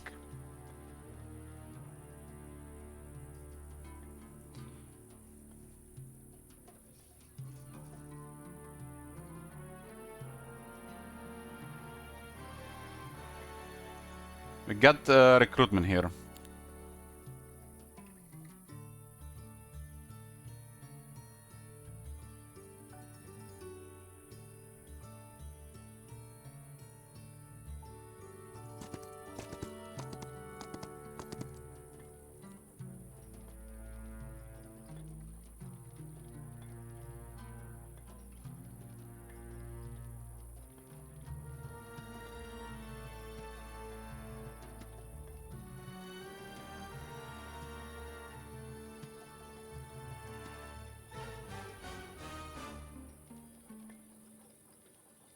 And then we target the ones to grow.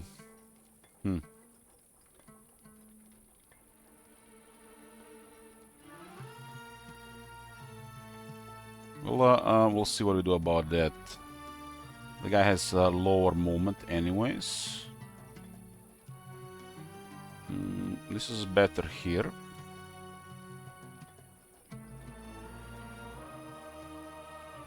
Actually, it's better on the other one since I can use these boots.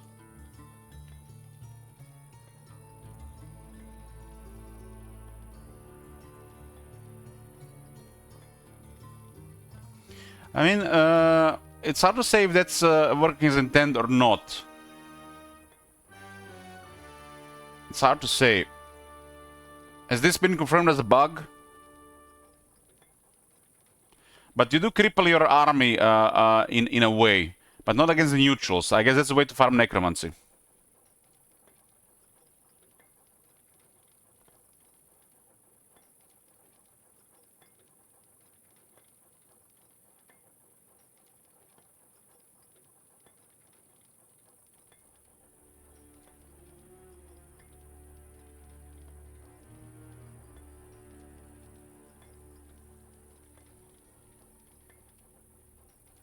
Yeah, let's see this. Let's see this. Let's see this. I need me 3 scalis.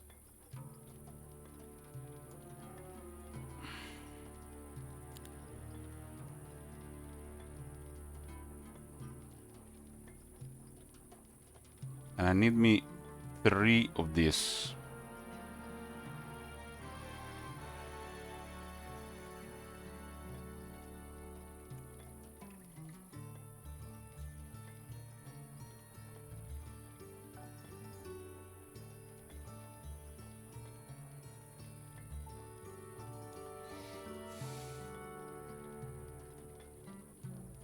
Why is the one so hard to get?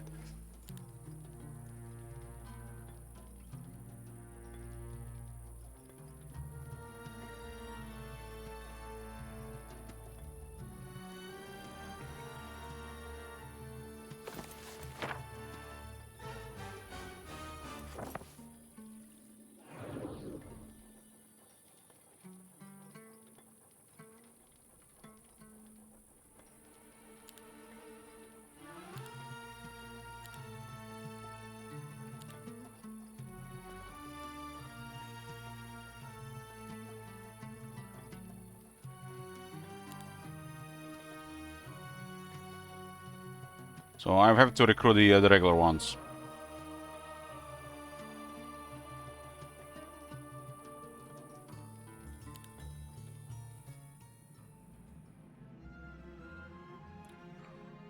Upgrade this one.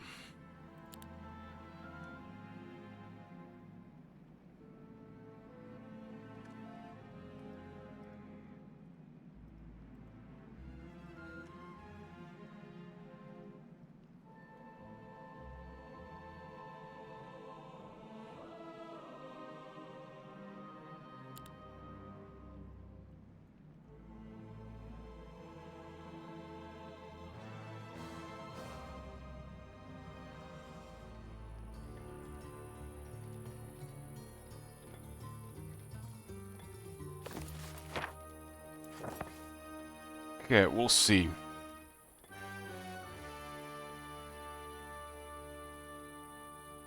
It's currently day 6.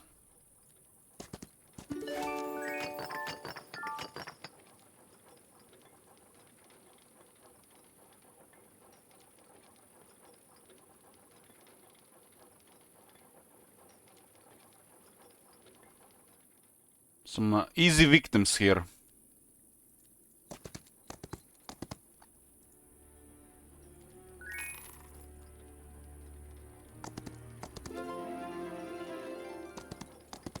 It's another border here. Sylvan units.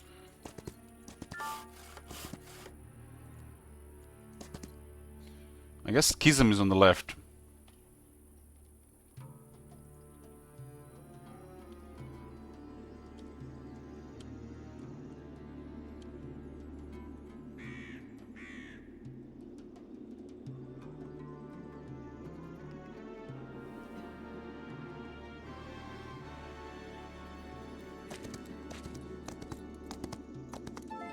Don't like the snow. I understand.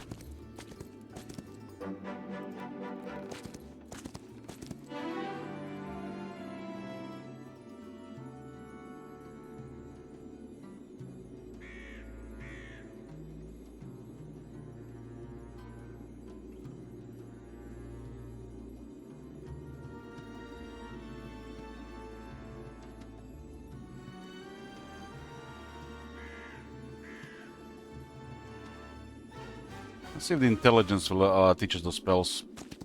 That bug on Melosa is annoying.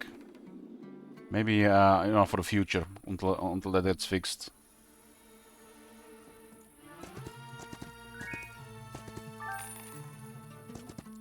So we got the temple in the middle. At least temple place.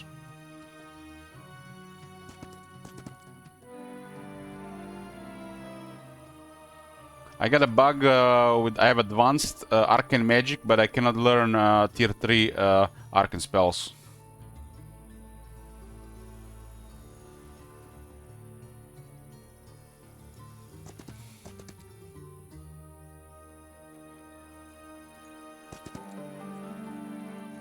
So markup is 100% on regular marketplace.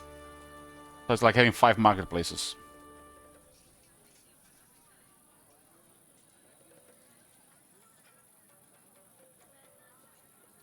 Some gems. Are we safe to be here? There are 2 heroes below.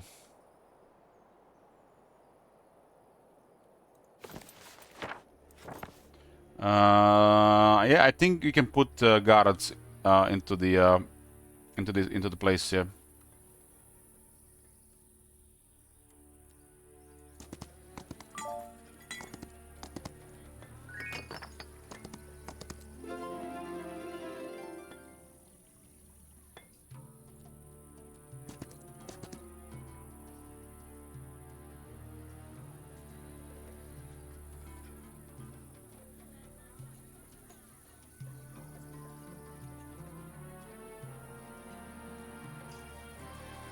I mean, hard to say what they intended to do until, you know, the game is how it is. Until, you know, they change things, this is how it works.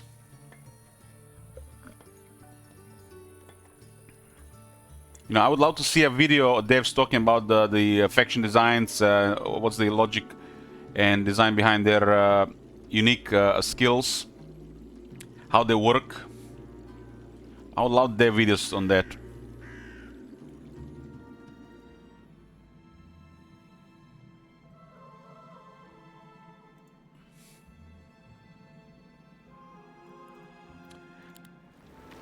Mage Guild 4. Let's see. I mean, today I learned that getting more mage guilds in other cities will upgrade the existing spells. It doesn't say this anywhere in the game. So I just got Summon Star Child upgraded with another mage guild level 4. The whole Observatory Mage Guild system is amazing.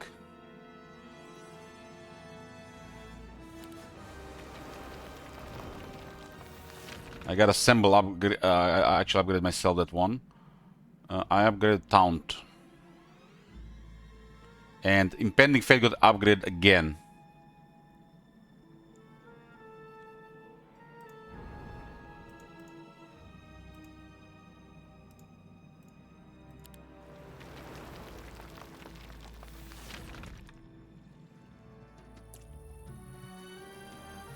Day 7. What are we saving here for? We're saving this for return to the soil.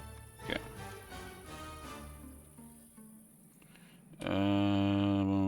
Upgrade Tomb of Warriors for the Dread Knights. Yoo-hoo! Hey, sniper. Oh my god! Have you seen that shit? Holy shit! What the hell? This area is not going how I want it to go because of the bug. I wanted to use the symbol here, but I can't. So much about getting a symbol, huh? Need one more there. Mm-hmm.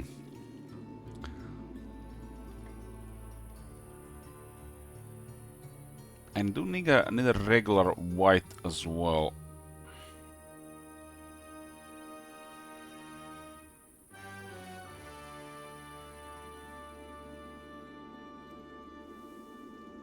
We have some regular whites in the lights end.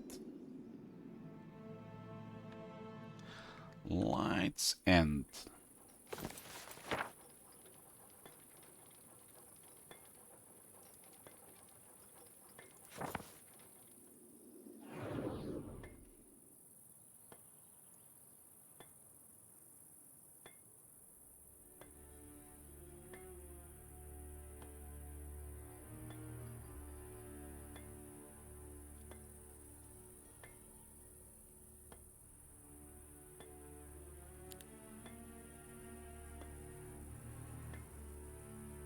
It's the control. I forget it's the control for that one.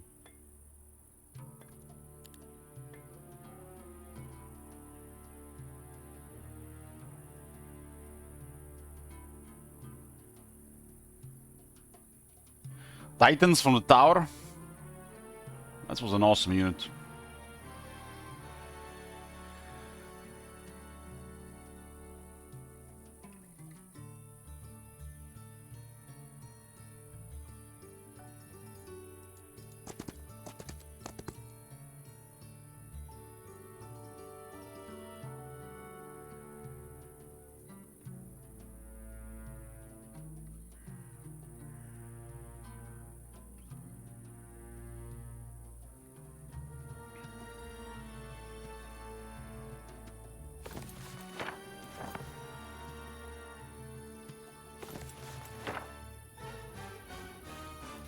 I didn't have to even do it like this. There was a city here for that.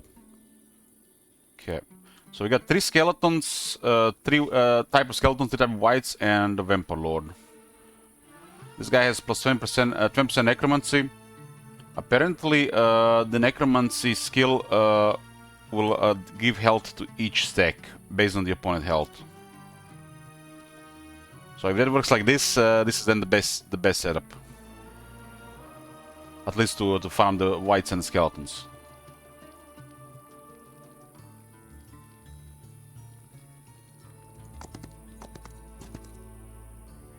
We got 143 troglodytes here.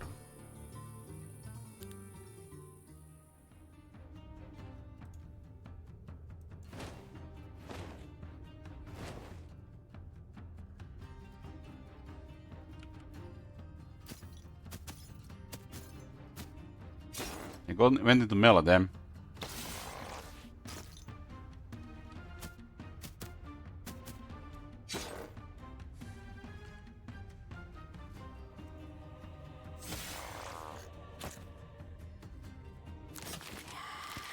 Okay. We have one of each skeletons, one of each whites. They have the same. They have 6 HP, 9 HP. So yeah, it works how the with which said it works.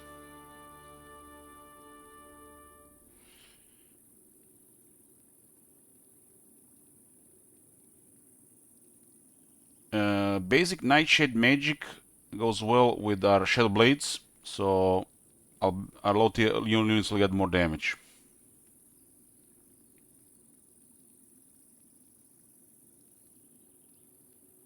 And we get access to Twilight as well.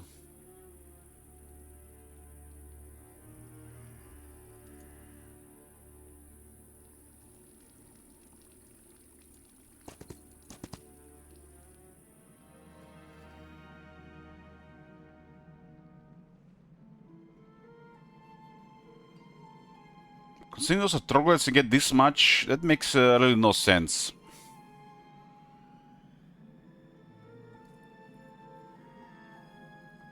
Yeah, the whites, the upgraded whites are pretty good with everything. Pretty good with everything.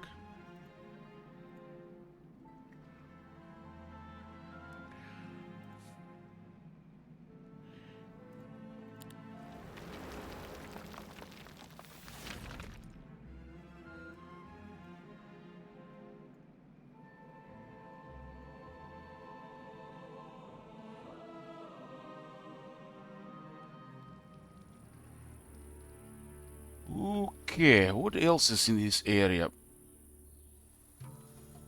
This guy does definitely save us some movement here.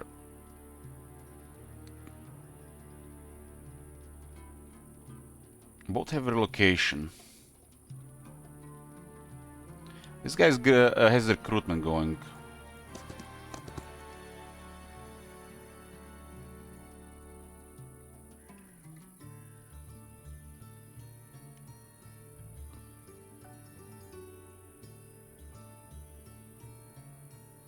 So this is pretty good to raise dead.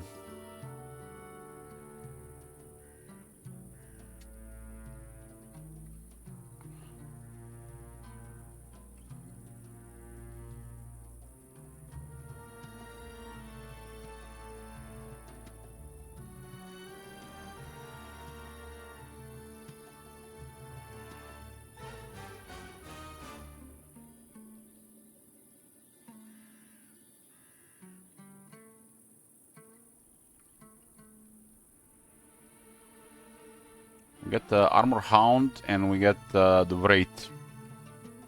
And pretty good for Necromancy. Using basic units just makes no sense.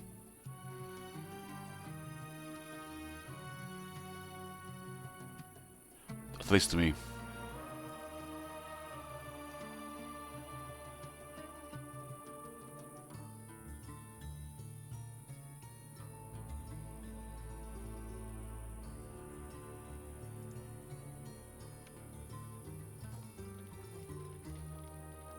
Day 7. What is up here? Looks like the plus all attributes item.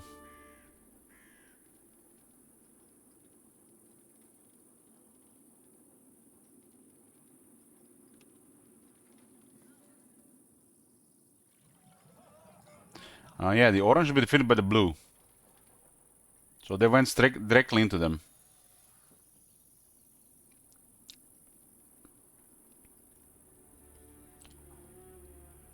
Wonder what kind of armies they're gonna have at this point. They are Necropolis.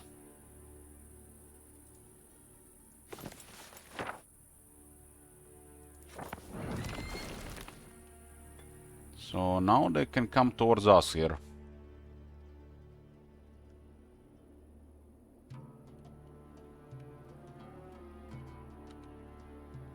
They are not in this area. They're definitely in the middle. Or have been in the middle. I think we need to poke the other desert from the other side. So, like, we can't let them have that Necropolis like that. If they are Necropolis.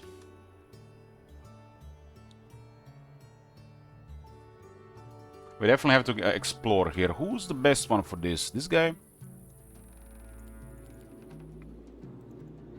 He has expert scouting.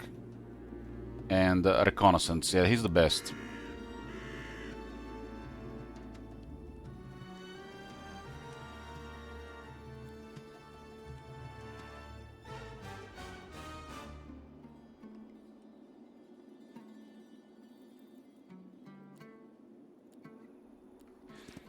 We do need a little bit more vision around.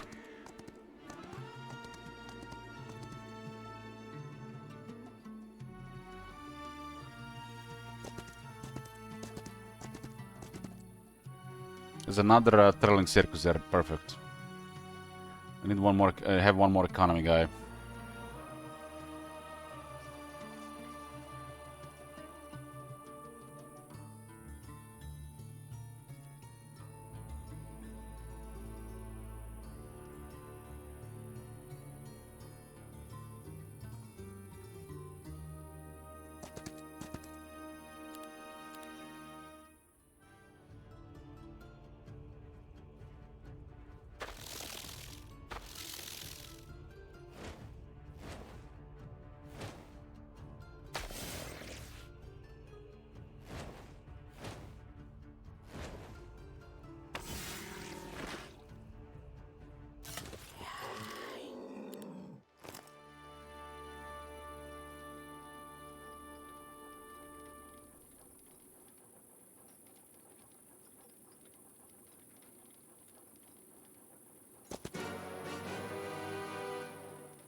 More stuff in this mansion.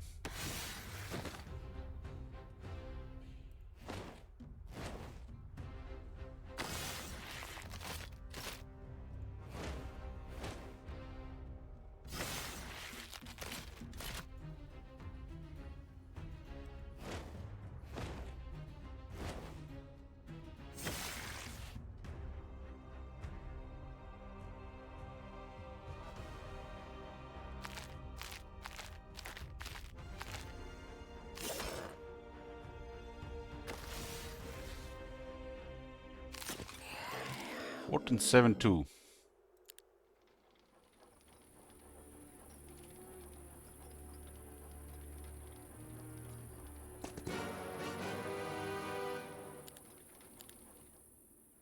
We actually, like this, we are gonna run out of targets to fight.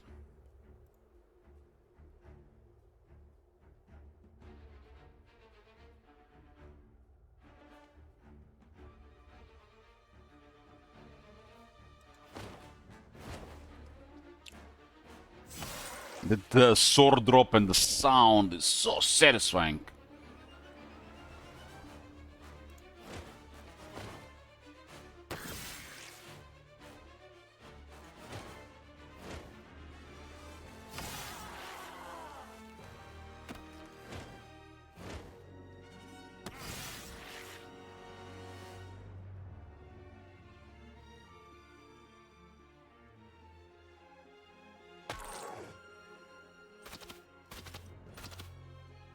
This dog was, this guy is the expert recruitment, so these units are gonna get very good.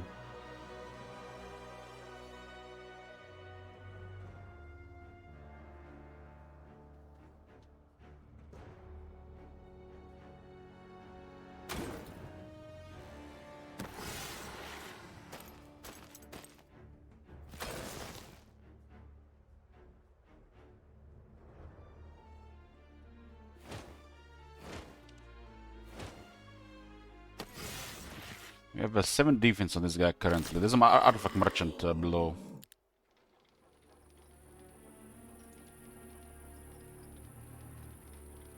Guarded by these leeches.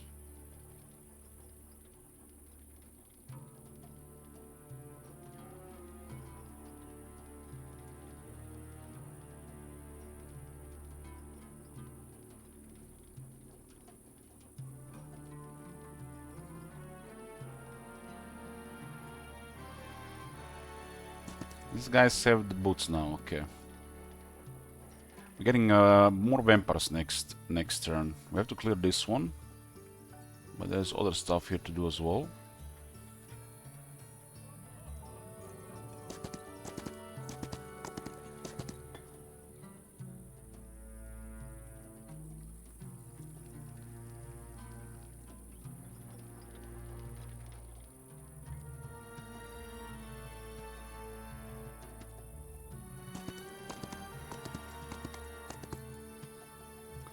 The leeches. Let them run.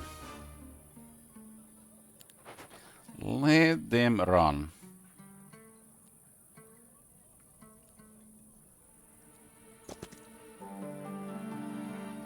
What do we have here? Clenching ring, chainmail, endless bag, keeper's amulet. I do have the ring. Orb of Dawn and the Sword of Judgment. Sword of Judgment is pretty nice. 7,000 shekels though.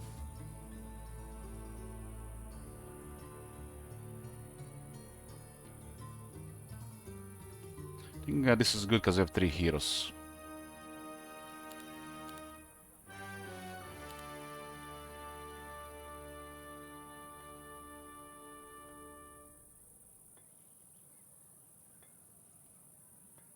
The set is 2 defense, and then another 4 defense. 29 defense, pretty good. Especially as these extra items.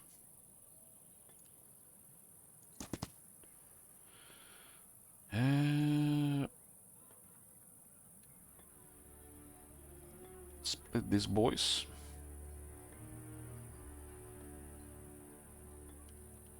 This is a rare ring and a rare amulet. Should put the golden mod somewhere else.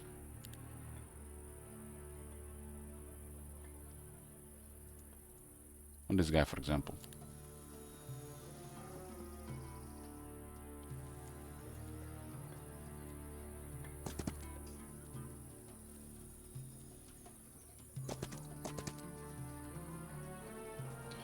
Okay.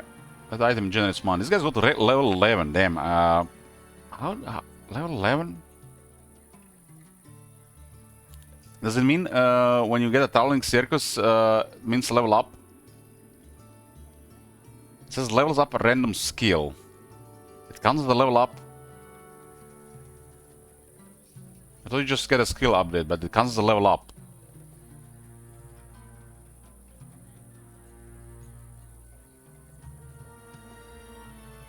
I guess it makes sense from the balance perspective, so you don't get extra attributes sooner. Because then you clear all the skills and then you get access to extra attributes pre level 20.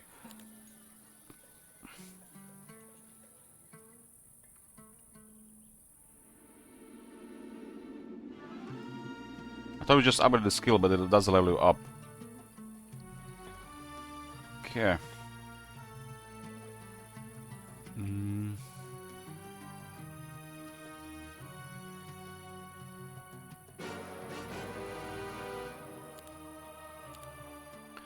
Well, I'm gonna get me a coffee, boys, in a bit. We are back, boys. Got me a coffee. Let's continue. Well, this newfound information regarding necromancy definitely changes a couple things.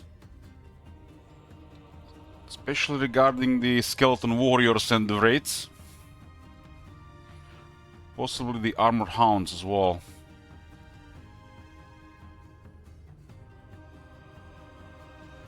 So what do we have here? These ones are the overgrown. Overgrown have parry. These are the tier 2 hive spawn units. So this one has to go down with our strongest unit. If they cannot retaliate, they cannot parry. Parry means they're going to counterattack before they get hit.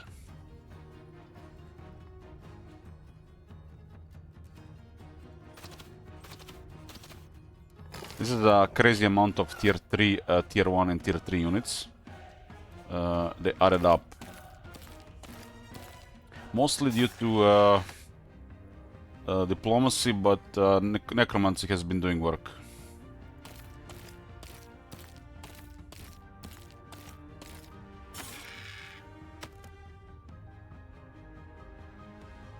Necromancy has been doing work.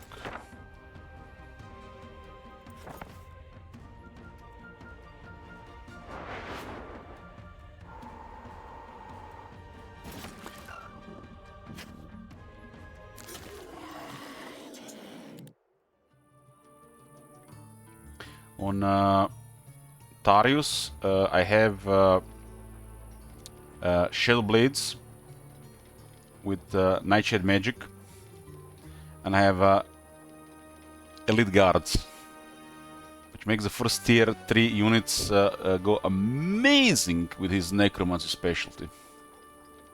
Amazing.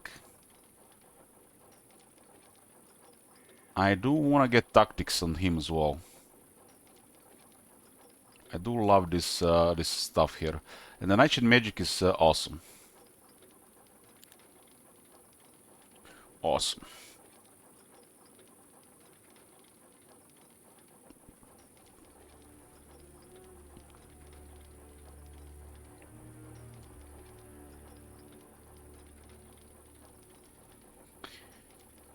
Okay, Melosa. Melosa having trouble moving in this terrain.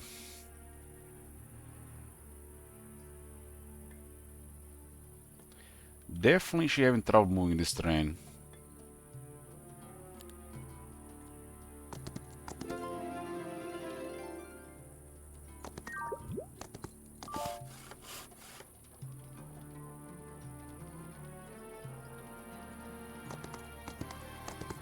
Another boots of swamp boots would be nice. All good there. What are we gonna upgrade here? We still have to upgrade 2 buildings. The grave robbers, we can get them merchants of death or kennel masters.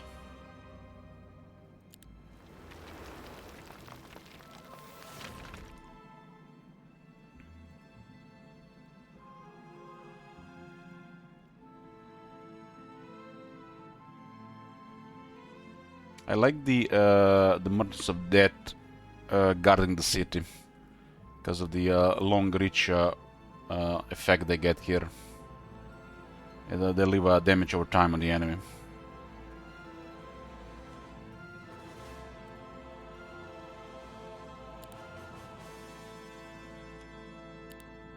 Their speed does get doubled.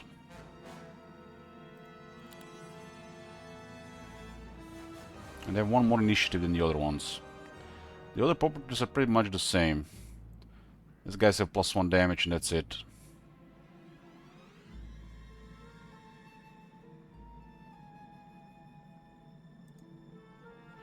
And they got a good hat. Cool hat. I'm gonna keep them at the bottom city and we're just gonna move them alongside the walls. If need be, until we can see what exactly is the opposition.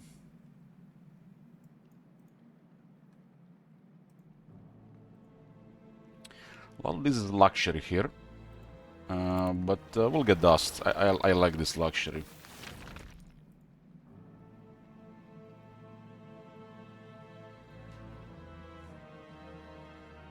I think this is also going to be the last game we play on Unfair. We're going to be playing from Impossible from now on.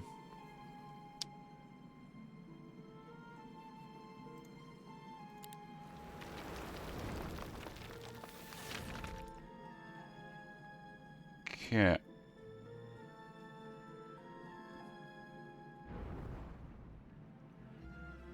We can get the scales here.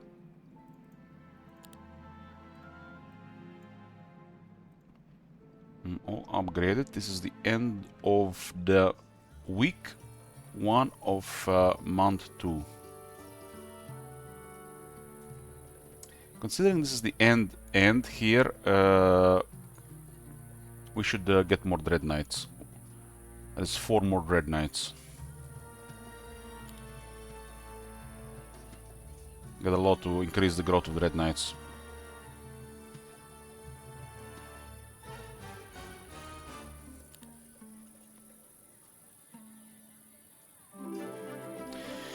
New week, week 2 of month 2. What's the week of? All heroes can move greater distances. I think this is the first time I've seen this thing. So the entire week plus 50 movement. Wow.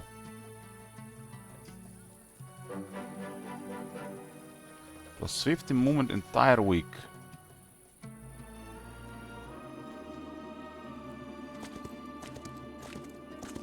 That's crazy for the logistics slash scouting heroes.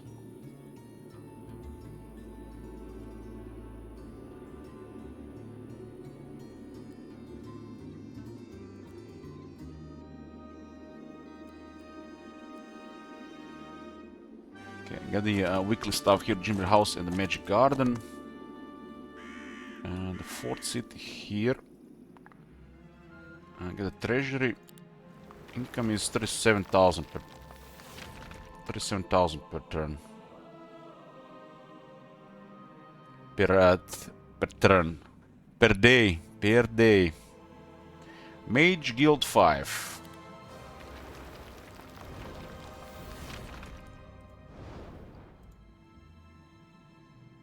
We unlocked a couple more spells, and the Doriath's Tides has been upgraded.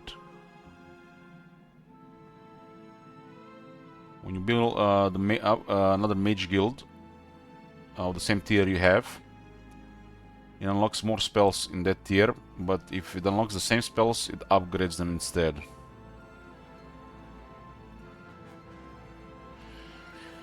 Hey Urix, can I help you? Depends. With what? What seemed to be the problem?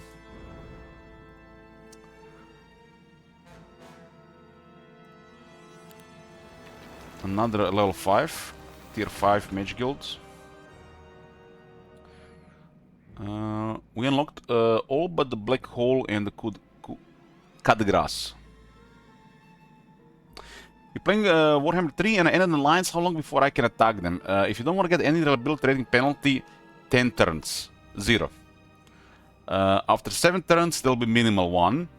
And after 8 turns, even smaller 1. If you attack after a couple of turns, it'll last for a while. On the same turn, it will be lasting a long time. So every time you break a treaty, there is a 10 turns like downtime before your reliability rating goes down.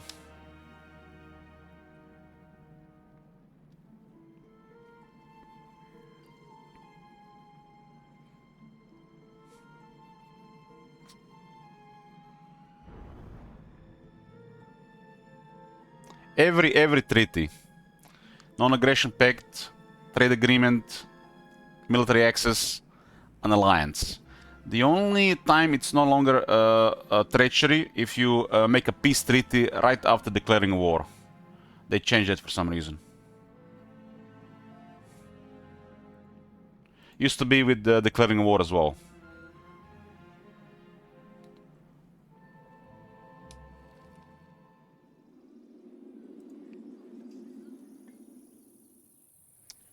Okay, Darius has his stuff. This is gonna be pretty much his army, except we need the Wraiths and Armor Hounds as well. We are not shooting, so it makes no sense to have Skeleton Archers.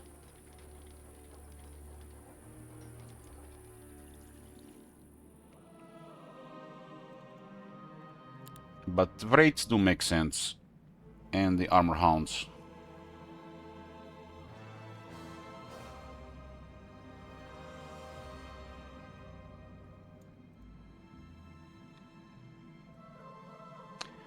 To make things a little bit better, I guess 2 pilots of the Vampires do make sense for a bit. But to consider this guy is a special necromancer, I think the Merchant of Death would also fit nicely.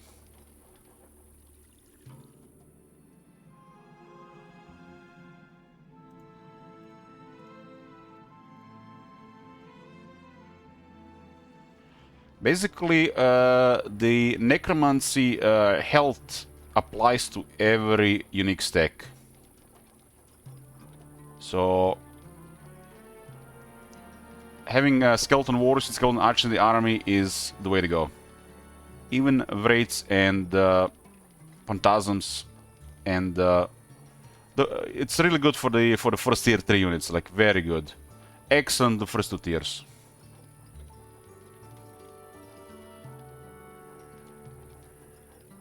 So on necromancy specialists, I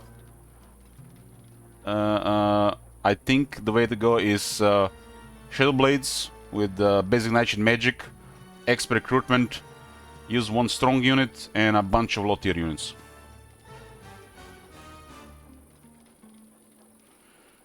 And further ways to make them stronger.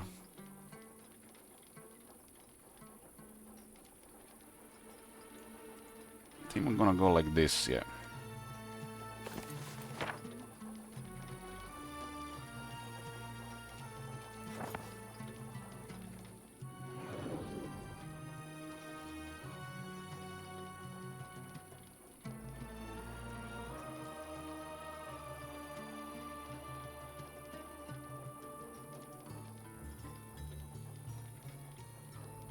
Yeah, this looks nice. This looks nice for Darius.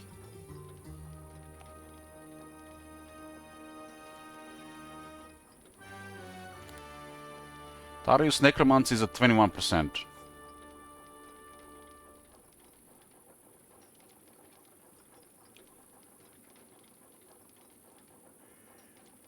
But it's also supposed to be at 22%. It's level 9.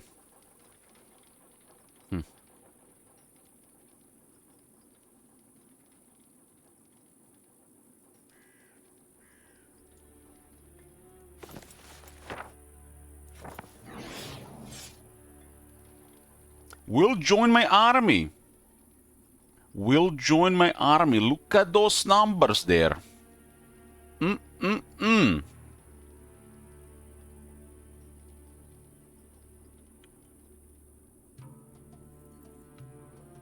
King of Kings.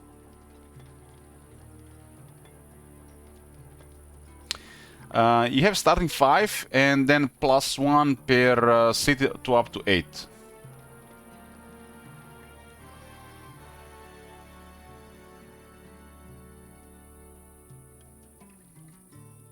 In the classic mode, at least.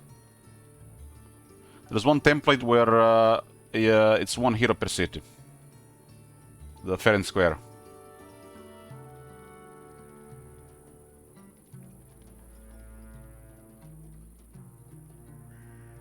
I think we take these guys, we'll pay for them. We have minus 30% cost, so worth it. Ooh, Helm of Heavenly Enlightenment.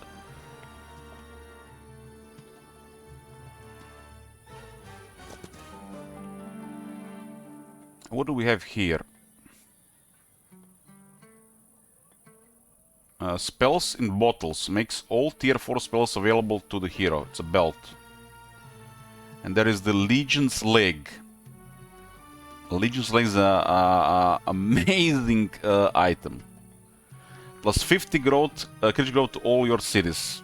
With Necropolis, amazing. Because the vampires are not at 1 base. They're at the 2 base. So you get already +1 vampire. Not matter other units. Legion's Leg, incredible.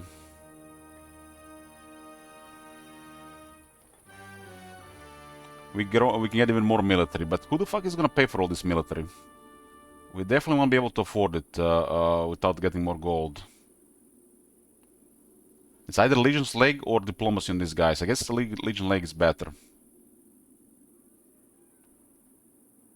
We have 4 Necropolis cities. 4 Necropolis towns. Everyone will get plus 50% growth. It's already additional 4 vampires per week.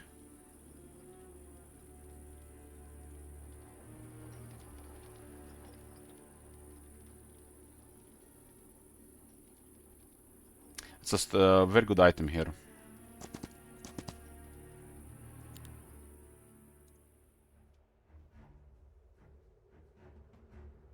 Wait. Wait.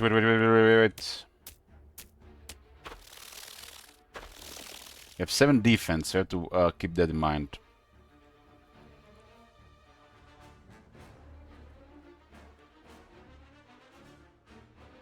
This is a Vampire Lord now.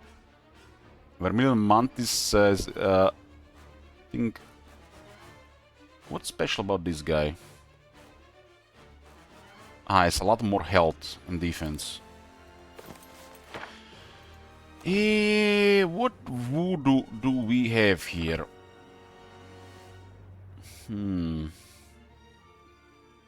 I thought we had Enlarged Shadow. Ah, there it is.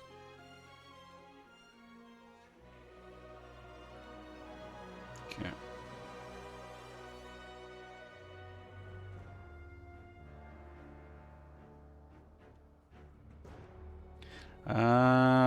This is a little bit better, but they do a little bit more damage to this one. I'll go with the Large Shadow anyways.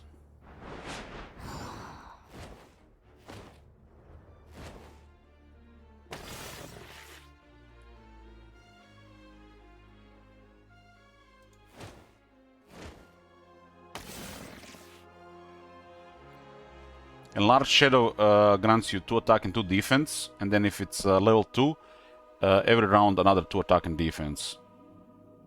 And so it was at the end of the turn, so it's 4 attack, 4 defense. That is kind of 20% more damage, 20% less damage taken.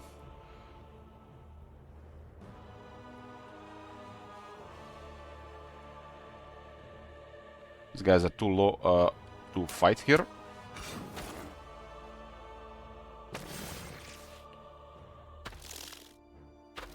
Well, it's Heroes Sleeping Fort. It's all about stacking. But that guy needs another spell power. Another spell power.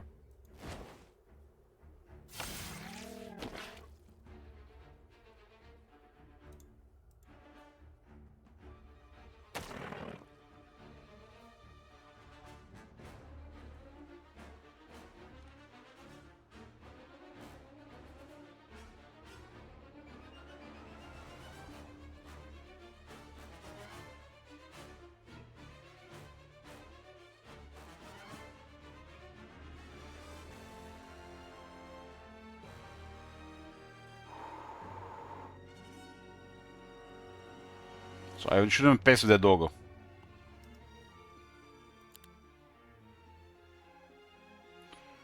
Shouldn't pass with that doggo.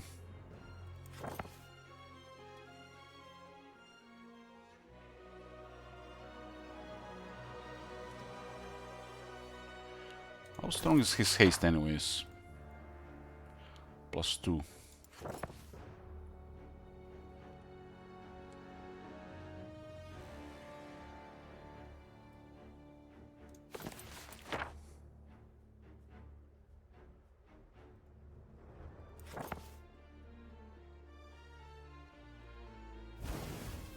Shade cloak it.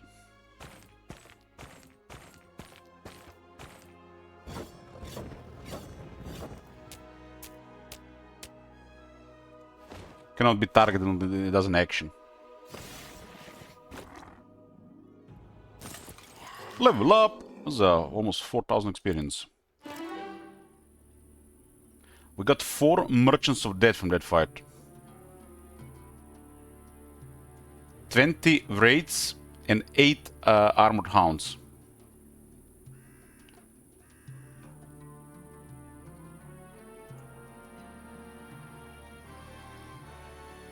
Let's go more spell power for the Nightshade Magic.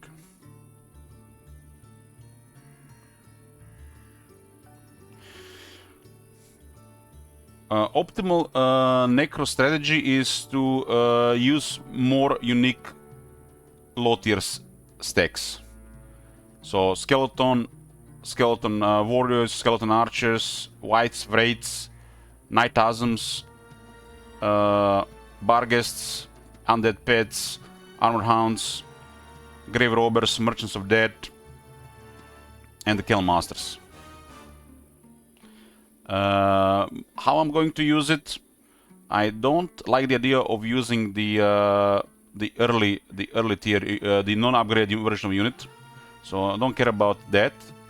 But my plan to use skeletons, skeleton archers in other games, wraiths, phantasms, both types of undead pets upgraded, and merchant of death.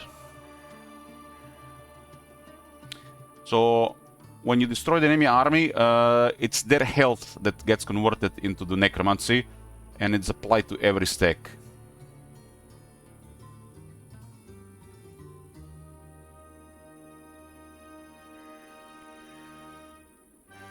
So this is my preferred way to do so with this new knowledge. And I'm glad it kind of works like this right now, although I'm not sure that's intentional. We'll see when they add the multiplayer, when I have to finally tune the balance and stuff. But at least it makes the wraiths usable for me. I would never otherwise use wraiths.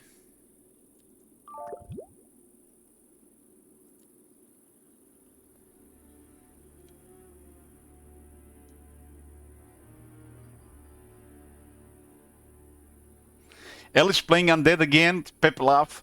You just keep at it, boys. Just keep at it. Keep poking the bear. I'm gonna be playing on Necropolis for the rest of the month.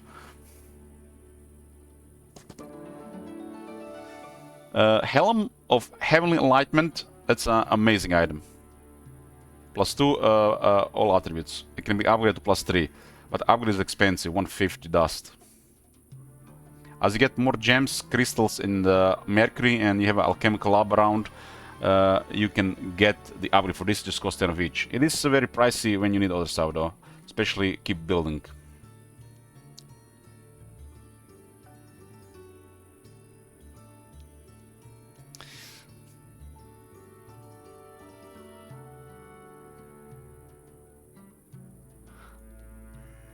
This guy doesn't need more defense. More defense right now. More defense.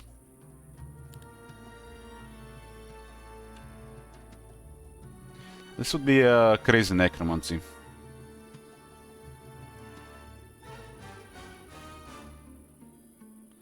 Done. Done. There's good stuff here.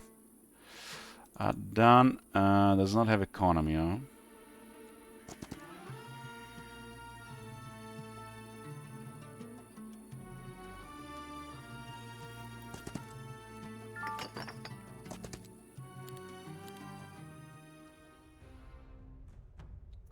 Tomorrow Necropolis first time. You know, when you love it, every time is first time.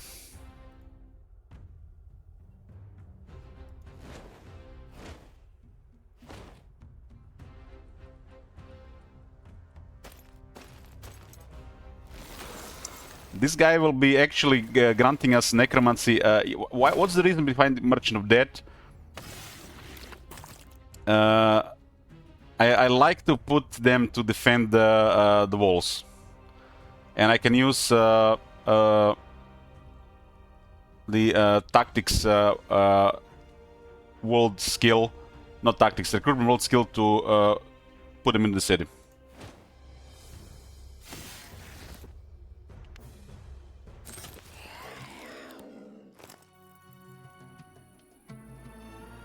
So I can use the relocation to put them into the city.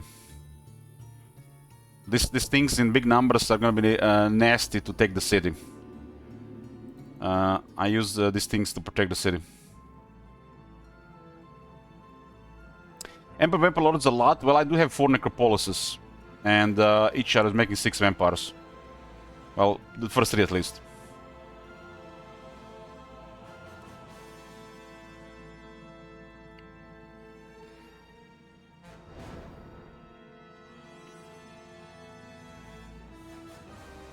I have a house rule not to use the Mage Guild neutral magic, the Second Wind, Shadow Flight, Gate of Light, Town Portal, and the Dimension Door.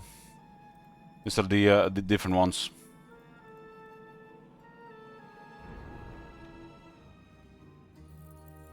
Because for relocation you need to get the recruitment, and the other ones you get just by getting a rank up.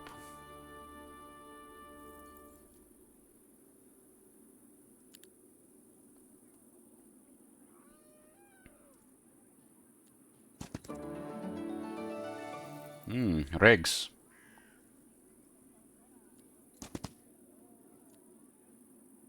We do have the Fish to the Face, and it's the same set as the Regs.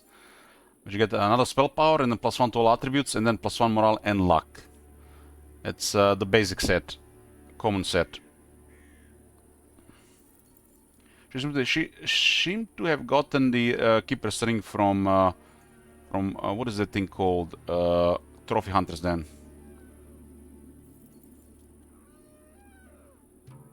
Are Black Dragons the strongest tier 7 units?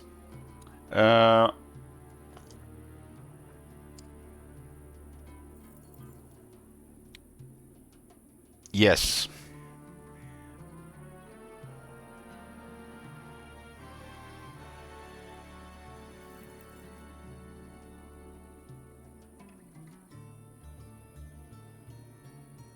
Archangels and Apotheosis are amazing, but it's Black Dragons, man. It's like their stats are just incredible.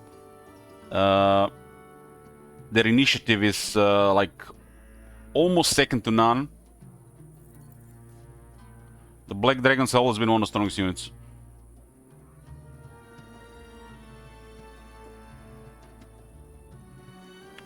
I think all tier 7 units are strong. But the Black Dragons are just above the rest. Black Dragon is a unit that grants the entire army morale and attack on godly stats, and has some of the highest initiative, and it has a breath attack. So that is just going to murder. So let me just tell you something. You're on the battlefield. There is a crossman, and behind him an angel.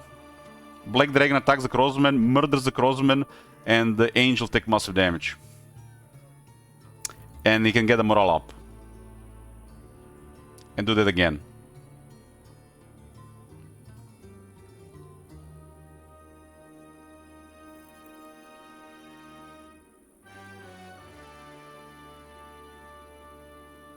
Dungeon is just wow. Just wow. The units, the heroes, the whole atmosphere, team, flavor, unique skill.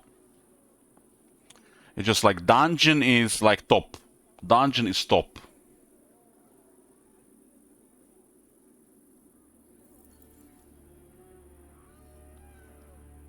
I think all the factions are strong. Like Temple feels like strong all around, just feels good. Compared to like Necropolis and the Schism. But Dungeon just amazing.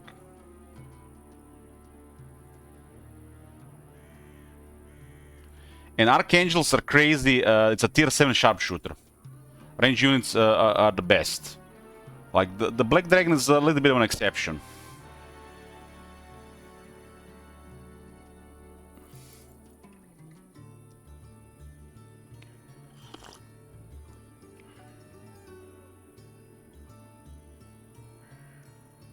You should have seen a fight I had against the blue player the other day. Archangels had like 7 buffs. 7 buffs. If they didn't send a unit in melee range, that would just been destroying everything. In that situation, the other upgrade would have been better. But they had a much stronger army and they still taken mega damage.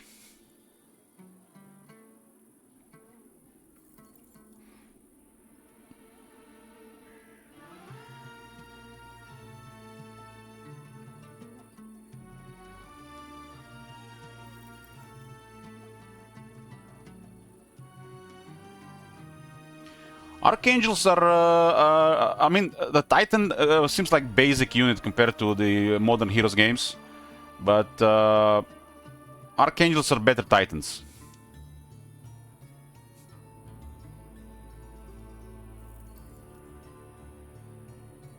Or the Angels in general.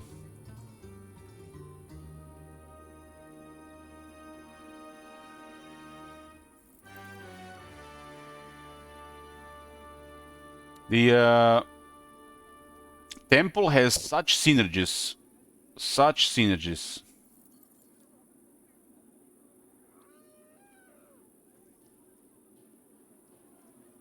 Abyssal Executors. The Schism tier 7 has potential to have the best stats. But I feel like they're easily could be easily crowd controlled.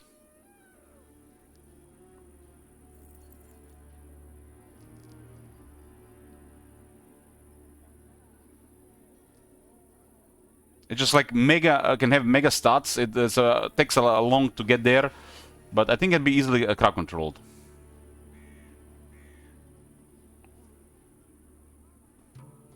I think that's the weakness of that unit, crowd control. Like stuff like slow.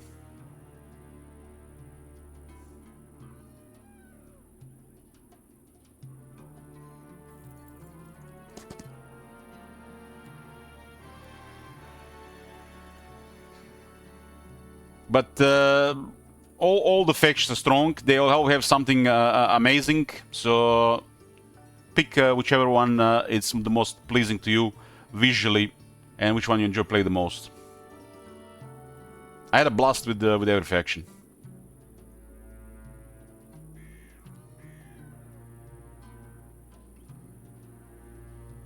This is the best thing about the Heroes games. Always been the best thing.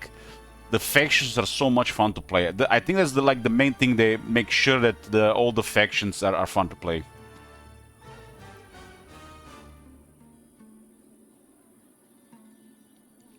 And there are situations where the shooters dominate, and there are situations where the shooters will get wrecked.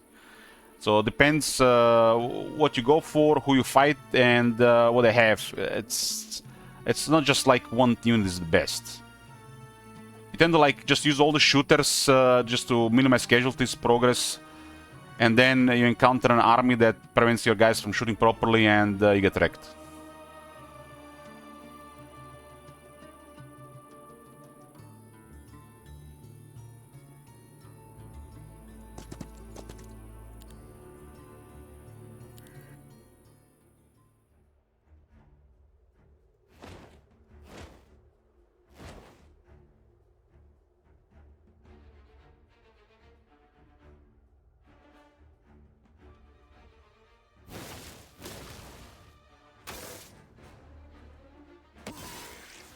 We started with all these units at 1.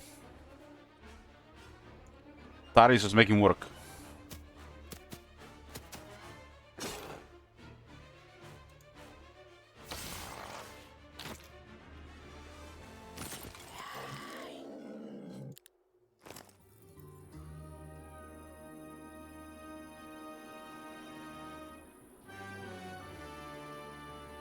Yeah, that's the entire Necropolis has is a little bit on the slow side of things, but they can get mega numbers. And the game is more balanced regarding speed. That is one thing I really hate in Heroes 3, how easy it is just to go from one side of the battle to another.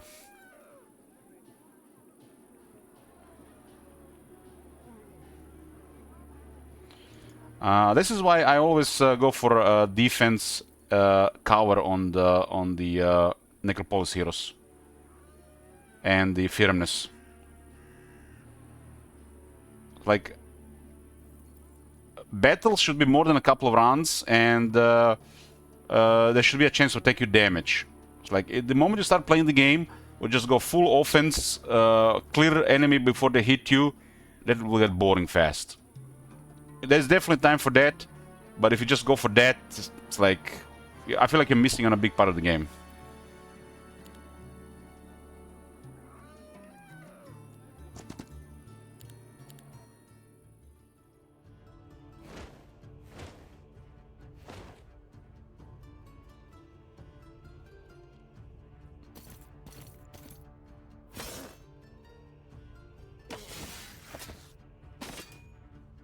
We'll see how much the guard captain does.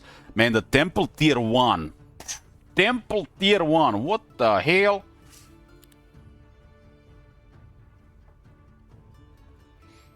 Little monster, welcome back.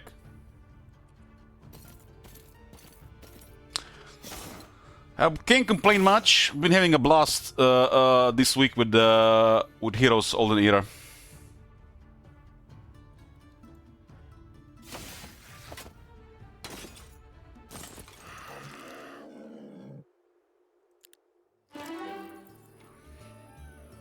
Okay, we get an expert nightshade magic here.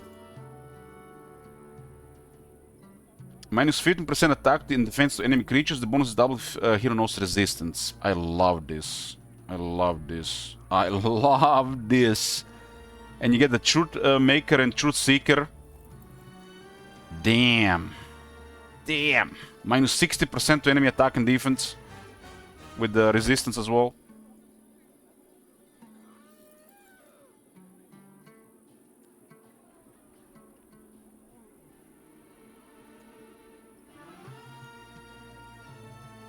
Need another skill here, huh?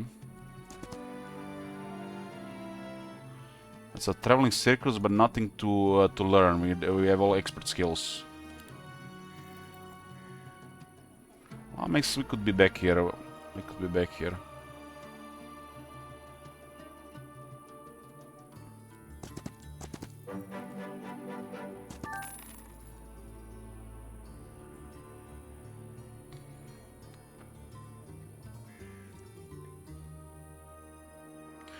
Yeah, the temple unique skill is situationally useful, which does not make it a good skill.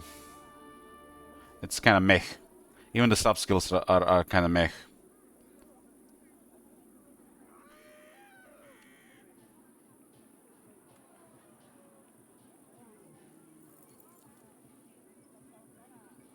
Nothing to be gained here.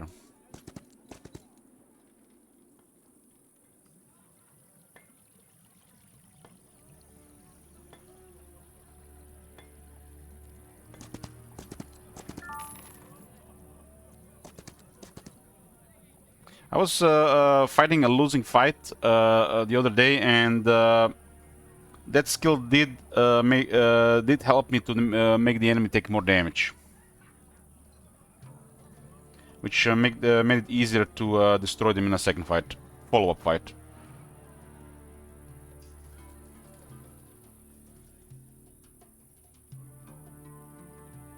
Ettrick has basic economy, so basic economy is advanced economy, my bad. So we want to visit that thing up there to make sure he gets expert economy.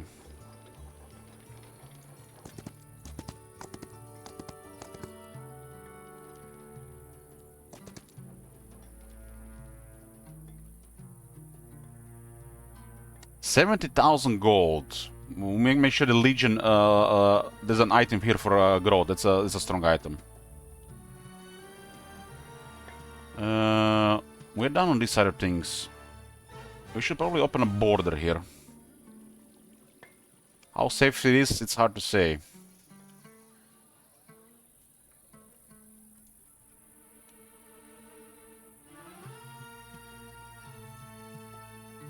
Who's even here? Motley, rank 1.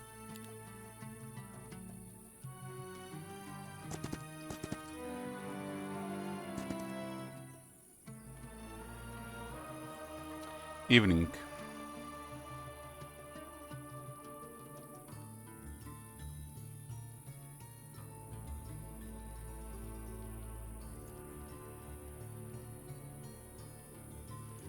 King of Kings. I don't think we can afford any more diplomacy. Not with this economy. Diplomacy did deliver some stuff though.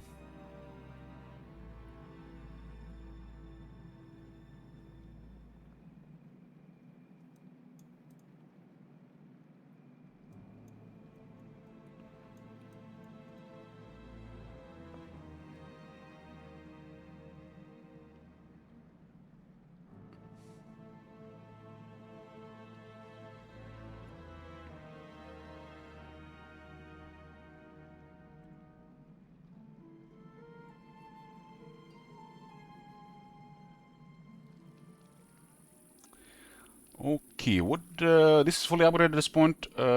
Just Well of Souls. Need gems.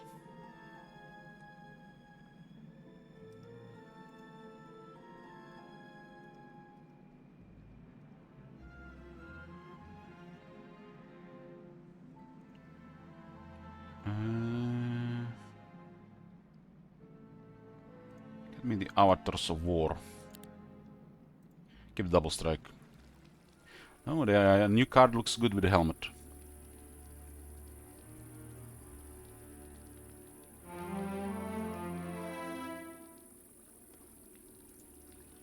We're gonna be using the Sanguine Leeches. I'm gonna do that as well.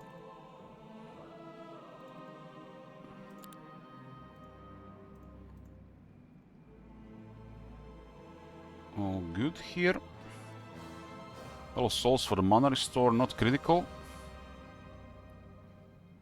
We got the Mage Guild 5 there. Mage Guild 5 is here as well. Unit upgrades.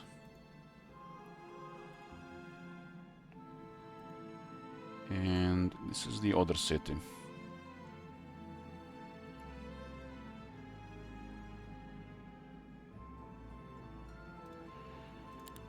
Okay.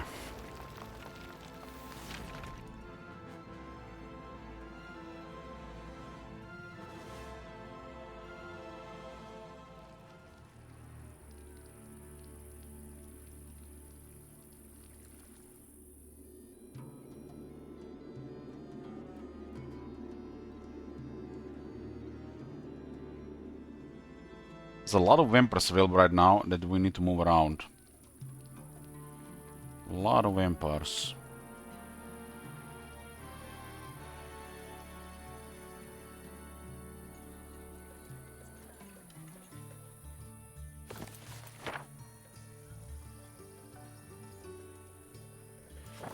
Lossa, check the Read Mind.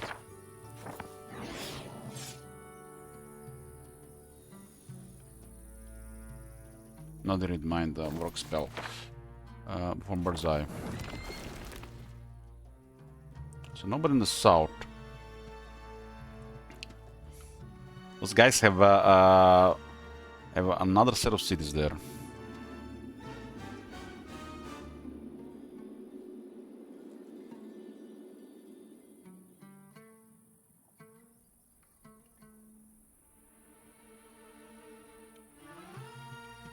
There's a hero here. We'll see where they go.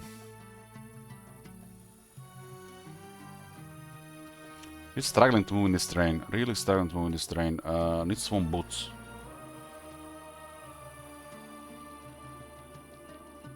Really struggling to move in this terrain.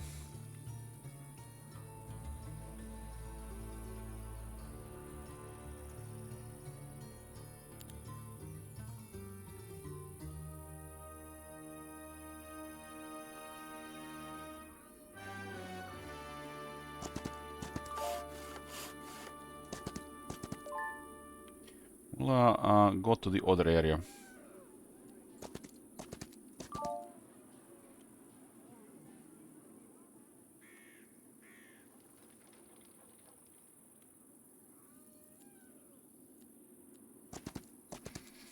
This is a really good race dead here.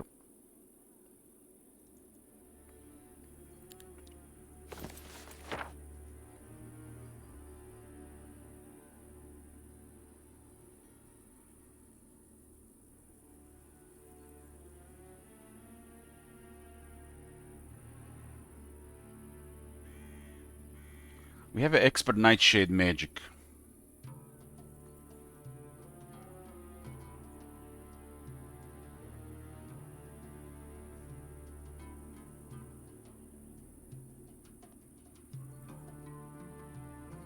So you're telling me you visit?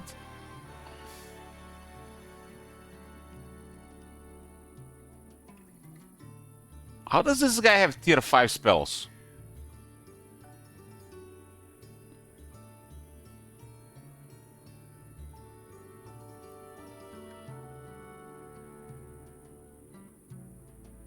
How does this guy have tier 5 spells? We haven't been in a city with a mage guild tier 5.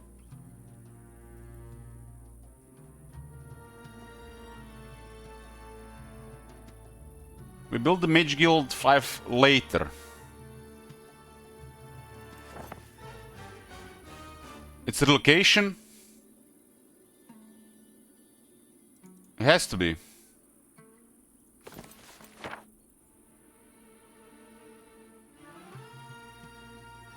So relocation learns the spells, makes it even better. This one might be one of my favorite spells in the game.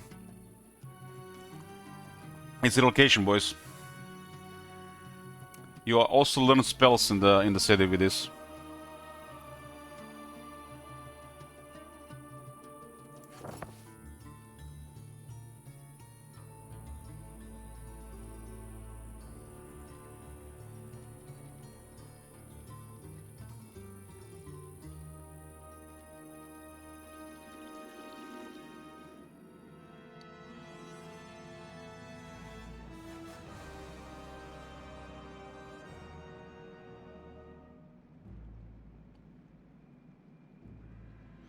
Well, to get spells level 3 and level 4, you need skills.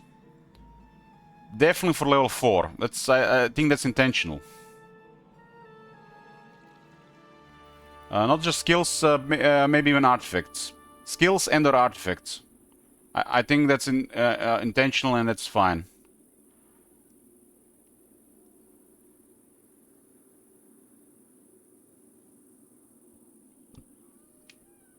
So this guy has to access the it in a different way. I see.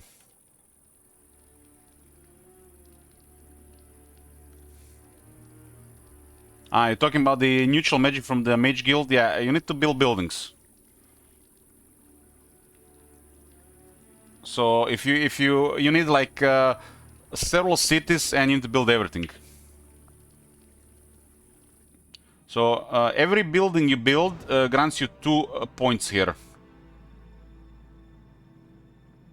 This is a extremely powerful game changing magic. The higher levels just completely change how the game is played. So if you ask me, they should be even more restrictive.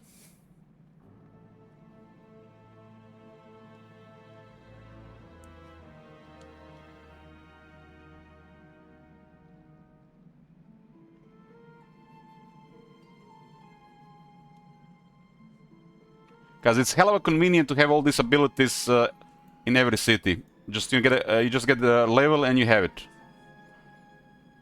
And as a high rank level, you're gonna have the knowledge to use it. It's hell of a convenient that. It's only level 12 for Dimension Door. And you can just Dimension Door into enemies. These are extremely powerful spells.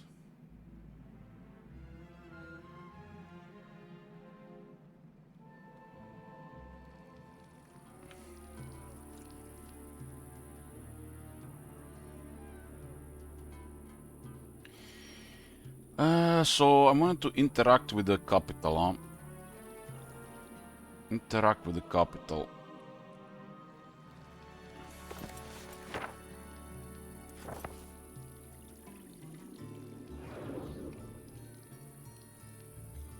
How much to upgrade this unit?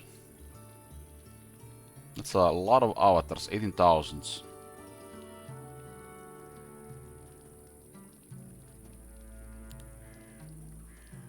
This unit is actually not even good at this stack. For us.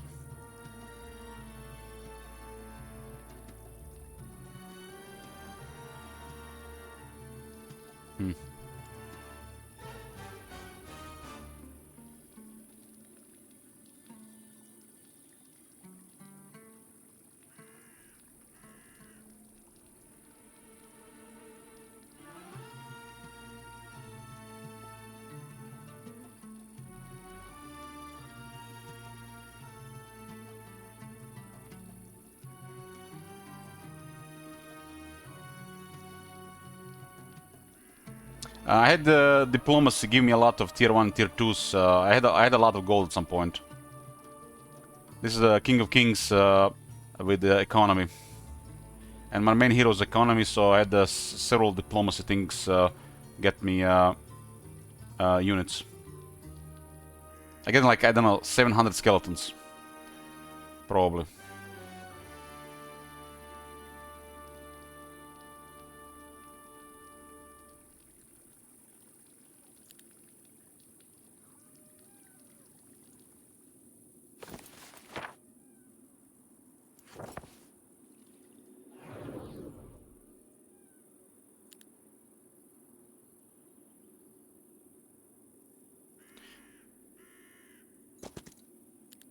These guys would have joined me, but I have no money. It's crazy expensive. We can no longer afford diplomacy.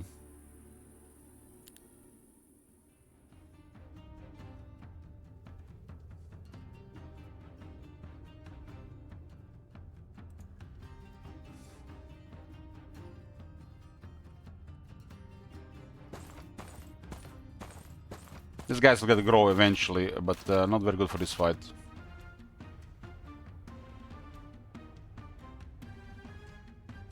The vampires will clear this for us.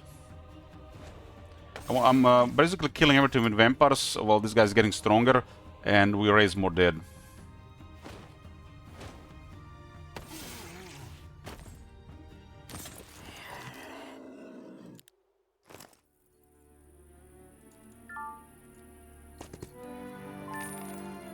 Pandora box plus 1 more all attributes, nice.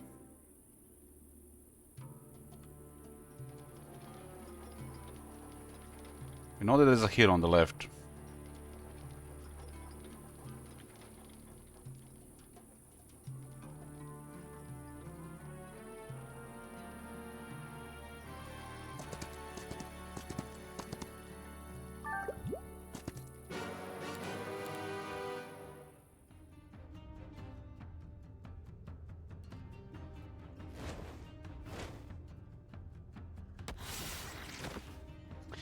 Well, if you inspect the skeletons and whites, you will see they're really poor statted at the low health. So that's a downside and an upside.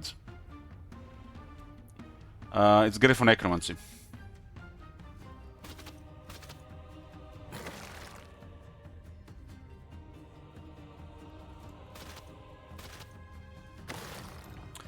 This army has a special build.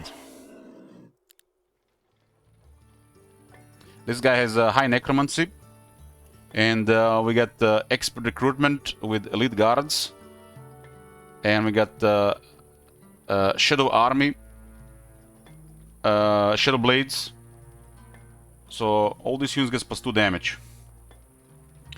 So the first 3 tier units are going to be much stronger. They're the most affected by necromancy, and they get +2 damage all. We have the Vampire Lord to make sure that this army grows in power, and at some point it's gonna be very large, very strong.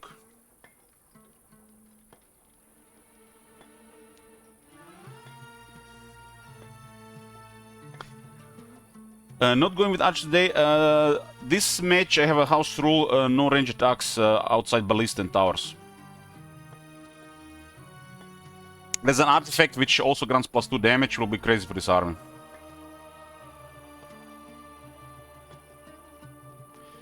This army is still getting leveled up though, so it's like in the mid here, but they got the 29 Vampire Lords.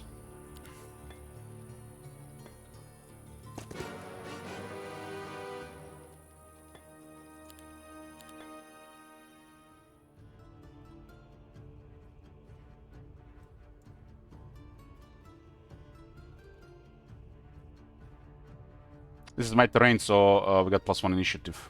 Every terrain is my terrain.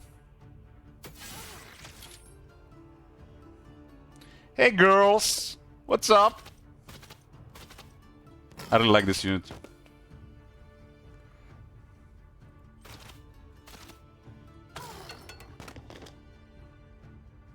There's only the blue left. So we have to see what they have. They are also Necropolis, which is unfortunate.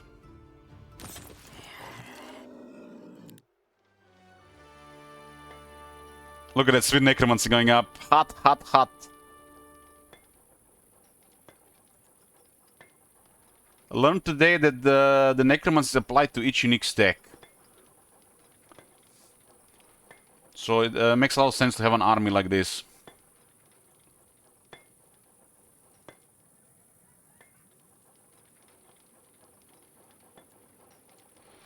I'm a little bit worried at that border.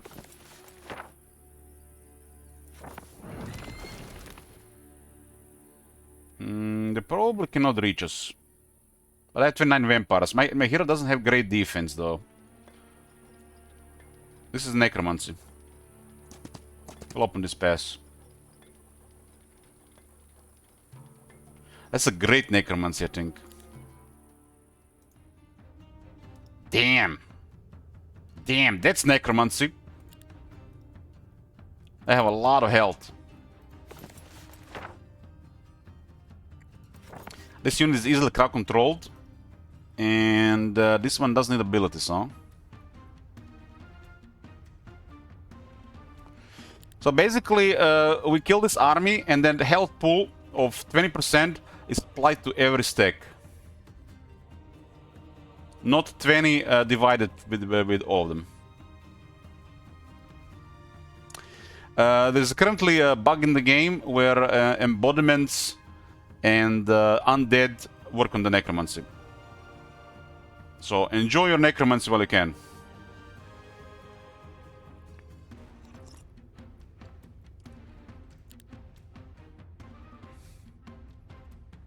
The fact it works on the unique stacks makes the wraiths viable.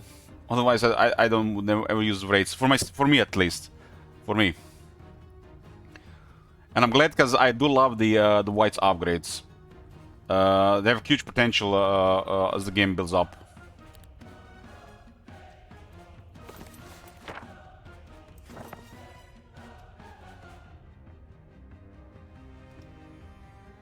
We should definitely get the first blow here.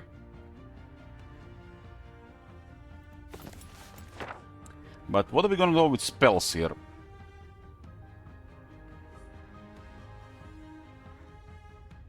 We do have the big voodoo. This guy is an expert at nightshade magic. What are we gonna cast on them, boys? I have 41 mana though.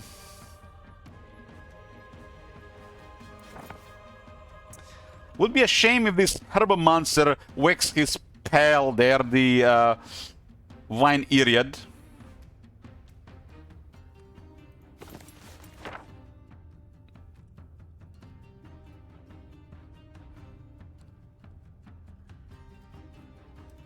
Let's do this.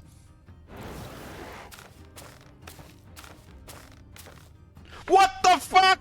What? Where is he going? There! Bad code! Bad code!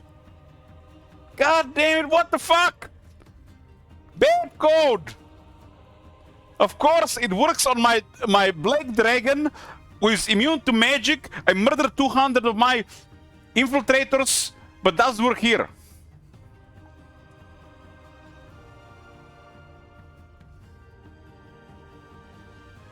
Yeah, man. Embodiments are spirits, souls, and other intangible power that coalesce into material form. So, like angels and elementals, for example. So, Berserk is not reliable. It looks like he went for the long reach, but it didn't work. This one cannot Berserk. This one cannot Berserk. It looks like he tried to go for the long reach, but it didn't work. So, careful with Berserk on long range units.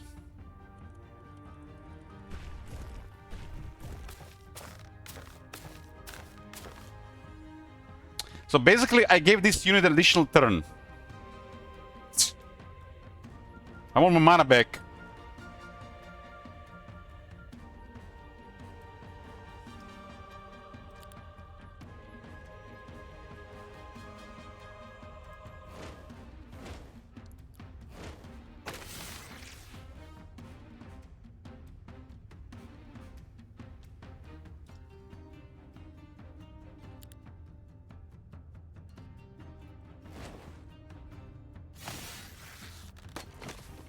This is a very strong damage.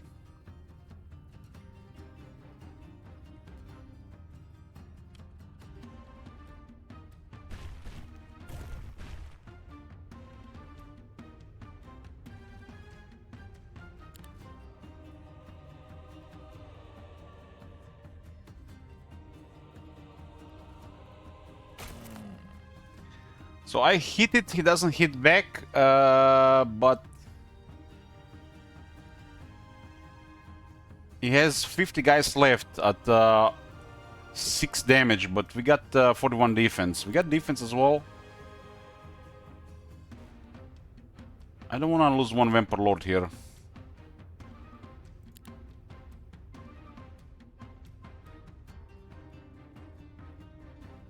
I don't think 59 is enough. Maybe we need just a few more.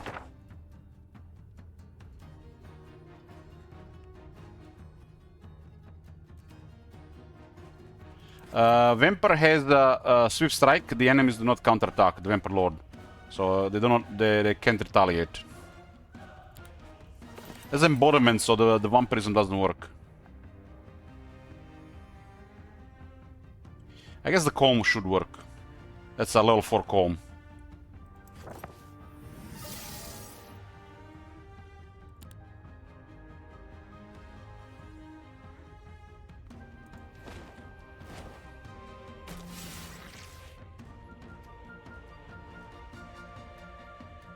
Losing one Vampire Lord would suck.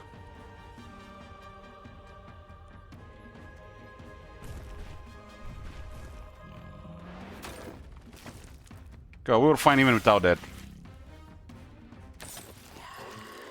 That's a very good experience, and that'll be very good necromancy. We might even get a Vampire Lord. No Vampire Lord, but a bunch of other units. Damn, the other units are going up fast.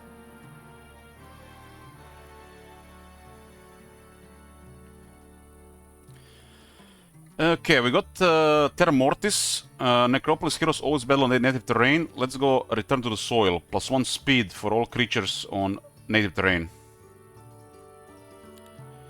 We still have +1% necromancy here. This is the guy for necromancy. It's currently at 21%. I don't think that's updated though.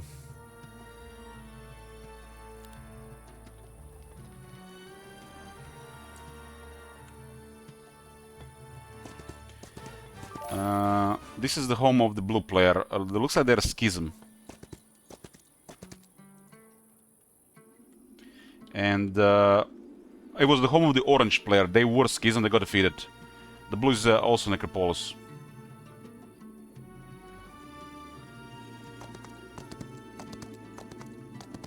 This guy is basically a Redwood Observatory, so we'll keep him here. I think this starts at the beginning of the turn every morning. Okay, every morning.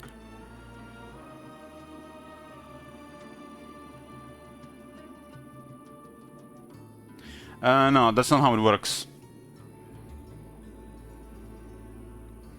Necromancy is not really realistic about tier 5. And it's strong below tier 5. So you can use extra tier 5 or occasional tier above tier 5. We would have gotten a Dread Knight there if we had it, for example. Which is also good. But not the Vampire Lord.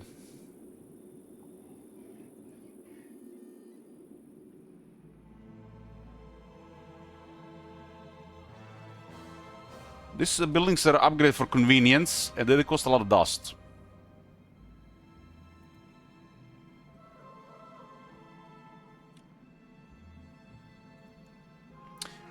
I do want to upgrade some of the stuff at the third city, though.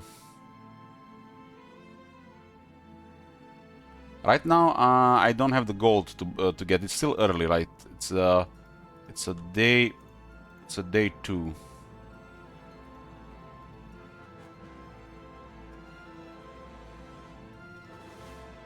Okay, we have another 14 vampires waiting here.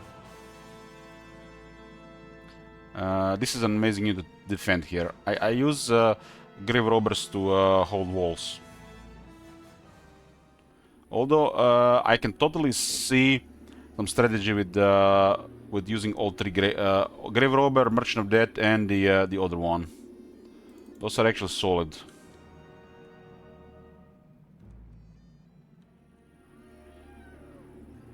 With a different setup.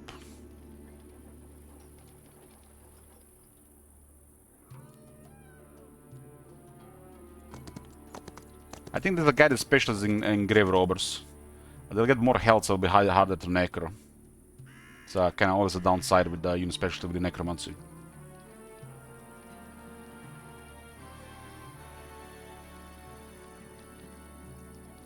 So this army currently has nothing to do except this thing, huh?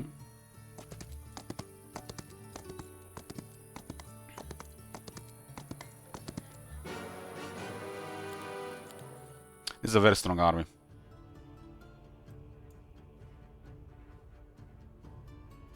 I mean, look at these 3 stacks. It's crazy.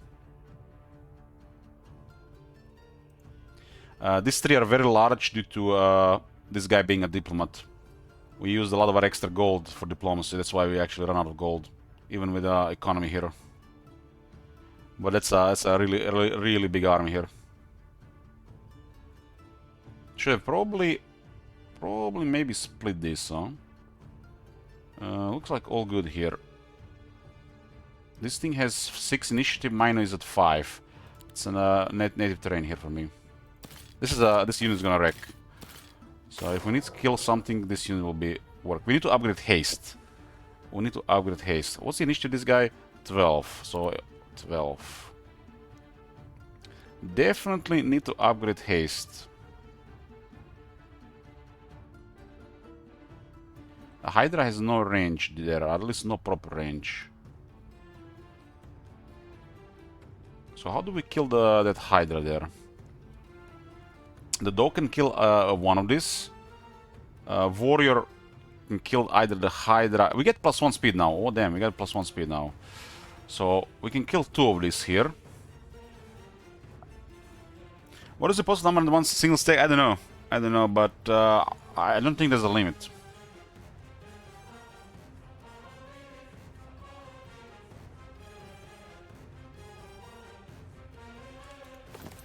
I got 7 spell power. This guy is X to limit magic. He doesn't have any schools or intelligence.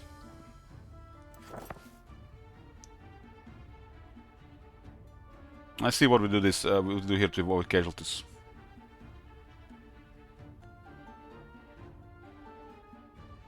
Hydra is a 3 speed. Okay.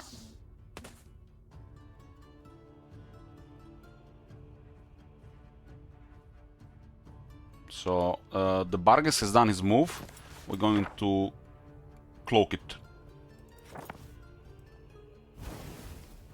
It cannot be targeted until it acts.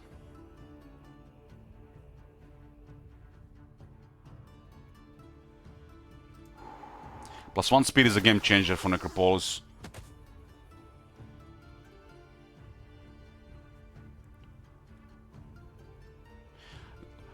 Your Highness! You're not gonna get to do your turn.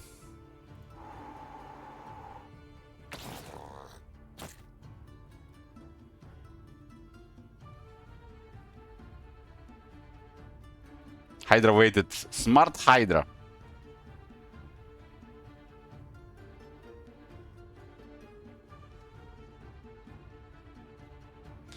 This is it's called a troglodyte throne, so they made him the king.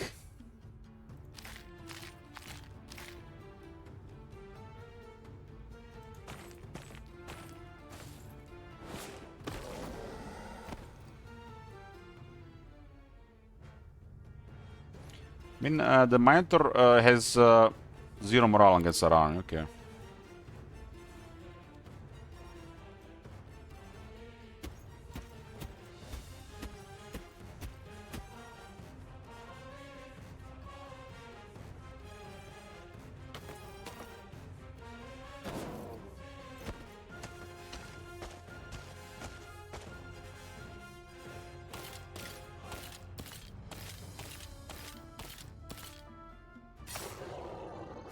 So the staff attack doesn't heal, only the range attack.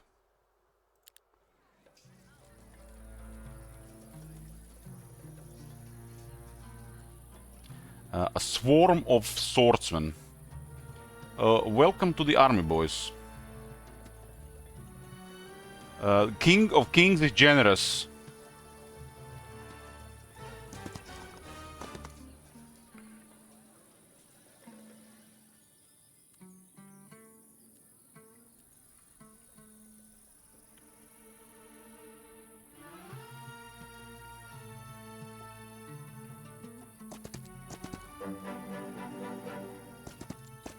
Really rough terrain for her.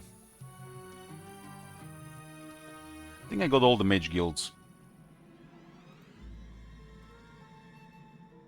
I got all the mage guilds. So what I wanted to do, I want to upgrade haste.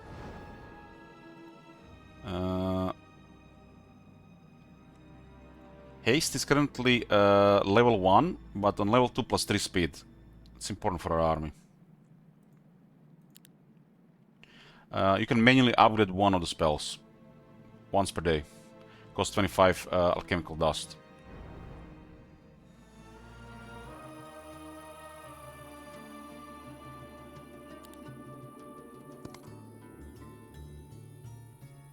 Blue hero approaches us. Okay, scouting guy revealed a bunch of territory here. This is nice. You get at the edge of your territory, so you can use expert scouting to see what the, you know, deep into enemy territory, so you know when where they're moving. Because once you clear the fog of war, it's cleared pretty much until something hides again, either a spell or a event. That hero approached Tarius, huh? What did he have? As a pack of upgraded Red Knights, there is 2 strong of upgraded whites, strong of upgraded undead pets, lots of upgraded grave robbers. This army is nothing special. There's a horde, a throng of skeleton archers. There is several vampires and lots of upgraded leeches.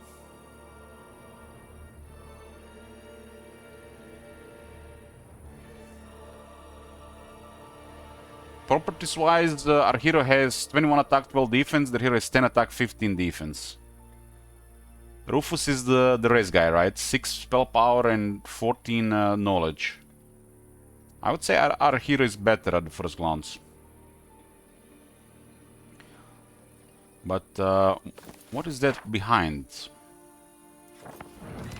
Let's use the spell to investigate if there's anything behind it. That's it, there's nothing here. He wants to fight. He's pretty much alone in this area. I feel like that army single-handedly destroyed the orange. And it's just one of their heroes. It's probably one of their mid-heroes. Radius was Tarius was my mid-hero until recently. I think we fight here. Our army is pretty good. The losses against the enemy players are more than acceptable.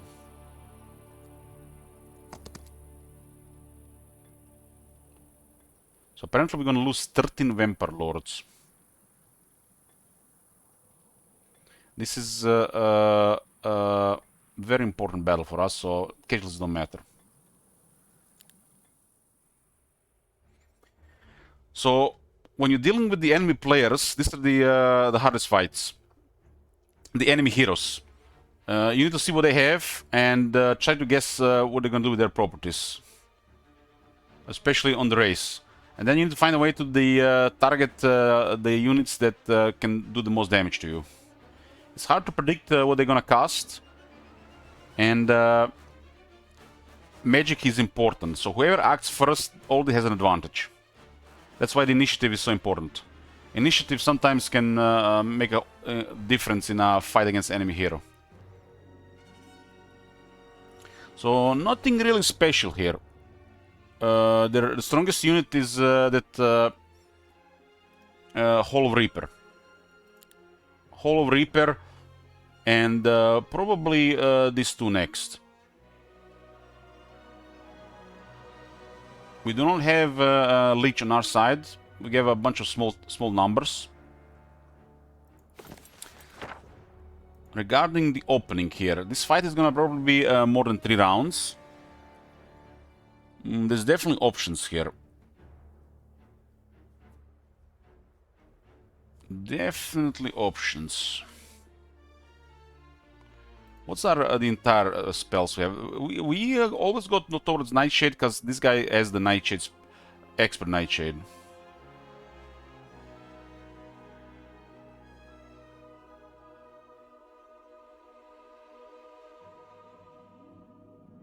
Berserk has failed me. Berserk has failed me.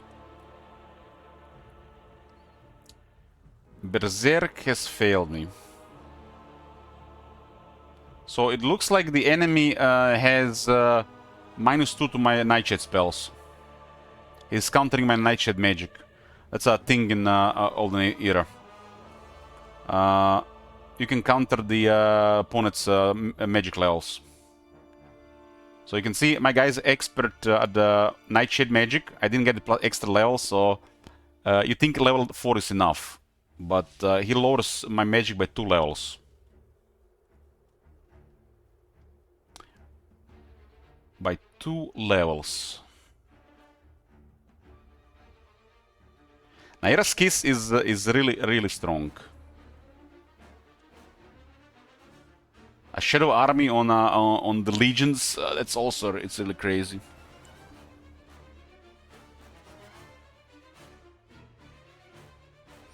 So the Shadow Army on the later big stacks of the Undead is gonna be crazy, right?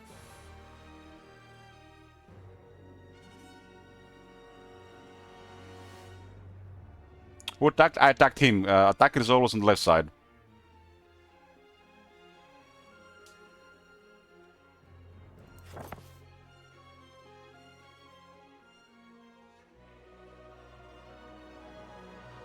So we cannot buff our entire army here.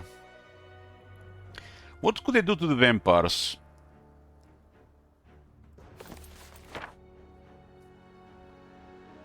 I don't even know what they could do to the vampires.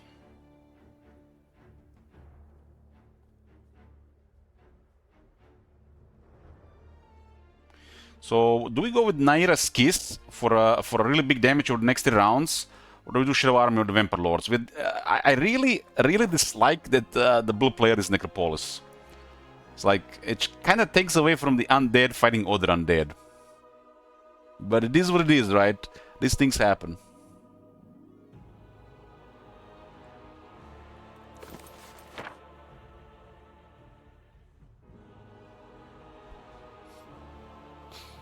This guy has 150 mana, I got 34, so I can cast only one spell. Shadow Army is like gonna be the only spell I cast.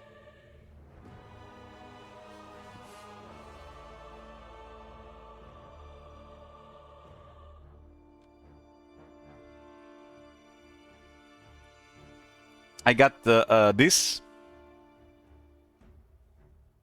I got this. Ice Bolt is always okay. But they cost 11 mana. Kiss is better.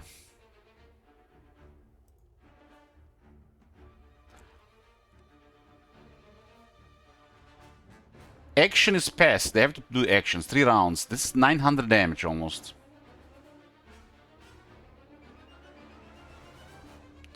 I don't know exactly what this does. I have a limited mana. I have 34. So I have to go with the Kiss. Kiss seems like the most effective.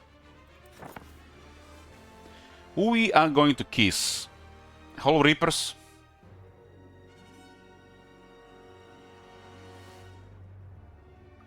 The Reapers will not retaliate against the Vampire Lord. Let's go for the Reapers. This is their best unit here, I think. The Shooter also can do something. We can also just destroy the Shooter, so we don't have to target it.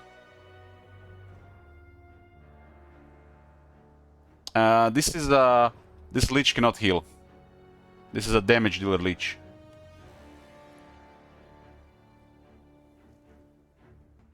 Has the AoE. Have to keep that in mind. I think that's a good target as well. 20 of them, huh? Let's go Leeches, why not?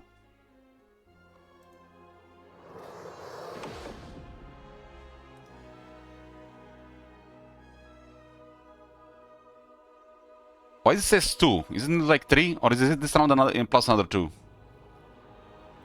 Now that's like 900 damage. I can't pick Twilight. That's 900 damage. 900 damage is a lot. So, Ice Bolt. Okay.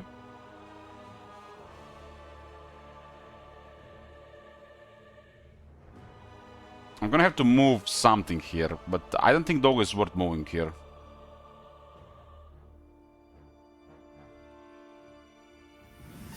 Classic. Unnatural Calm. He has a level 4. So that guy is a way better wizard than we are.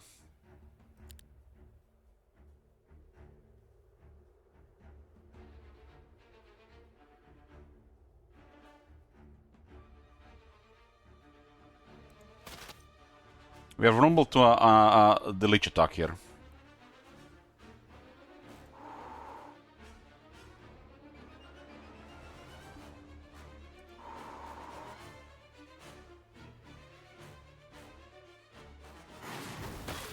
Damn, we can shoot on a tile? I didn't know that!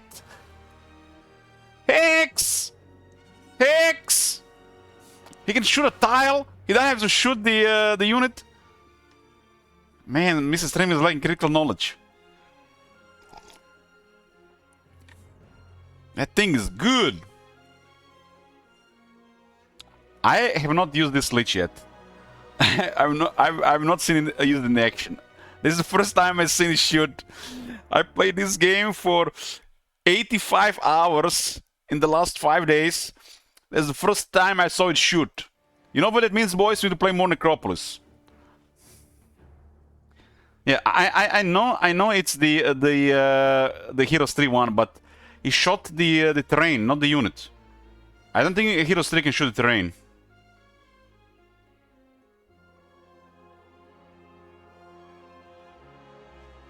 It can? I don't remember. I don't remember that. I guess I've forgotten. Oh, that's nasty.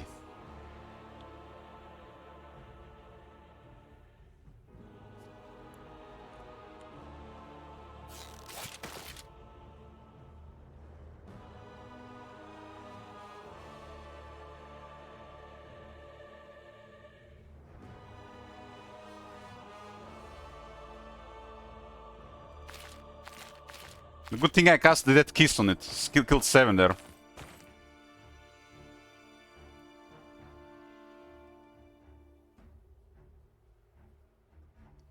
Okay, we're gonna long reach this one. That's a good shot.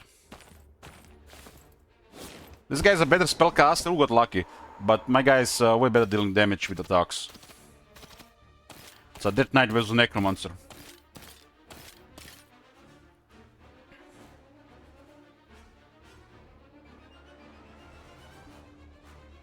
I think attacking these things is a no-brain.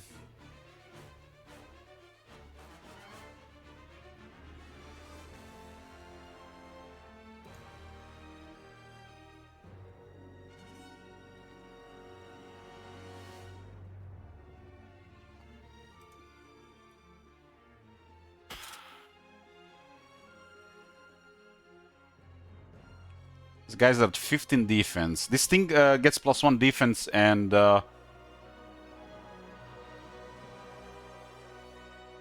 we cannot wait here.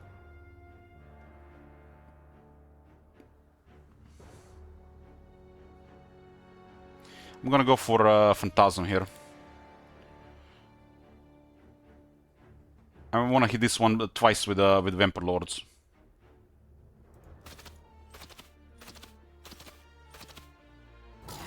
Lucky.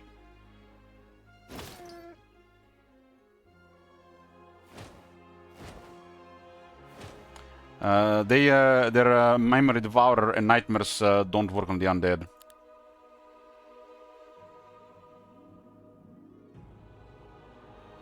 This is a terrifying unit for them on the battlefield.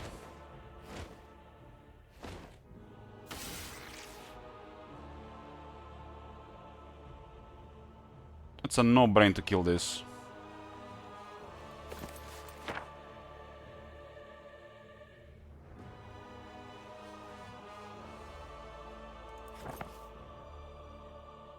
Can this be active on only one target? Does anybody know? Marks the enemy. I'm just gonna cast it to see, you know, science. We can mark another one, okay.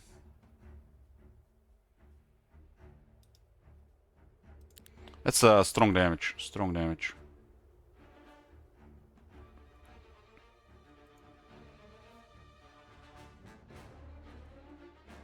He's gonna be dead in the next 2 actions, so then we have to attack this guy.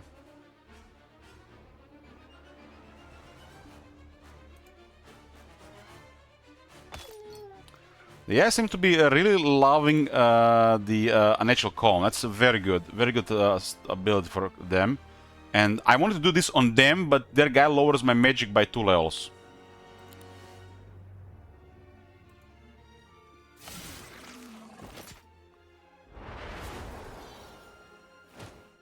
I'm not sure what that was.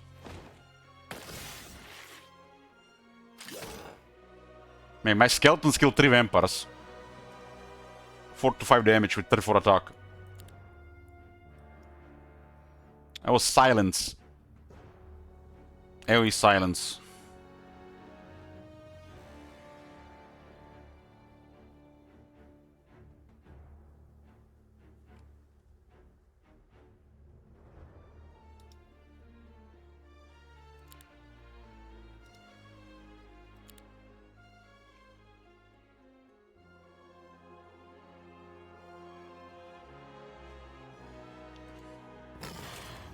-1 defense again.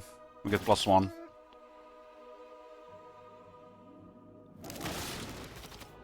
So he's Thaumaturgy.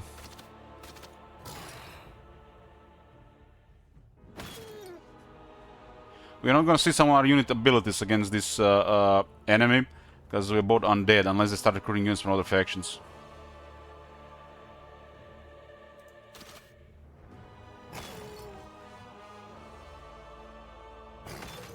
Lucky for him.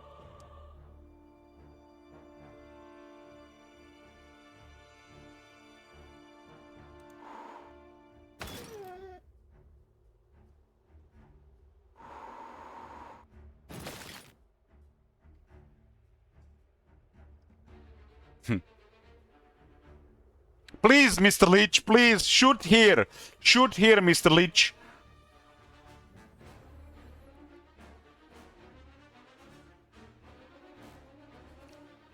Does this area strike hit everybody friendless as well?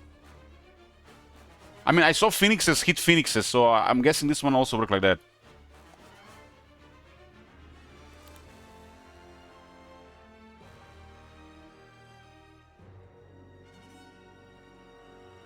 Go for this. Go for this.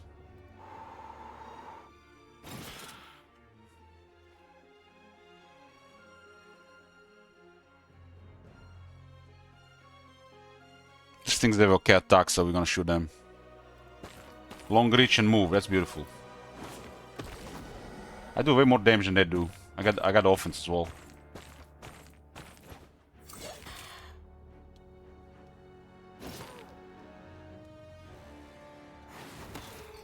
Yeah, it's friendly fire, because it's friendly fire.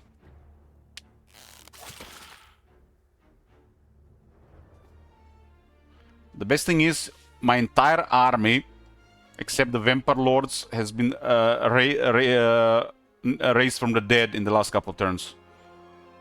I haven't really little recruited any of these above the first guy.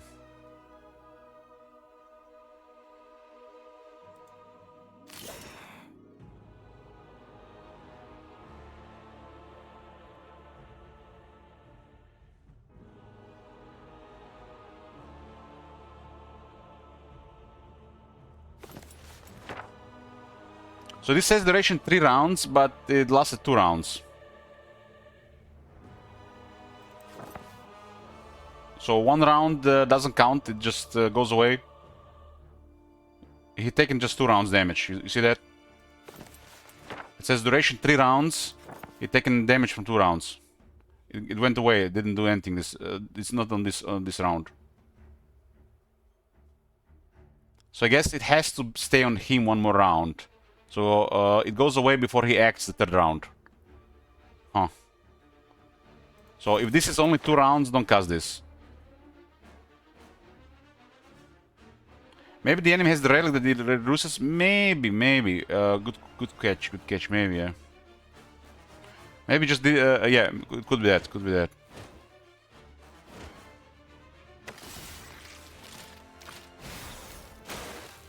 One Vampire Lord down.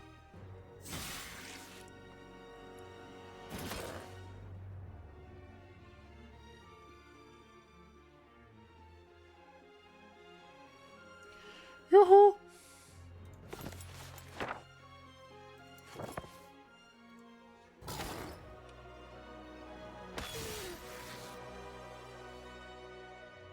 This guy's luck, huh? One more Vampire Lord down.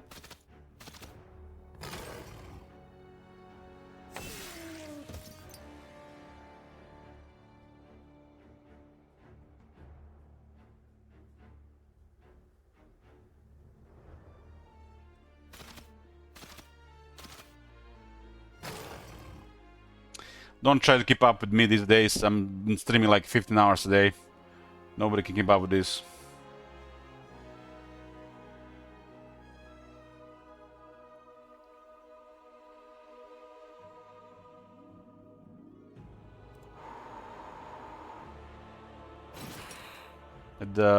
On the regular units, the dead debuff is pretty good. 25% lower damage, huh?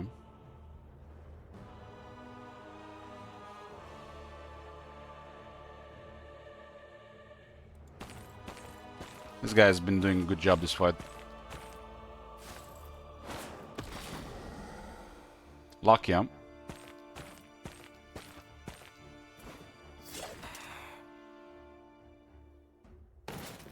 Lucky.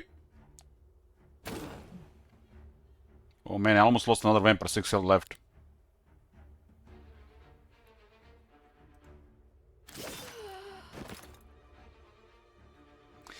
I said I'm gonna play it on Monday. That's all I said. That's all I said. Lucky. What the fuck is that?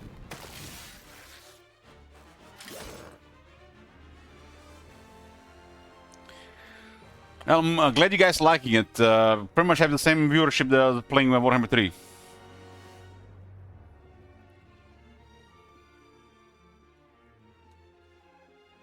It was a Circle of Winter.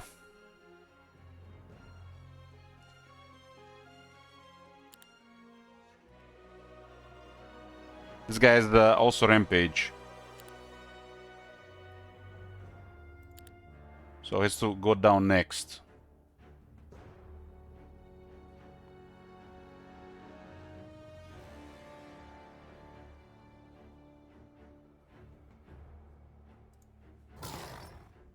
Every time Bargus attacks, the enemy does lose 1 defense. He gains 1 defense for the rest of the battle.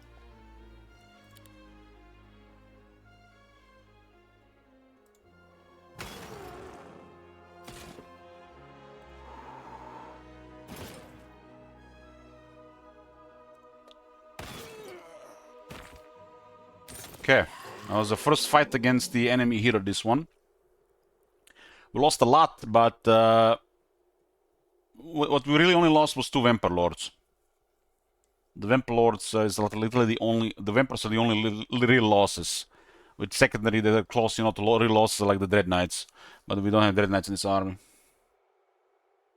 That was almost 12,000 experience.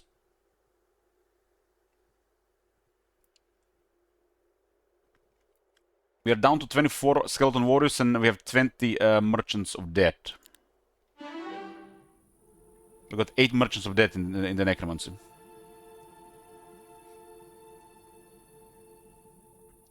So, these are the skills that got unlocked.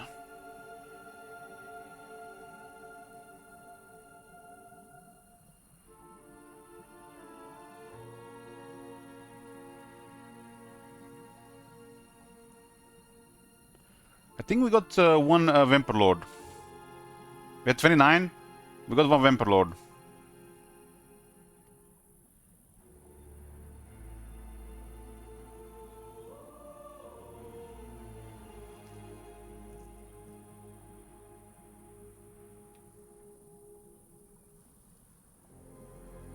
I'll take insight here. Why not? Why not?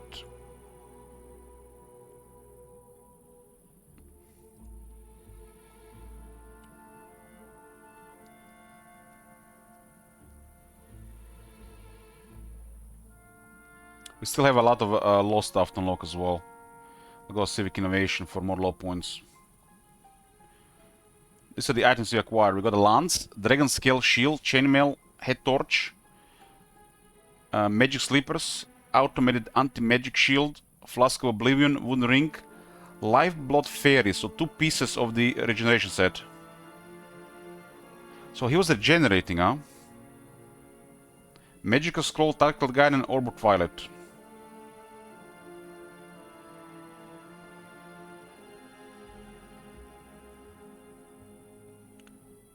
So lower magic taken with the automated anti-magic shield. I wonder if stuff like Lifeblood Fairy and its set bonus with 3 affects the Necromancy, or that's added after. Because this is a pretty powerful set bonus.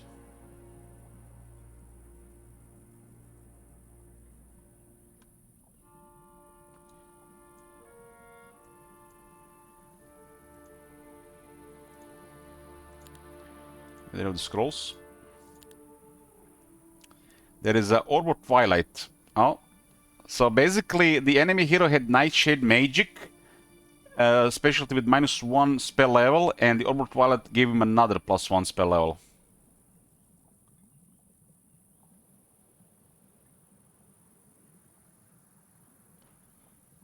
I managed to get these hero specialization once or twice.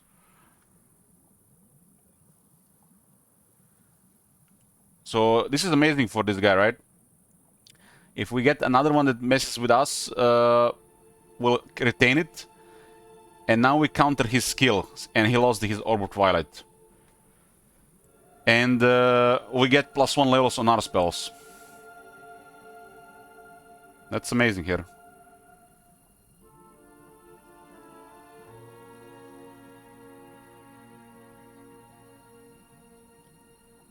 We have a set bonus here for luck and stats, so we get better armor. I guess retract 3 defense. 1 attack, 1 spell power, +1 all, and 1 luck. Still 6, 6, 6, 7. I think it's still slightly better.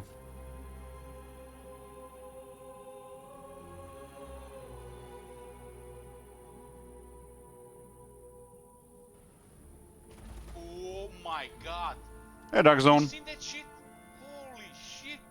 What the hell? Head torch is actually nice on that guy with the sight as expert scouting, so he'll get it here. Oh, he had a Flask of Oblivion. All negative effects on fellow creatures last for -1 rounds. So this was countering Naire's touch, so it was working fine.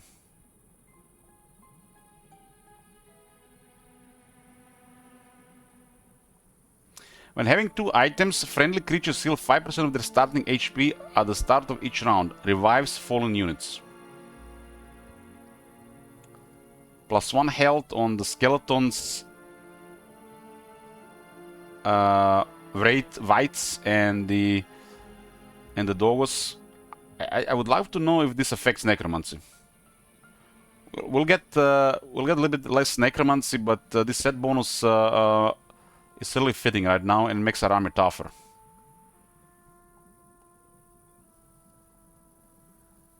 We also gained the Dragon Scale Shield, which adds +3 attack and defense. An opponent cannot rearrange creatures before the start of battle. Yes, get me the dust for this one.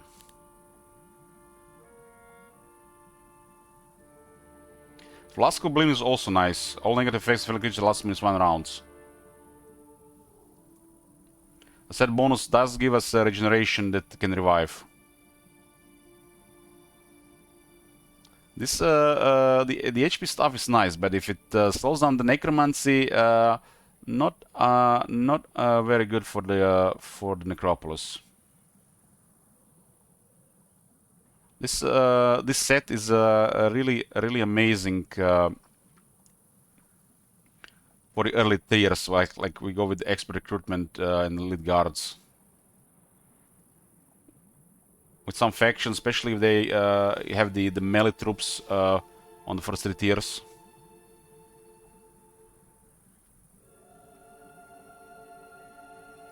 We definitely have some extra stuff here now.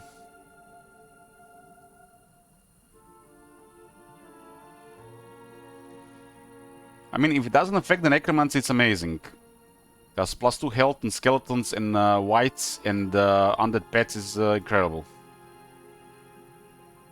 That's a very high health increase. This unit base health is 6. That's over a third more health. This base unit health is 9, so that's over 20% extra health.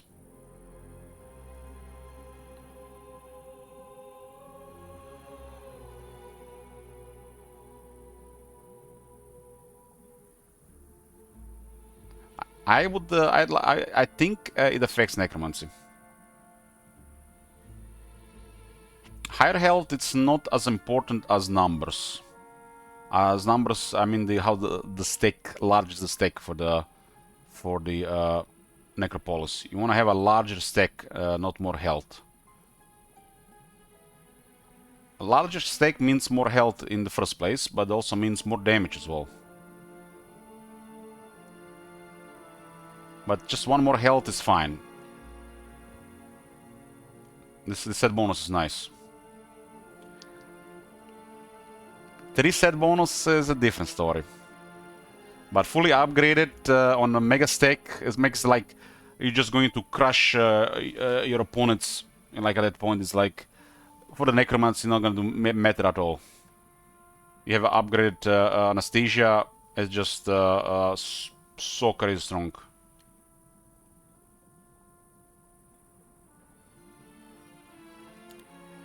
So the necromancy for that fight was really big.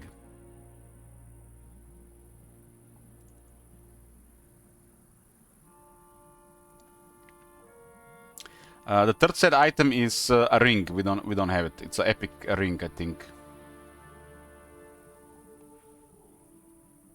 Okay. Bio break, boys, before we continue. But we are going into blue territories. Blue territories. In a bit.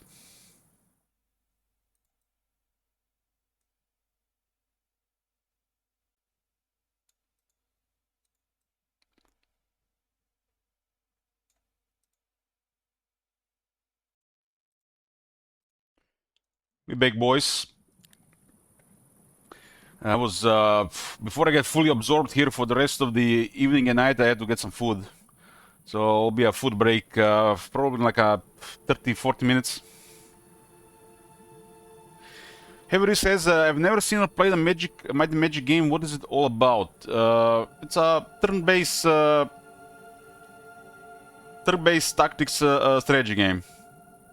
So it's one of the best, most known turn-based games, I would say, after like Civilization series. So when do undead need food?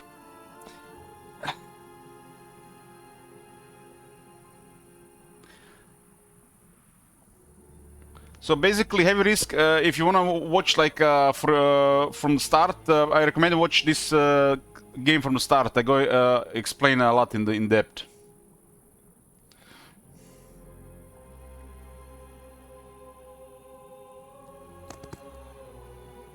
Okay, so this area has been definitely cleared quite a bit. We have no terrain penalty here. Yeah, he has the swamp boots.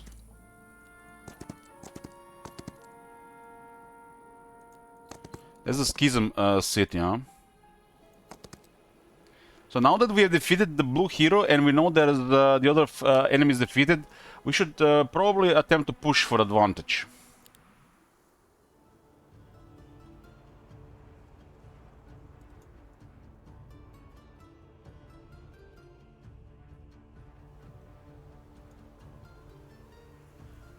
It looks like just basic walls here.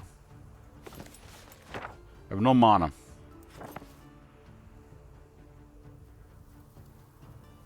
This is a tier 4 unspeakable shot.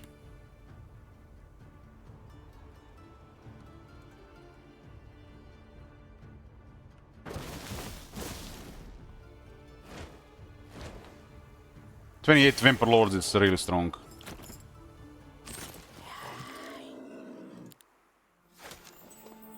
Okay, we captured Frigid Heights. It's a schism city. They just build the walls from the looks of it here. Yeah, walls with additional passages between the city walls. I wish you could pay extra to switch the switch this thing once a day or once a week.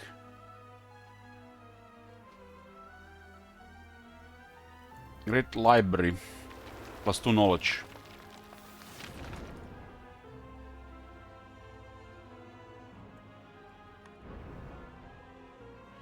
This city was recently captured from the looks of it. This is from, actually not from the blue player, this is from the orange. Orange have been defeated.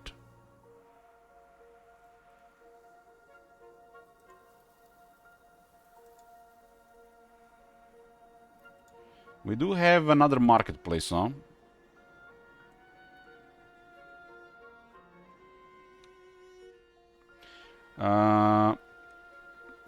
The best thing to do about this is leave the merchants here.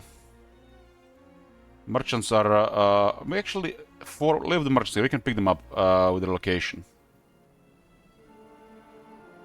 We had just enough movement to capture this, huh? I didn't want to go for this. I didn't know if I had enough. This is basically... you see how we have the desert here? This is basically the desert side of the blue. This area with the native terrain is here. This is a very nice map. Very nice map. I wish there was actually an extra large map with 4 players, but that might come eventually. Maybe even before early access.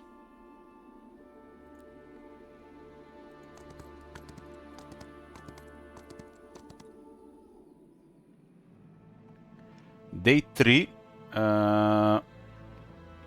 Can we even afford the Legion boots with all this recruitment? I don't think we can.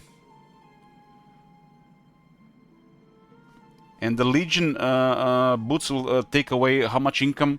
Almost 2 days. I'm gonna recruit this, but I'm gonna retain the rest. I'm keeping these things to defend here.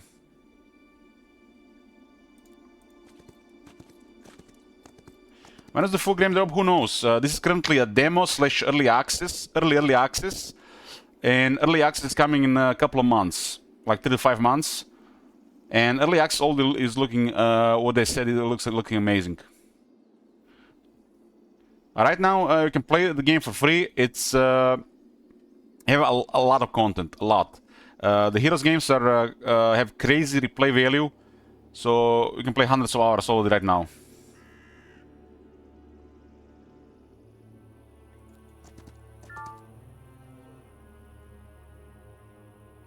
We get +3 side arm. Kind of like that on the other hero. Let me see on Milosa if there's anybody nearby. We have from a bird's eye world map spell. Nobody's in the south. And this was pretty much the only hero in this area. So it looks like that hero taken the capital and pushed them into defeat.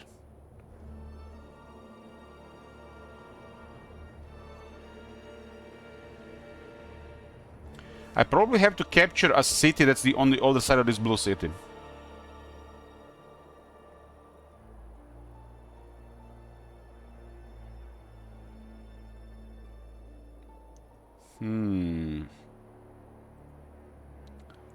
This is also my last game on Unfair. I'm gonna be playing all the games on Impossible or higher in the future.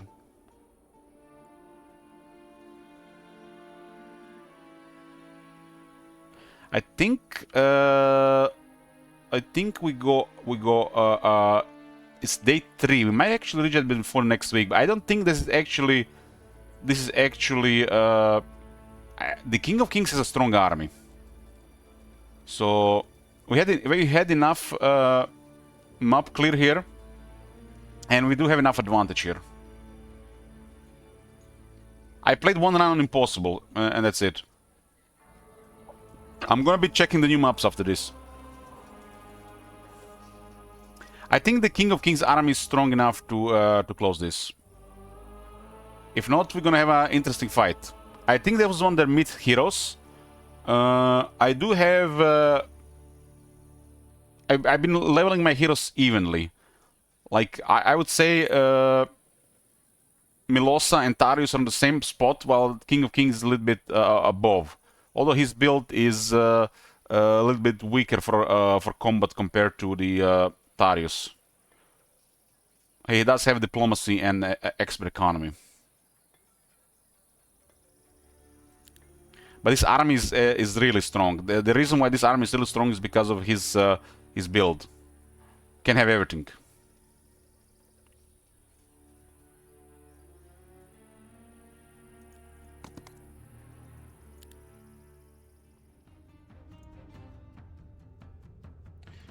Okay, these are the Avatars of War.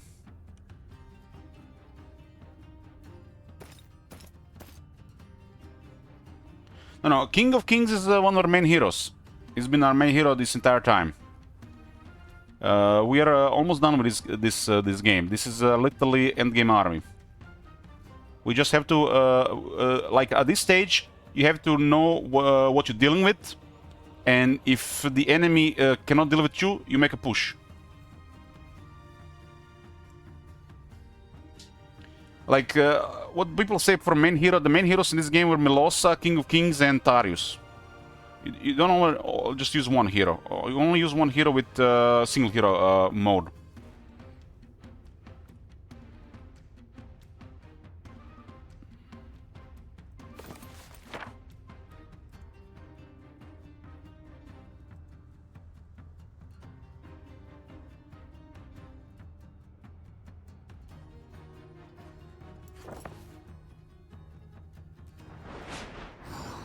Large shadow.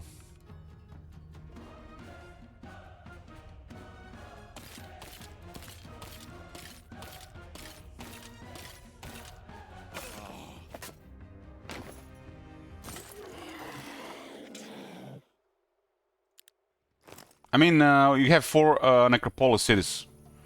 How big of an army you need?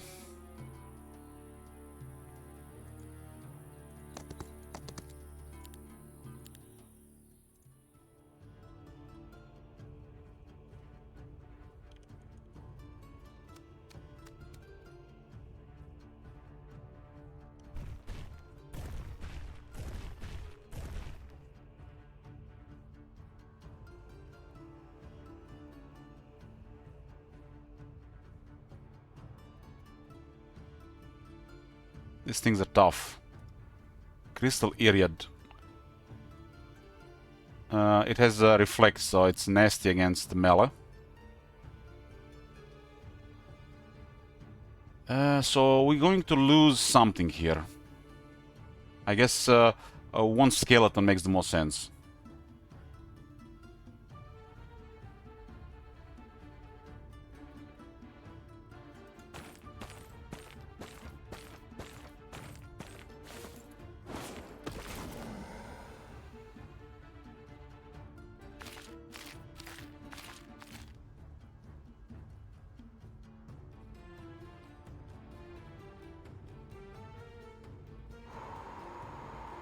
Or we don't have to lose anything. We can just use the phantasm here.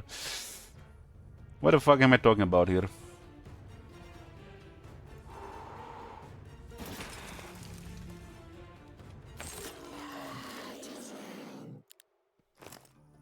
We got a leech.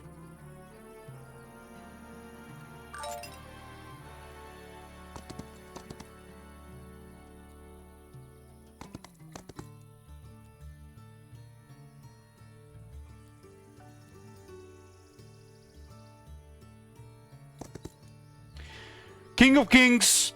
King of Kings! We'll take the rates.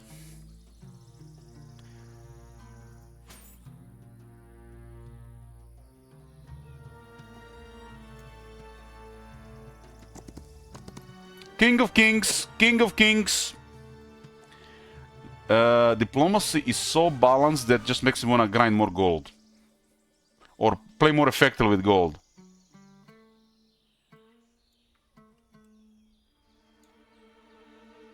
That is Zounds of Barguests.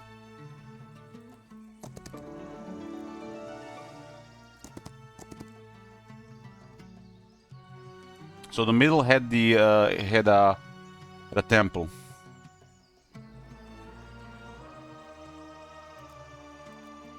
I don't have the expert logistics here, right? I'm missing it for the thingy.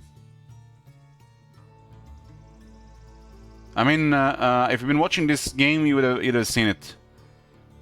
But it's a choice. It's a choice if you want to have a chance to get a much larger army to make a push, or just have a little large treasury so you have a smooth sailing with all the building and all the recruitment.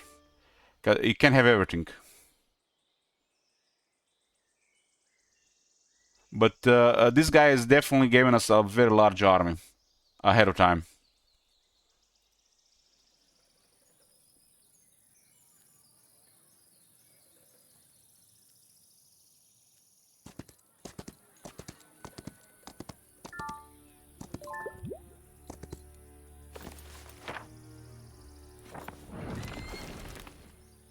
There's nobody here to worry about. I think I know where the capital is. I wonder if you have to take the capital of the fallen player as well. I can still get 1% necromancy here, but it's not critical. Let's go with afterlife gifts for 1 luck.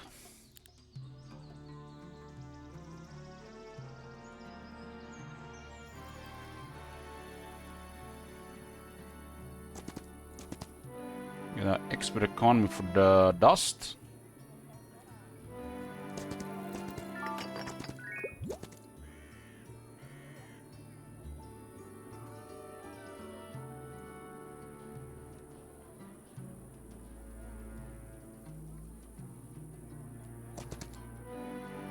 Logistics.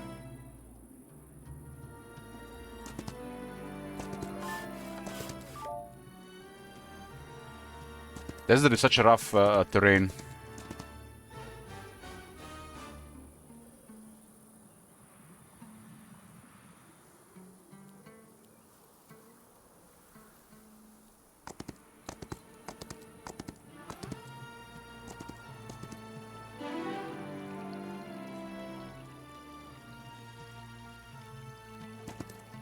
Okay.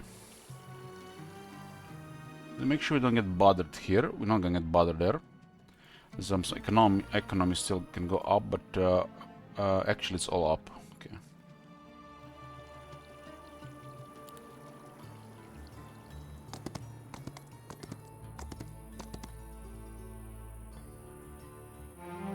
So they picked up the army from this city.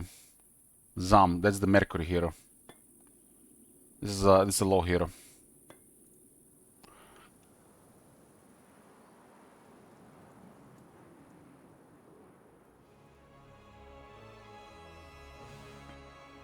That's another 2 Mercury per day.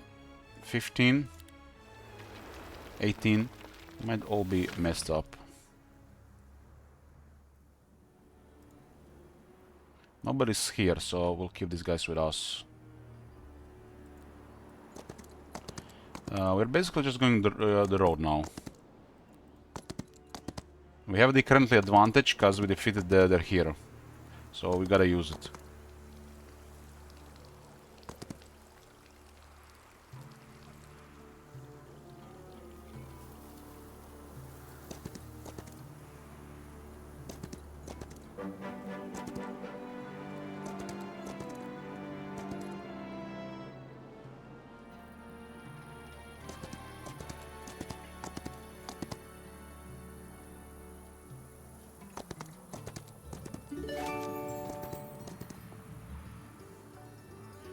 Eric, go to the other side. This is just a pickup hero. Pick up. Deliver troops to the capital.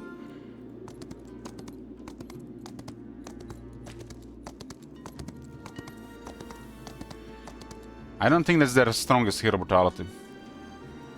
You see how I have Milosa, King of Kings, and Tarius? That's how they have it as well. If that was their only hero, it would have been way stronger.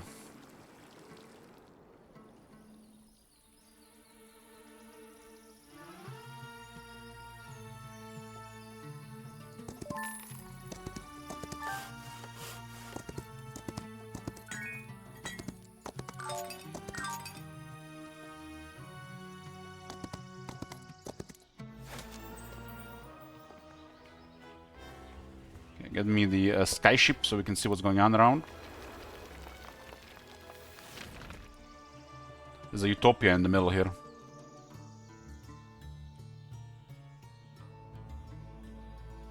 So the pet we want to take is... I'm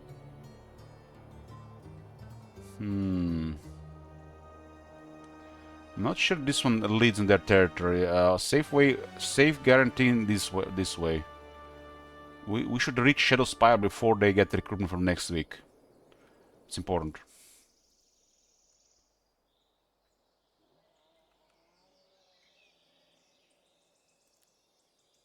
Utopia is on the pet, huh? Well, I guess we'll get Utopia. It's one of the best locations.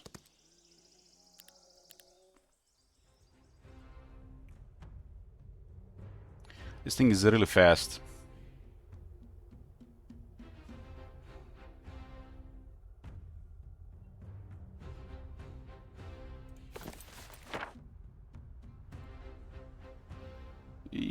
Let's web that thing. Can this thing actually be webbed?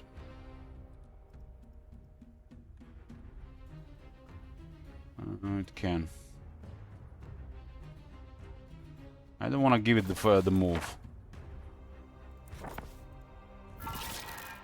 We want it clear it without having attacked.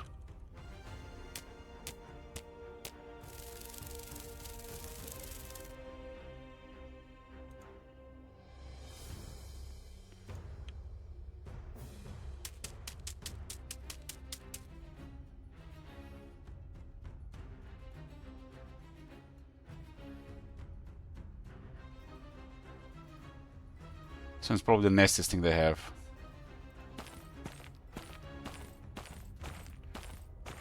Some of these enemies can do some damage if you don't have the Vampire Lords with you.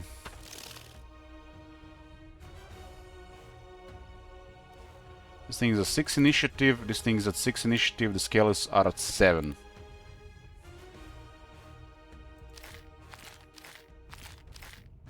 This deck is absurd at this point, probably could be split in two. 14,000 damage, what the hell?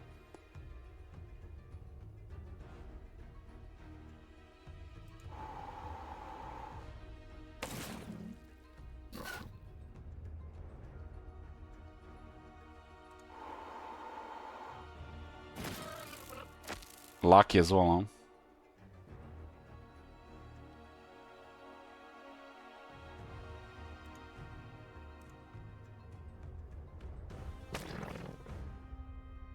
We could definitely lose one of those. If they get hit, they retaliate. I think we hit with the dread one. We killed 35. Should probably just hit with these things. That's a mega stack. You see, these things cannot even compare with this because of the what diplomacy given us. This is partially also to necromancy, but it's mostly diplomacy. So 54 Dread Knights can really not compare with this on an attack.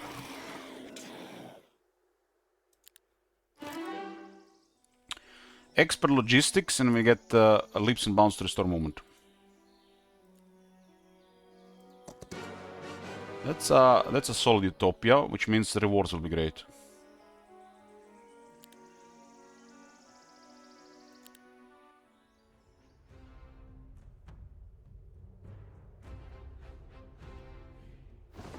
You got 12 black dragons, 12 cave dragons, and 12 ancient dragons. We had at tier 5 low, we could have had 2 retaliations on that stack.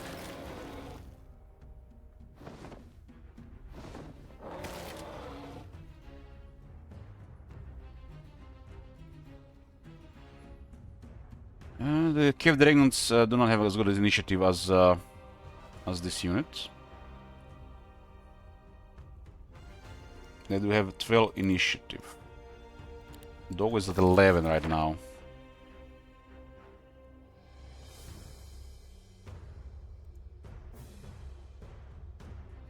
We have a level 3 early start.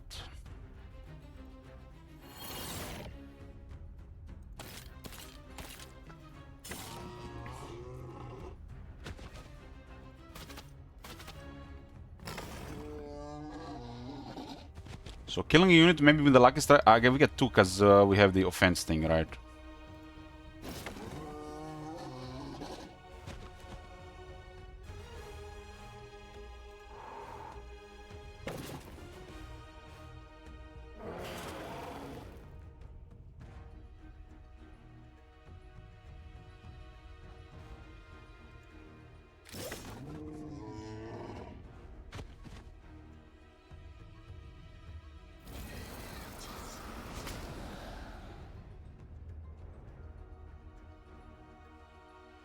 I guess I hit the wrong dragon.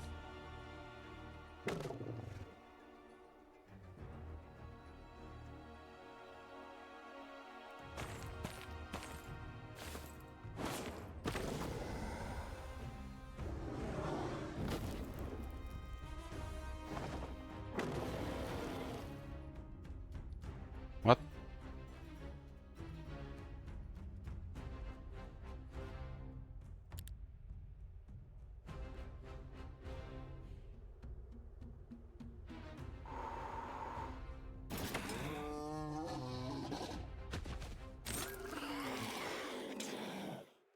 Winning 9,000 experience, damn. I guess he has the skill. No, he doesn't have the skills. 29,000 experience seems like a lot for that place.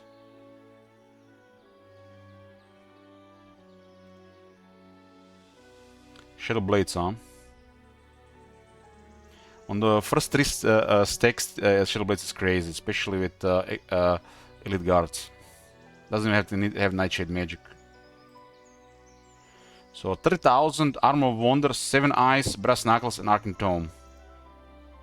These places do give some of the best items. Arcane Tome allows the hero to cast all Arcane spells. Now we're talking. Now we're talking.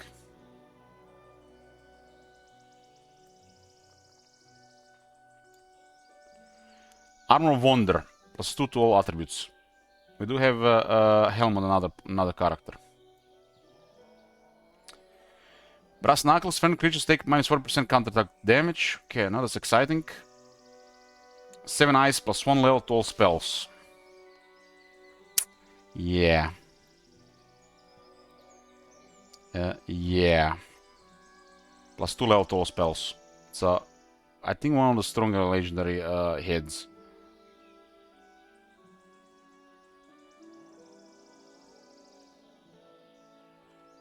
Okay.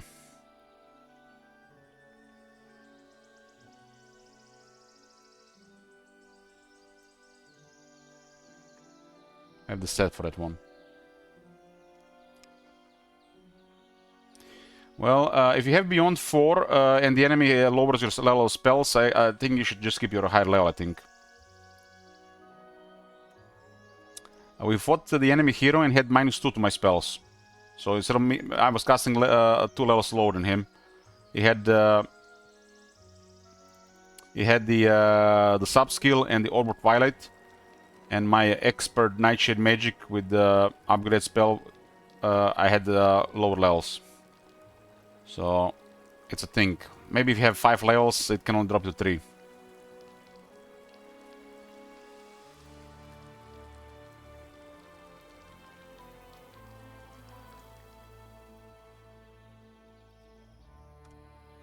Okay, we'll stick to the main path here. I'm expecting another okay hero, but I don't think they can deal with this. Keep in mind, we have spent like what, 300,000 gold diplomacy here, so this is gonna be very hard to deal. And this guy does have 21 attack, 25 defense. That's a lot on the expert defense and expert offense. So I think we are in the clear here.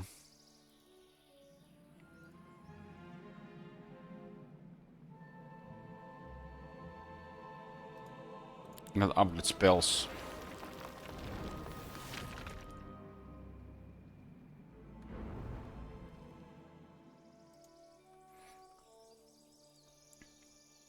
We have one hero attacking on the left and one hero attacking on the right.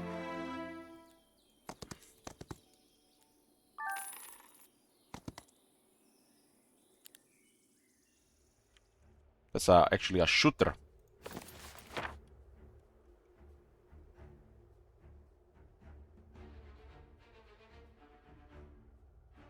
It's actually a shooter.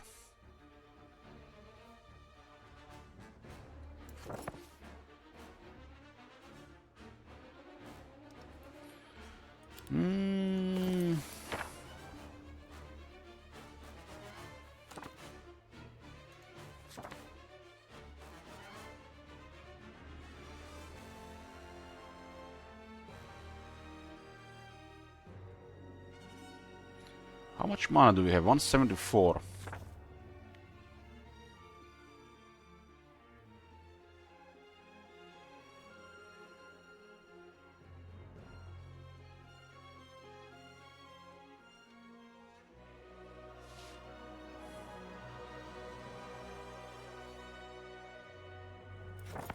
Just shoot this.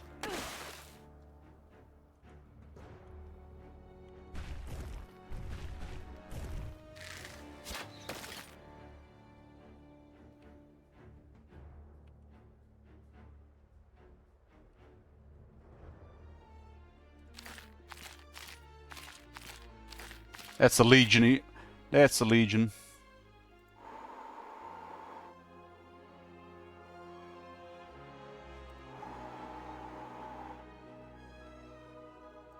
This sounds of Dogos is probably even scarier.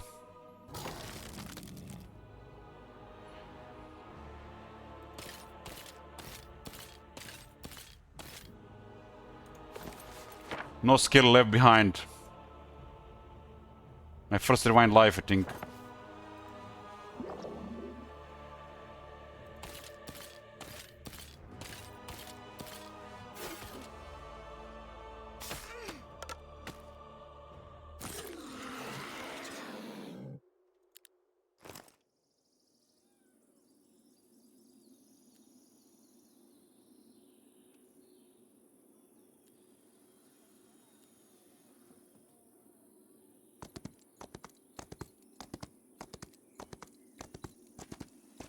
Let's see if they can challenge this one.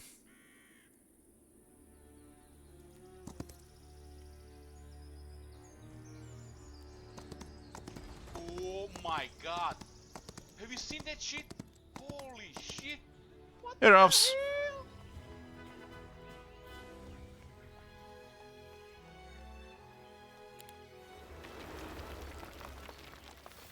Where's Darius? Darius is here.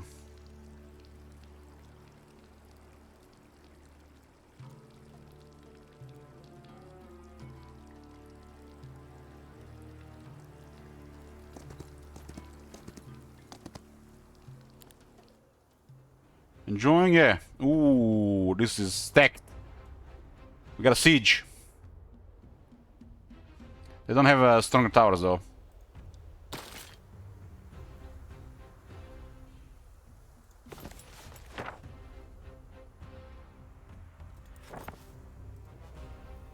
Huh.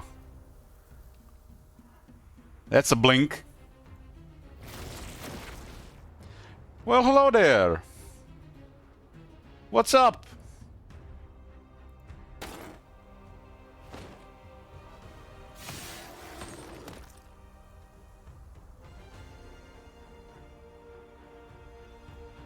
Hey, the tower animations could use work. You can see the fire there. Towers do a lot of damage.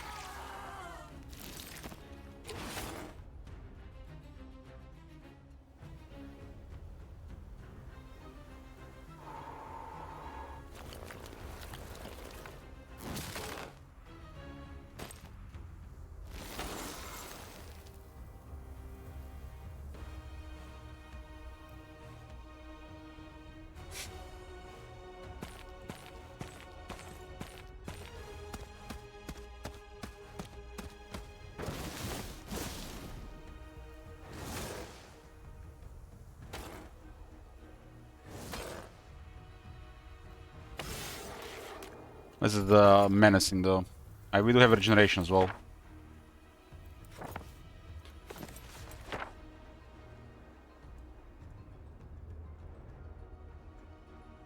What is this actually?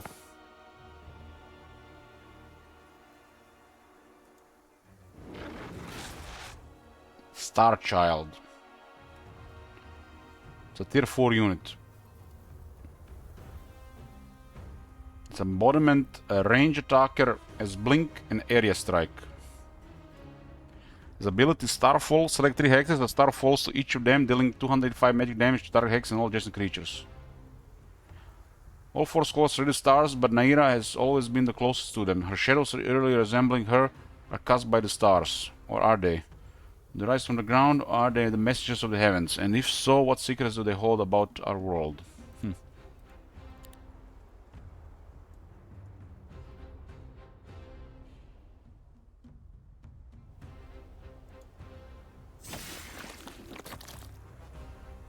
We can also wait there. I think the tower will shoot.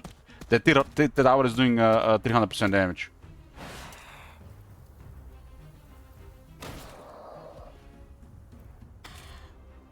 So waiting while the tower shoot was better.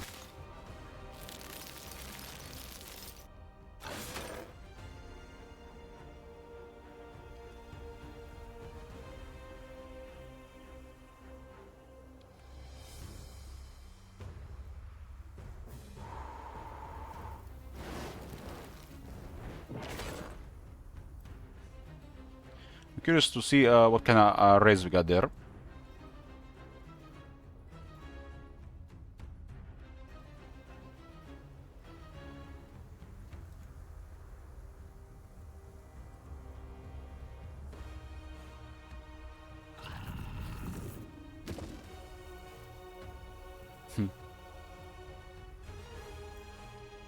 The region is definitely working there.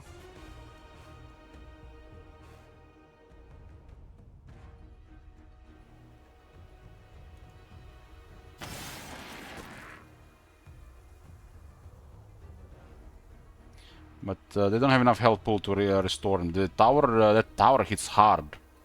Hard.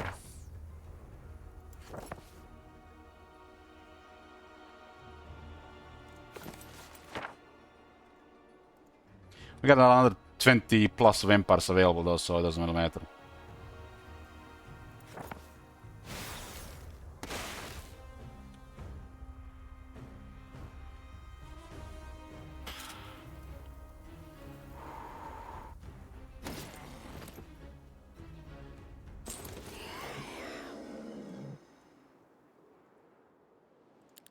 Level up! Expert Insight. +1 to attributes. Okay, there is stuff here. There is stuff here. Is there a nearby heroes though?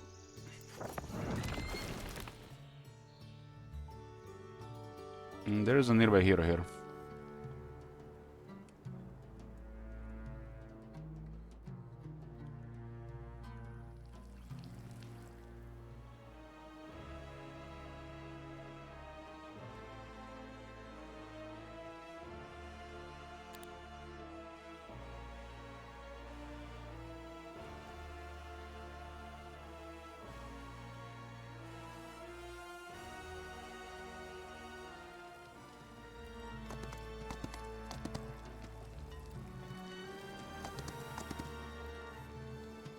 Looks like a recent recruit.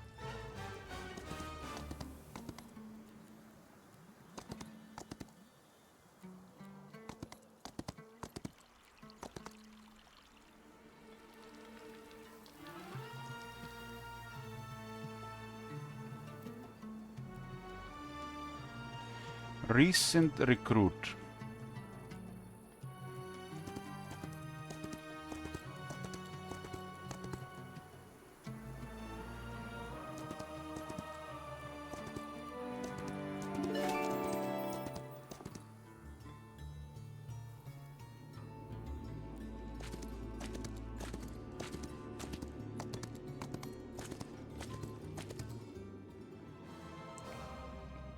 Well, well, well, who are these? Another 14 vampires.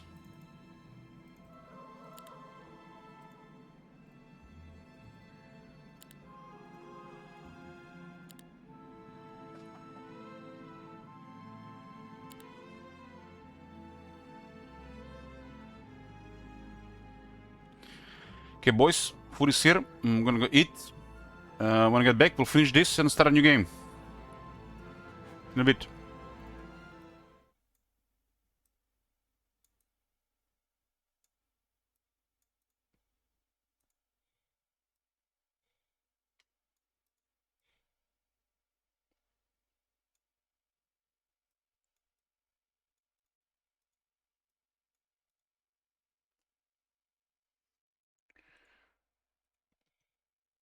We're back, boys. Swallow that food like a snake.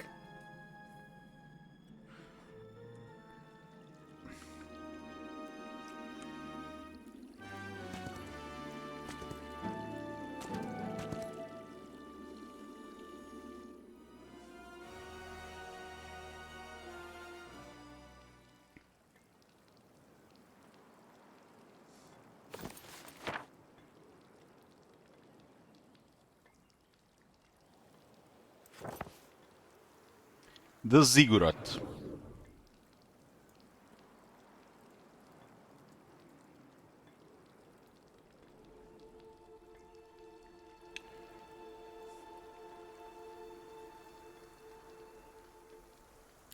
Confirm.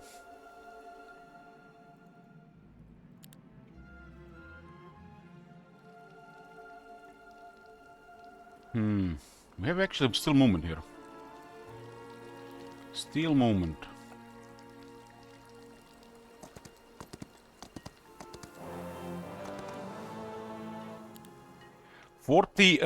Vampires. They recruit schism units, I guess, from the below city as well.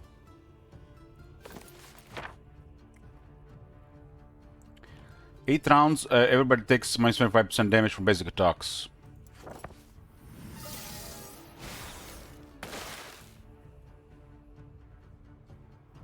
So the new magic arrow is the lightning bolt, and the new lightning bolt is the ice arrow, but it also causes initiative thingy.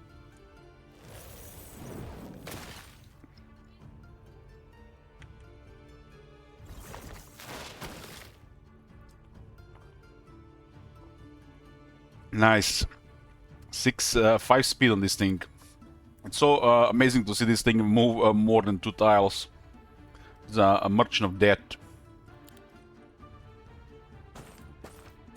They have 26 of them as well. I guess they come from home. It's a grave robbery version though.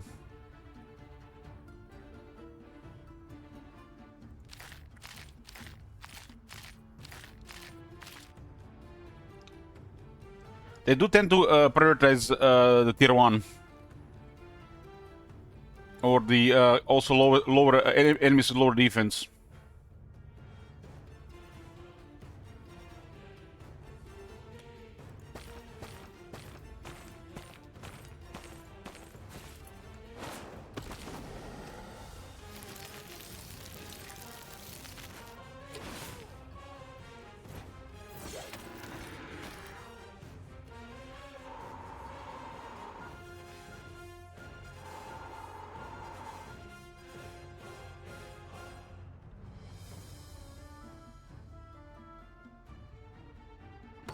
Let's see how this big thing strikes.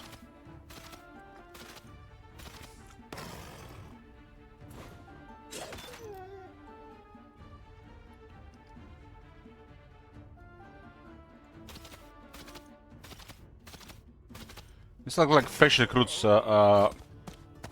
Fresh recruits. 12 kills, huh? It's only 2 guys, and my guys are stacked.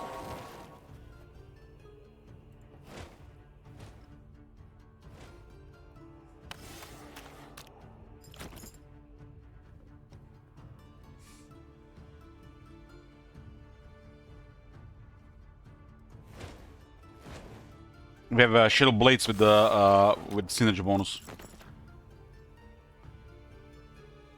So my units do quite a bit of damage on this attack. He has only 10 defense. I got 23 attack.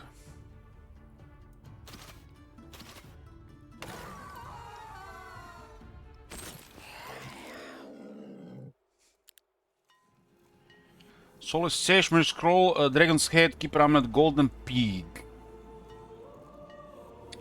It's the Miller's Curse, the money set.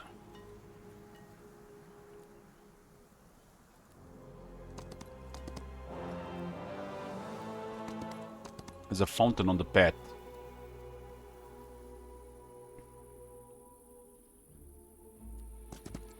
Let's make the push. It's gonna be faster now that we have started dealing with this.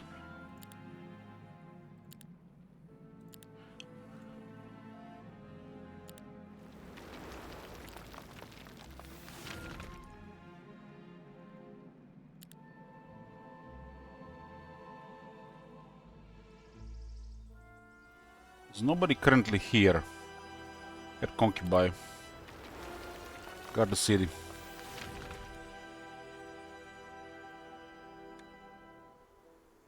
This city is...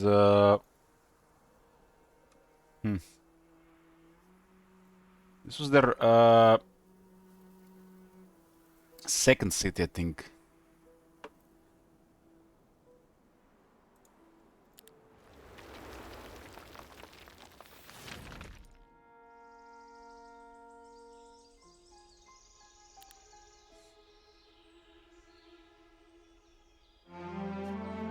So it looks like there's nobody here threatening us.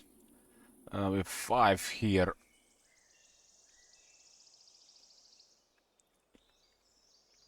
Enemy non-Necropolis creatures deal -5% damage, take 5 plus 5% damage.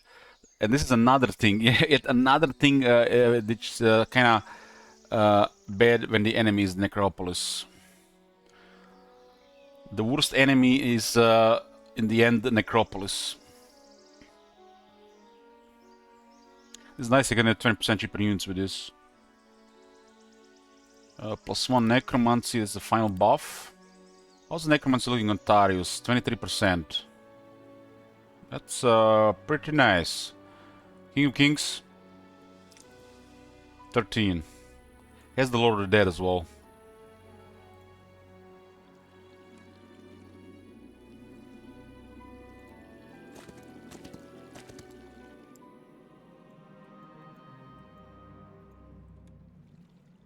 Lord of the Dead.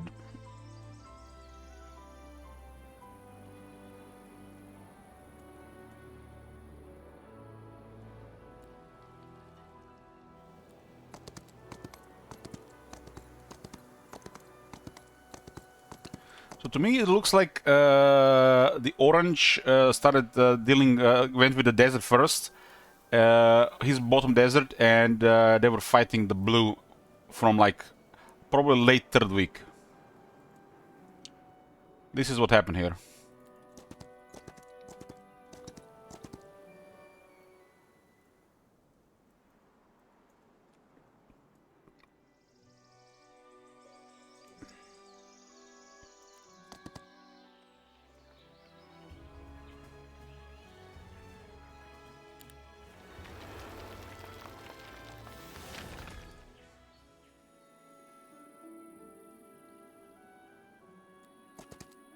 Yeah, day 6 got their castle here.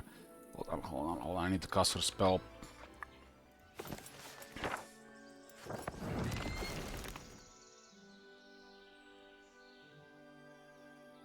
Nobody's there. Their hero going home.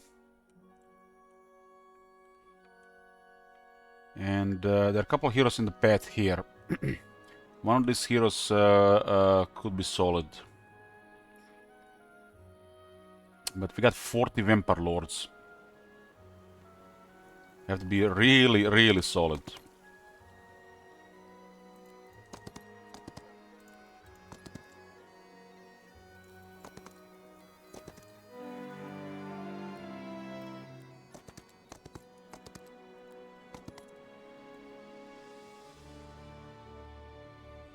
Laura.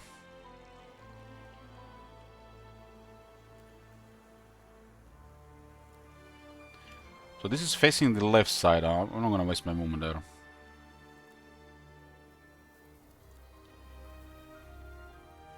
I do see the castle down there.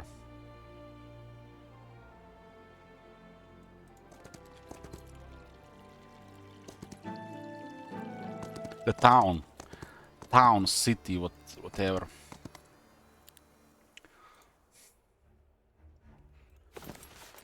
Okay, natural calm. Lower the damage. Ice bolt in the Skellis. Their army is really poop.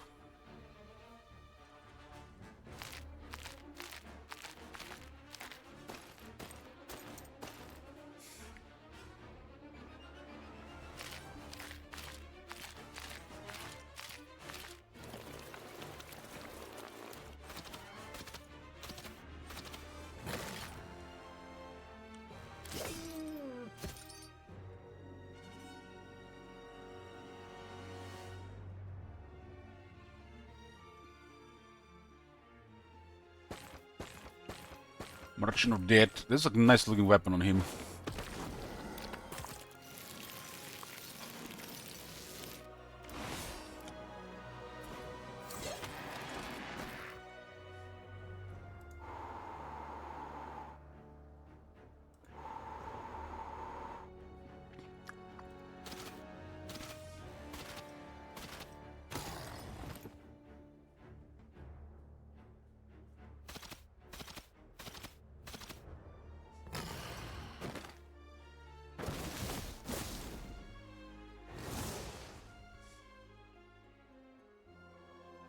So Merchant of Death was their main target.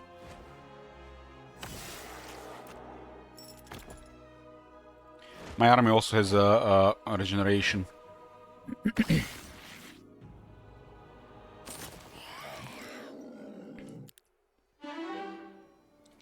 Last skill. Actually, two more. Never mind. Resistance to apply another of minus 15% attack and defense with Hour of the Wolf.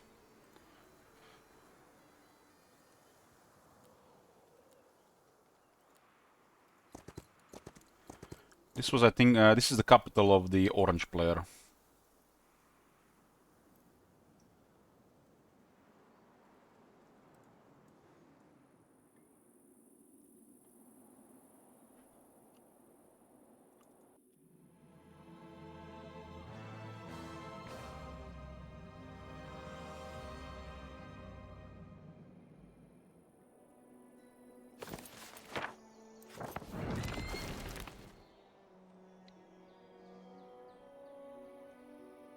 They went back south.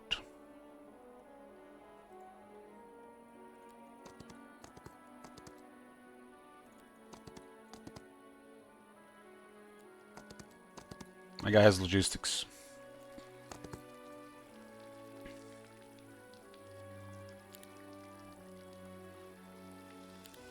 Can you beat the game on the hardest difficulty? I haven't played on hardest difficulty yet.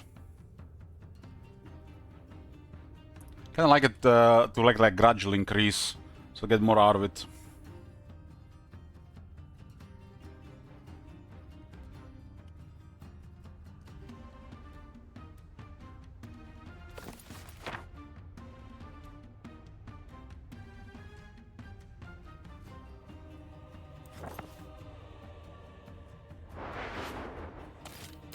That's movement.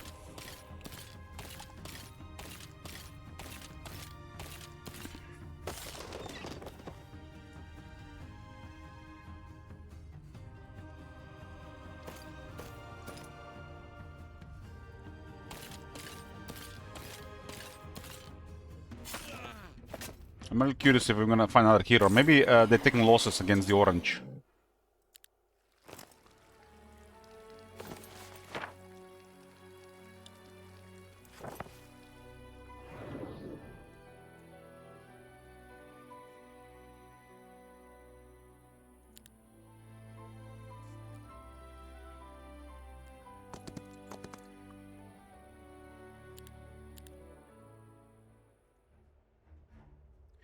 So these are the Gnats, Warding Gnats, and Ravaging Gnats. So it looks like they use have two modes: tanky and damage.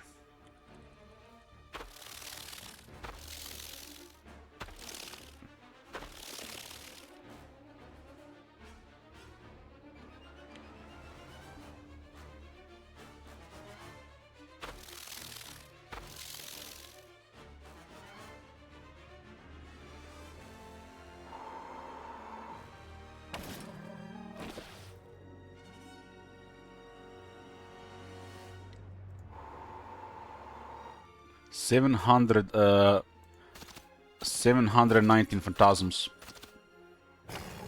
at +2 damage. They are 45 damage. +1 from the law, so +3 damage.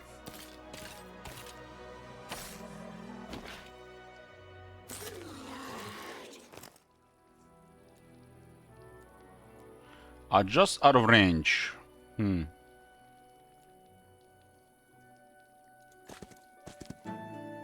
Never mind. Thanks, tables.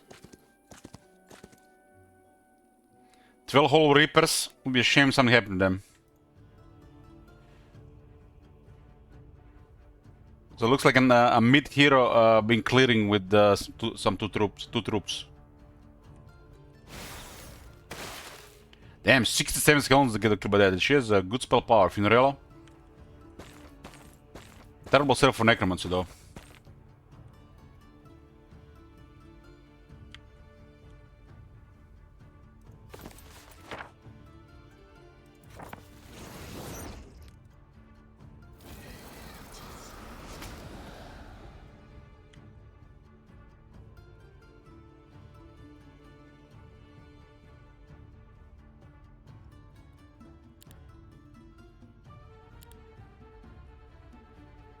She's lowering our initiative by 2 somehow. Ah, no, that's because of the ice bolt, my bad. Ice bolt.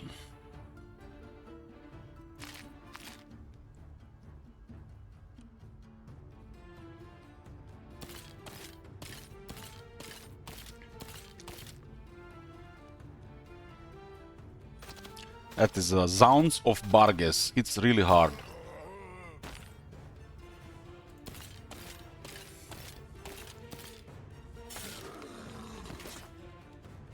We're starting Dread Knights like such a nice opening.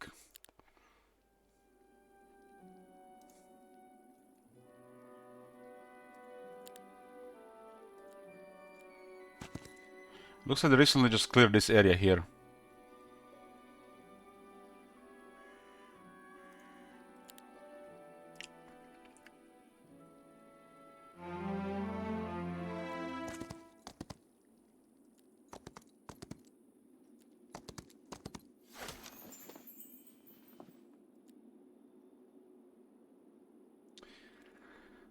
What do my eyes see?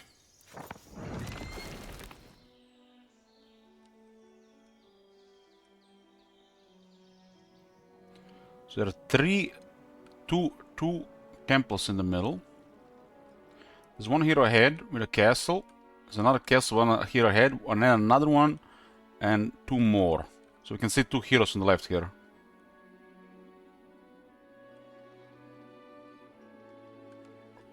Nothing on the right side.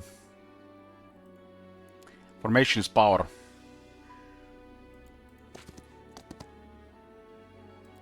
And they do give me the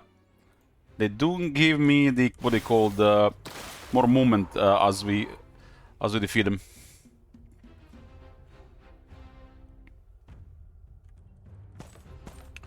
I got plus 10 movement when we defeat him, Bell.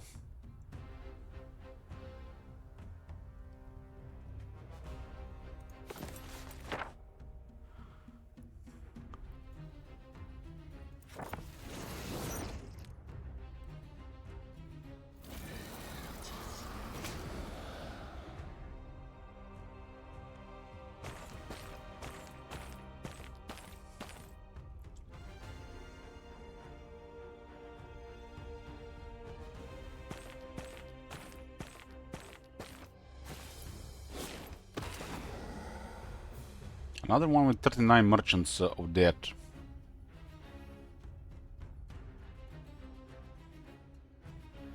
Rates are 8 initiative.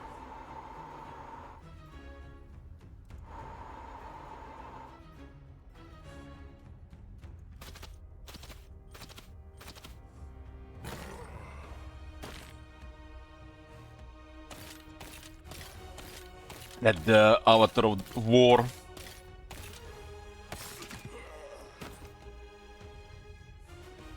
Grim Reaper.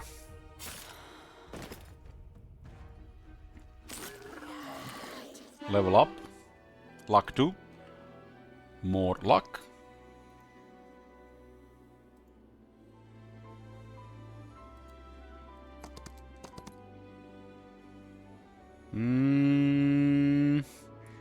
Another mid hero, so they're 2 mid heroes.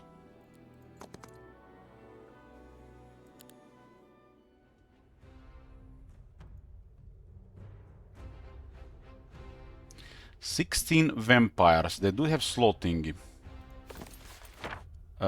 Get me a natural calm. Lower the damage by 25%.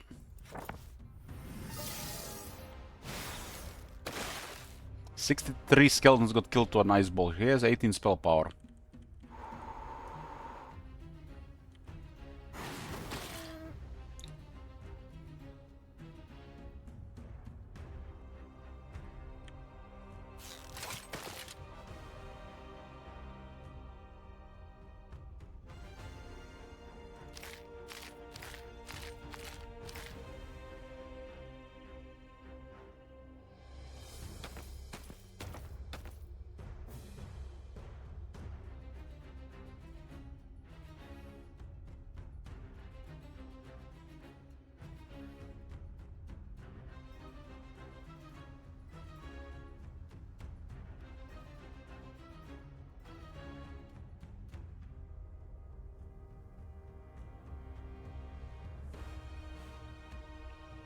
The guy will get murdered if we move him like that. Murdered!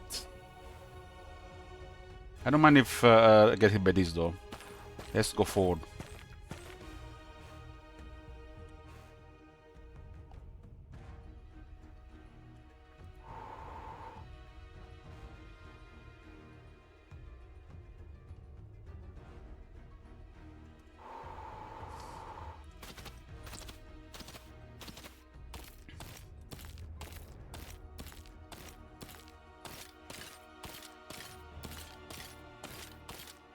So when you look at the forces we've seen in 3 heroes, they could have actually a really nasty army if that was all combined.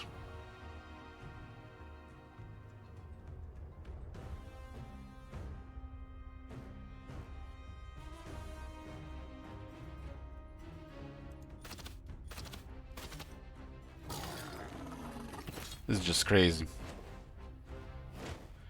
Crazy!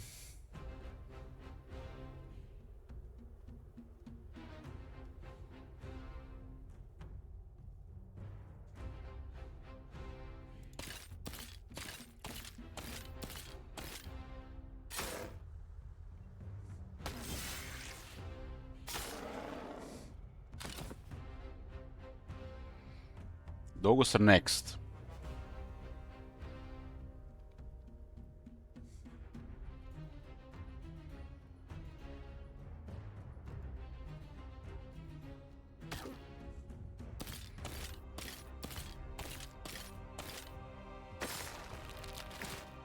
When we kill their units, we also get extra focus.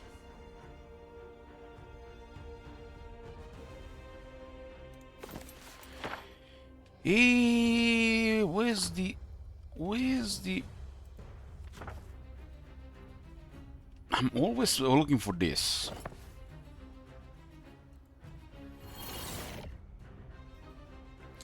No turns for you.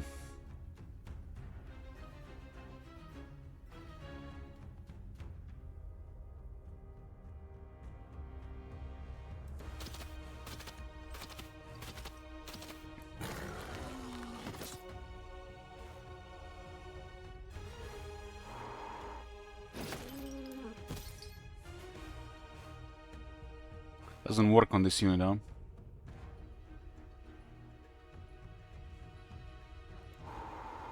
Their ability doesn't work on the undead.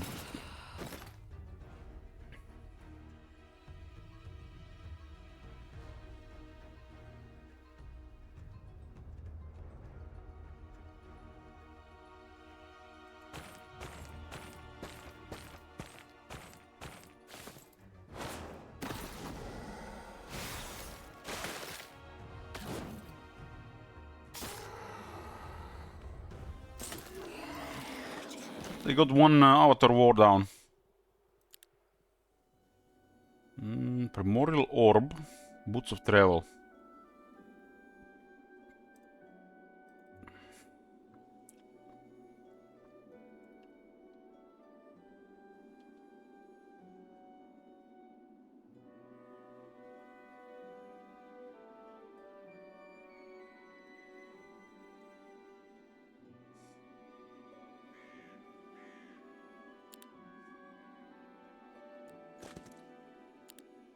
This is basically just Moon Restore here.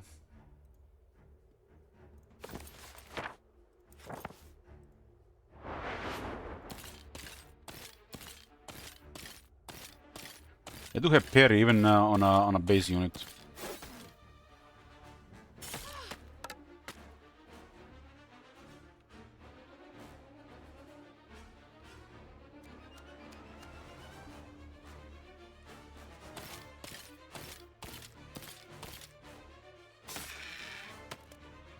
And those upgrade red knights look so menacing.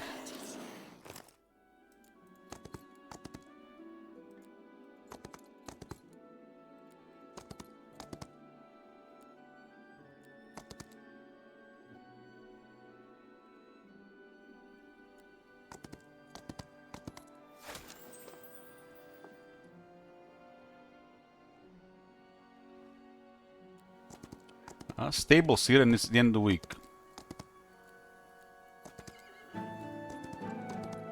So it's their desert city remains.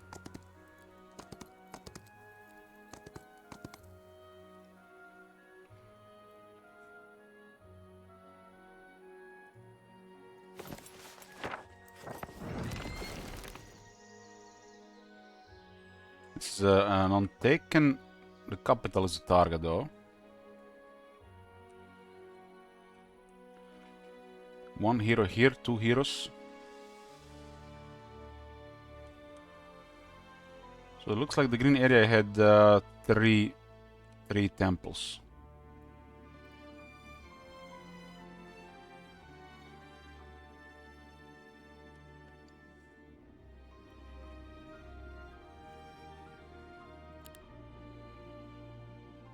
This is done in a few days.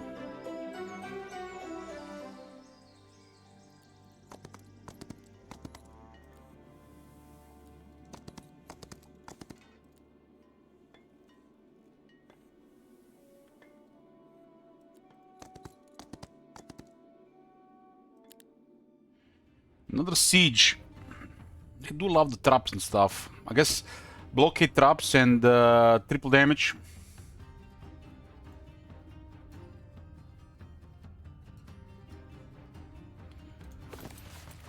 Yeah. Affects all friendly creatures. A large shadow. Why not? They get +2 attack and defense per round for 8 rounds.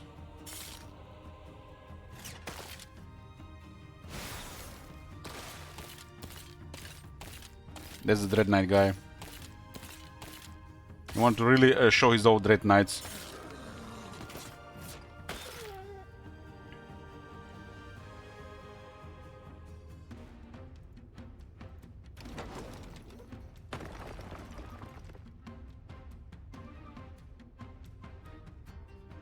So what happens with this thing here? You get stopped when you enter, okay.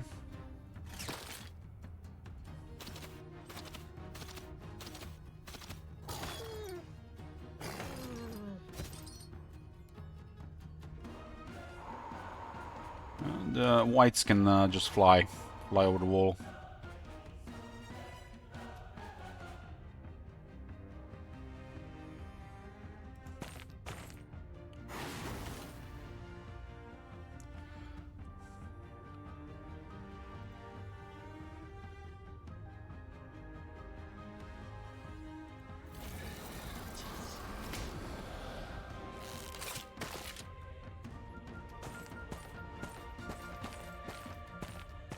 Another over 50 grave robbers here.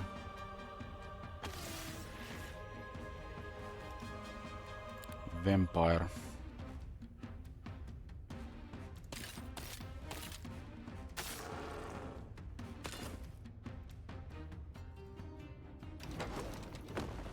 Second hit on the door.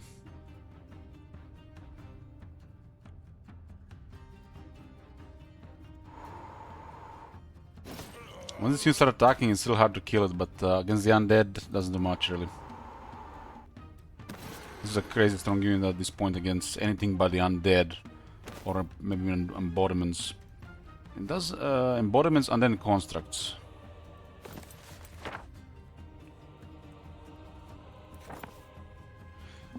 Rewind life or unlife.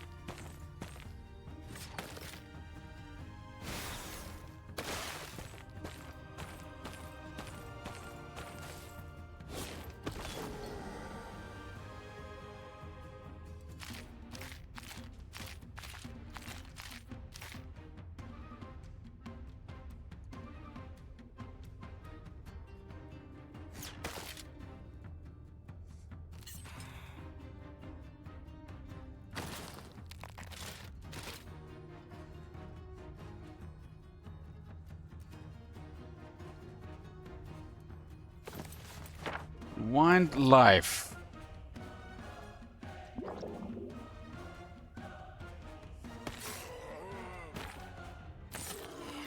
It's a low hero.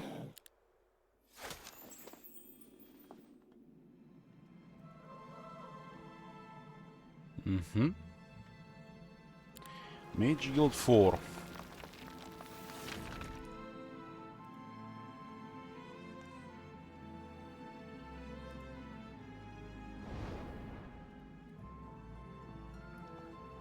The wine life was upgraded, nice.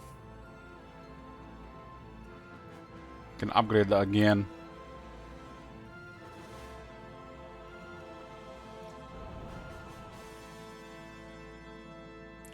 This is just a fresh week here, huh?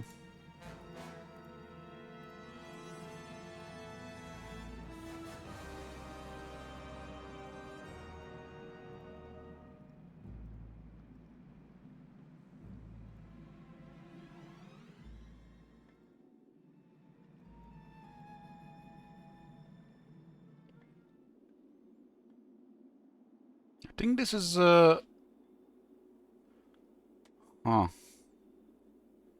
my capital started adjacent to my desert area. So this was supposed to be their capital, I think. I don't think I've seen the message about it.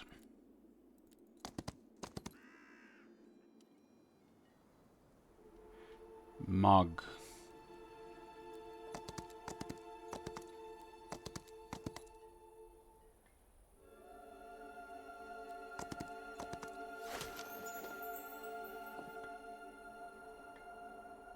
What's my accent? I'm from Croatia. So if you hear some accent, it's from there. Or maybe just well crafted from the internet. Using the internet for too much. Too long.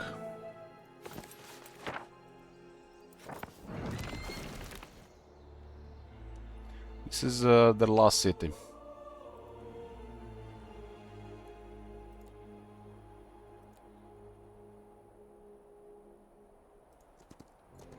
Accent is Welsh? No, it's Irish. Irish.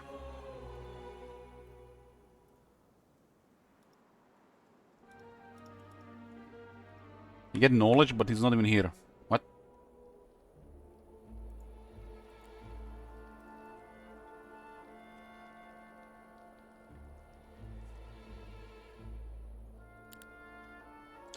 Sounds Scottish or some shit. Mm-hmm.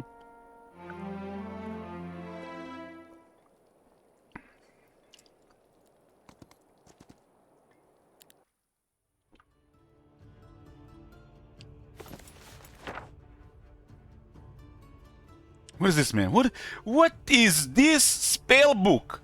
You call yourself a mug? What? My bad.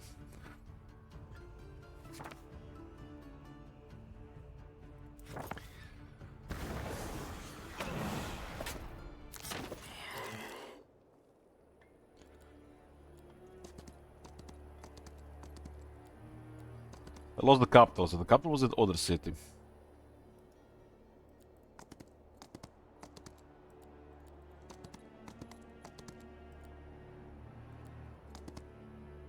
And the last city here.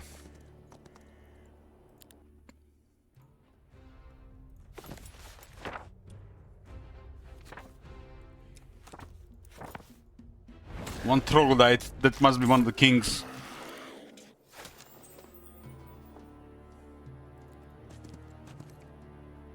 So they had two mid armies and a bunch of troops all around. I guess their entire military wouldn't be able to stand chance against the army.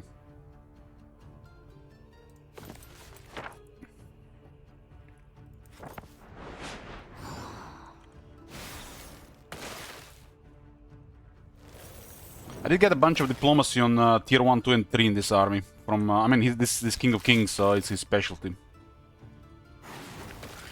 The last few years are better with euro currency or not. Bulgaria would switch to euro from 1st January. I was living very comfortable before the euro. Now I'm barely meeting ends. But this is also due to, you know, what happened with Twitch last year. So yeah, the prices have went crazy.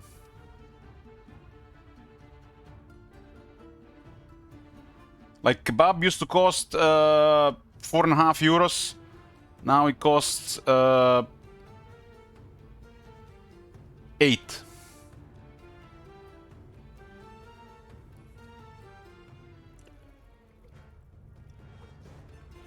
Even basic stuff like eggs and ground beef went up about 30%.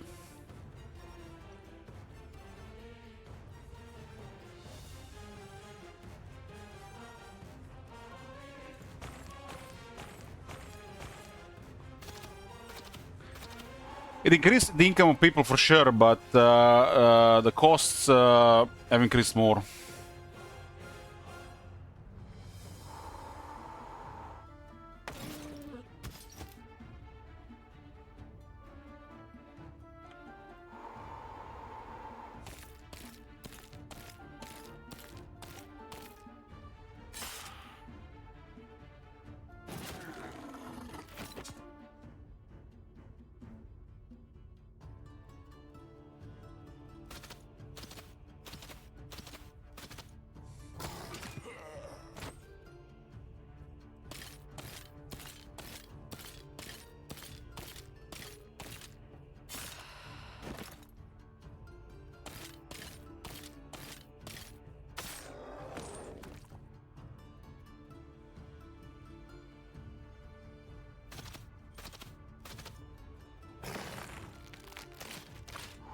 Okay, this is clear. 699.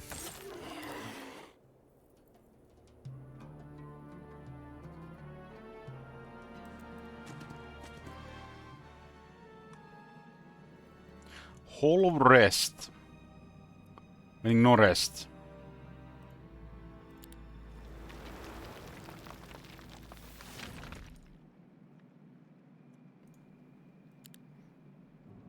Morituri. Disautant.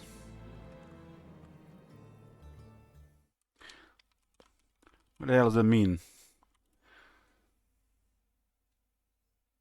Ah, I know. I assume it means something like this.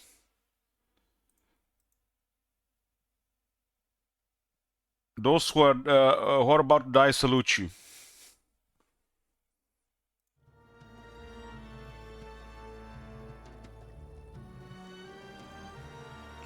So what's up with their last hero?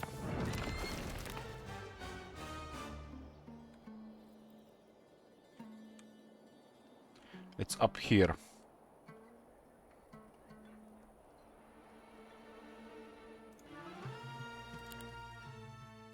Victory, boys!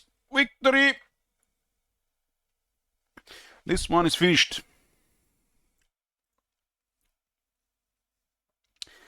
Been fun playing with no range. Now we can go back to range, right? We are definitely playing from on Imposter from now on.